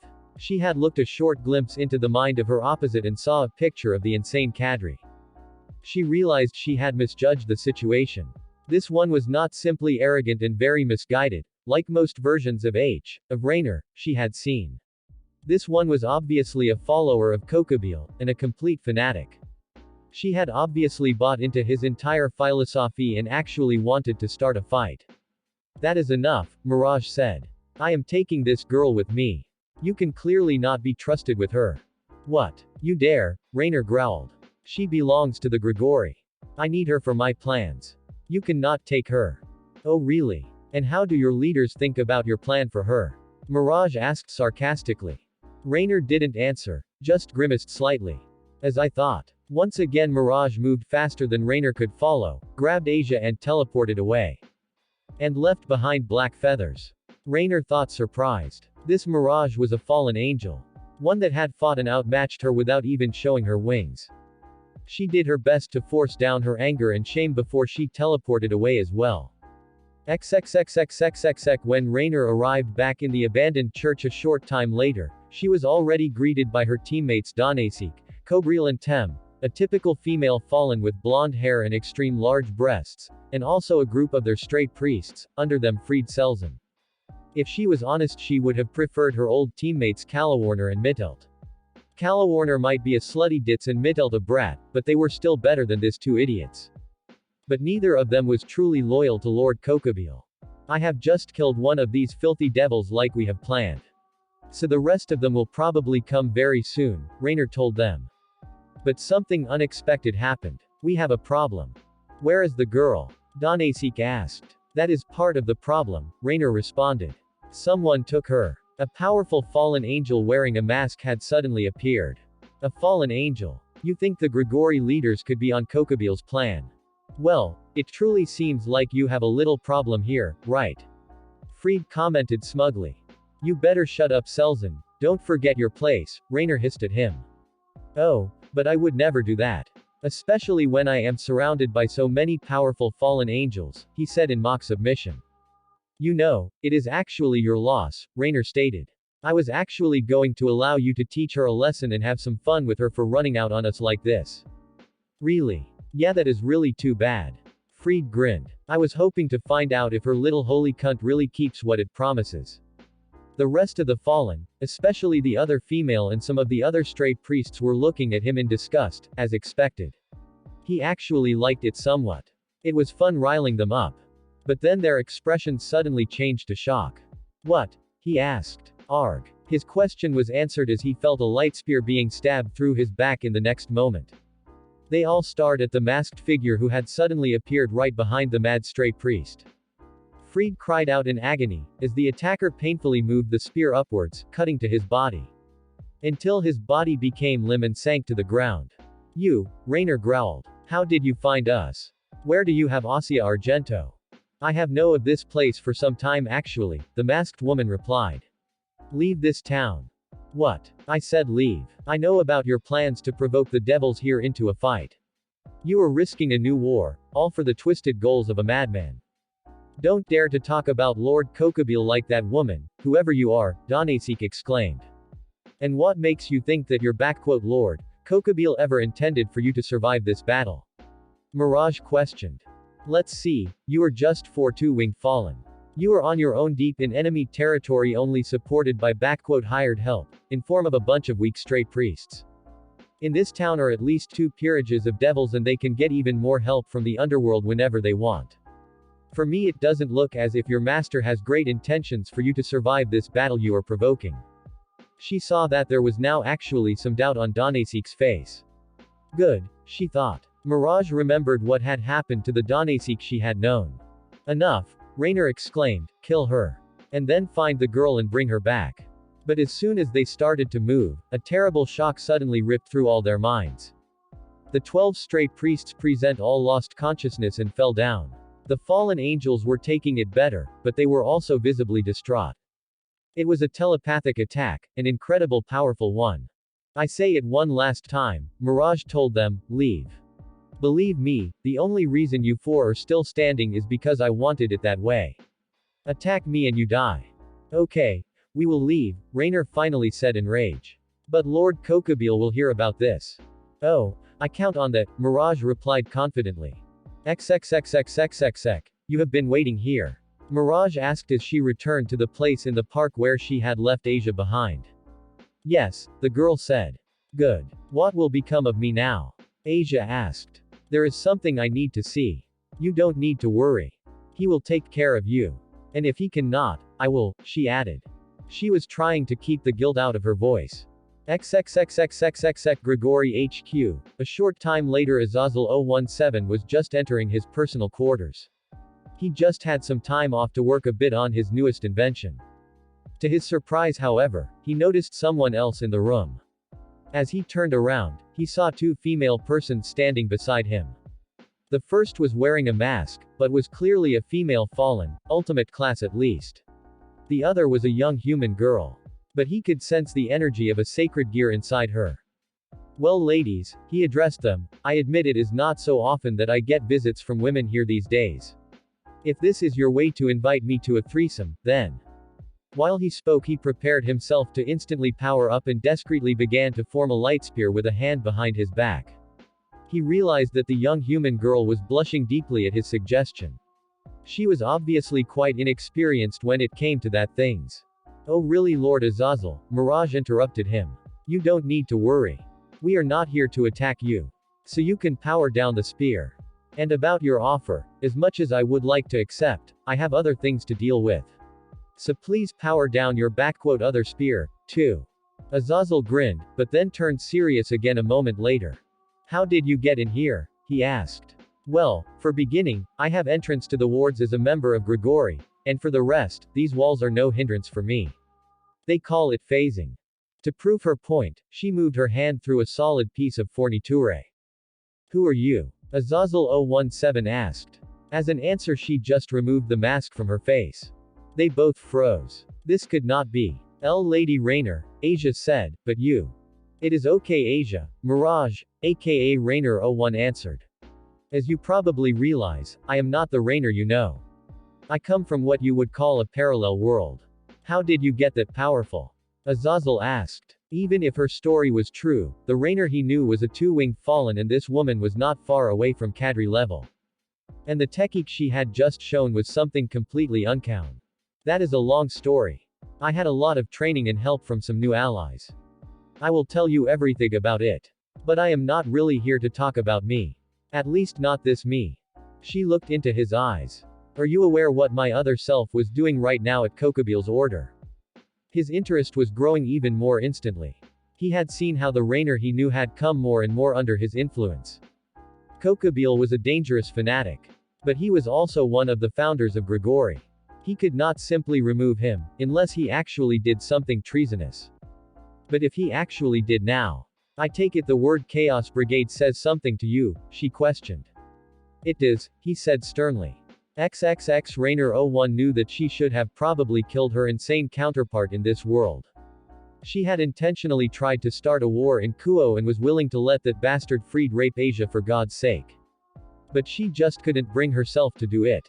Especially since she wanted the other fallen and stray priests to leave peacefully. She remembered her old comrade Danesik.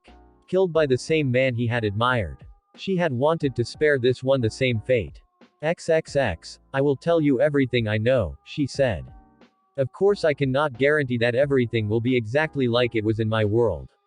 But most basic facts about this enemies will still be the same. It is not that long ago that our realities divided apart. Less than 100 years we believe. Azazel nodded. I however ask two favors of you. First I want you to take care of Asia here and protect her. And the second, he asked. I will give you a way to contact my allies. I want you to keep your eyes open in the close future, for something unusual. Unusual. The organization I am currently working with had detected what we call a dimensional breach. That means someone, or something, had entered your universe from outside. With either powers or technology to travel through dimensions. I was sent here to find out more. But so far this somebody seems to keep down and not show himself. So I ask you to contact us and inform us when any being appears that possibly doesn't belong to this world. I see, Azazel 017 replied. XXXXXXX Universe 01. Index World, 2 weeks later. Irina and Zenobia were standing in the middle of Academy City, a town that only a short time ago had been a battlefield. It was just the day before that they had been informed that this world had another dimensional breach. Just a few weeks after Irina had been sent here per accident. One look had already told them one thing about what happened. The town had been turned into a battlefield. At least an entire district was lying in ruins. What they didn't know yet however was, who did this and why. One thing though they could easily suspect, even if they were missing the details. Academy City had become the target of an attack. Not from some local power of their world. But from outside, an invasion. They had after some time located their new friends from this reality and started to question them about what happened. What Tuma, Masaka and the others told them confirmed for the most part what they had suspected. XXX as the invasion began, they had been completely unprepared. Of course nobody would have even expected something like this. A portal had suddenly opened in the sky, seemingly out of nowhere. And then they came. An army of sinister-looking beings with bat-like wings and small horns on their foreheads. Nearly like demons. What was no wonder, because in fact they literally were demons. And strike force of the Erebos was invading their world. They attacked without warning, unleashing supernatural attacks on the population, setting buildings on fire and killing dozens of people. All that in the first minutes. In many worlds they would have continued to lay waste to the rest of the town, wipe out or enslave the citizens. And then move on to the rest of the planet. But here, the superpowered espers and magic users living in the city were quickly starting to fight back. Defending first themselves and then also other citizens as well. Just like the police forces, who started to mobilize nearly instantly. In most other realities, the regular police would have been completely out of their depths. But this one was used to deal with superpowered and supernatural beings. A short time later they were joined by the military. Perhaps the most useful person of them all however, had unsurprisingly been no one else but Accelerator. He had just been sending their own attacks back at them, while facing them in the dozens. And it was him, who ultimately fought and defeated the leader of the attack, a female demon with incredible powers. Masaka and her clones, at least the ones who were in the town, along with Tuma and Shirai Kuroko, had also played a larger role during the fight. Perhaps one of the most important ones besides Accelerator and the Air Force. The Masakas were using their electromagnetical powers to target the flying enemies in the air. Tuma tried to use his own ability against them. He quickly realized however that his negation power seemed to have barely any effect on the demons from another dimension. But somehow he also seemed to be taking any damage from their magical attacks, if at all. So he did his best to act as a shield to protect the others, meaning the Masakas, from damage. While Kuroko used her teleportation to move herself and him from place to place. They were however only one of many groups of espers to confront the attackers across the town. In the end it was an airstrike by the military. Along with the fact that a nearly invincible seeming Accelerator was sending their own attacks back to the invaders. Accelerator at this point was facing nearly 100 opponents by himself, including the leader of the invasion, and he was beating them, for the most part with their own attacks. XXX the leader of the demon army had fallen into a wild violent rage as she saw that none of her attacks, nothing she did, even seemed to have hurt him. She could now believe it. She was Kithra Ninlil, one of the 4 High Lords of the Erebos Empire, one of the strongest of her kind in existence. And this white-haired brat was just standing there and toying with her. She cursed and threatened him and threw attack after attack on him. Not even caring that he redirected them at her troops. She ended killing dozens of her own men. But it didn't matter to her. They were weaklings if they died that easily. All she cared about was that little upstart that dared to taunt her like that. So she sent out energy beams and magical spell, one after another. More and more powerful. After a short time her troops around them broke formation and retreated. Afraid to be the next to fall through their own leader's hands. But she stayed and continued to attack. Until she was finally barely able to fight anymore through exhaustion and he threw her last angry attack back at herself. With that and also seeing her flying subordinates being decimated by the other espers and the squadron of jet fighters that had just arrived, she ordered to retreat. The invaders created another number of portals and disappeared nearly as quickly as they arrived. Only the dead of both sides and the damage in the town remained. XXX that was exactly what they now told Irina and Zenobia. But they hadn't even heard the worst yet. XXX only a couple of hours after the battle ended and another portal opened and 2 figures stepped outside. The Masakas, Accelerator, Tuma, Kuroka were under the many citizens who had volunteered to assist the professional rescue forces and medics with the recovery and help of the injured. Accelerator recognized the 2 newcomers right away and he get a feeling that he didn't feel often, fear. One of them was the being who had once recruited him, the one sometimes calling himself Faust. The other was one of his compatriots, with the same rank like himself. 2 of the lords. Accelerator, how nice to see you again, Faust greeted him friendly. Don't you want to introduce your friends to us? Not that it is necessary, we can easily read their minds after all. Sorry, Accelerator, but who are these guys? Tuma questioned. This are them, he just answered. The ones I had warned you about.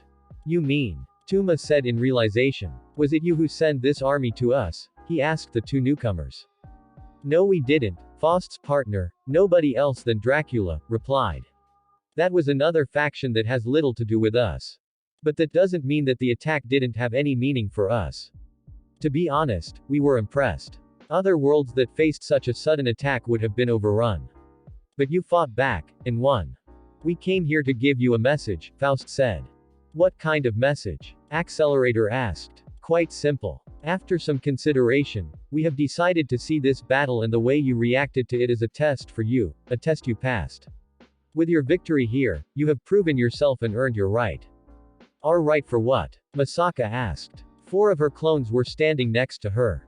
Your right to live of course, Dracula replied, for the moment. For the moment. Tuma repeated aghast. Don't you see? It is always for the moment, Faust said. That is just the way the universe works. Death can come to you anytime and anywhere. But you have faced it and are still here, for now. Well, maybe we see each other again. He looked at Accelerator, Tuma and the Masakas. Then he turned around and they left. XXX that was at least what they told Zenobia and Irina now. The lords, they are just bizarre, Zenobia said.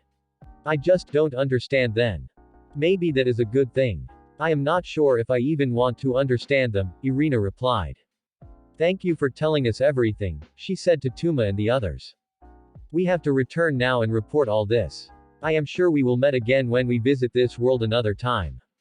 XXXXXXX. Meanwhile in another world, the leader of the failed Erebos invasion force had just fled with her surviving forces to another dimension. And was right now meeting with another one of her kind. Before her was the demon lord Pazuzu, with the devil hunters Valley Lucifer, Kuroka, Sharon and Nero standing behind him. Now Kithra, it seems your scheme has not completely worked out, he commented. Shut up, she hissed, I am a high lord just like you. I don't owe any explanations to you. Or to your glorified mercenary group. She looked at the devil hunters. No Lady Ninlil, but I believe you owe an explanation to the Emperor, Valley responded with barely hidden disdain. We know you had no authorization for your invasion Kithra, Pazuzu stated. An invasion that was a complete failure by the way. She gritted her teeth. As they had located that world, it had looked like such a good opportunity for her. Had she been able to conquer the local superhumans called espers and turn them into a resource for their empire, she would have been praised and showered with glory. And now it turned into a debacle. Don't worry my lady, Kuroka told her smugly, I am sure the emperor won't execute you. You are a high lord after all. She felt the urge to kill the arrogant cat yokai. But the devil hunters were favored as an important asset and she knew she already had enough trouble as it was. This failure was not something the emperor would accept easily. The troops could be easily replaced. But it would cost time and resources. Combined with the latest rebel attacks back in the home world, this might be enough to significantly set his plans back. She prepared herself to face his wrath. XXXXXXX Unknown Universe, Issei's training ground 23 months after his arrival. It was now nearly 2 years that he was here. Just like Darien and Spectre had predicted. But he knew it would end very soon.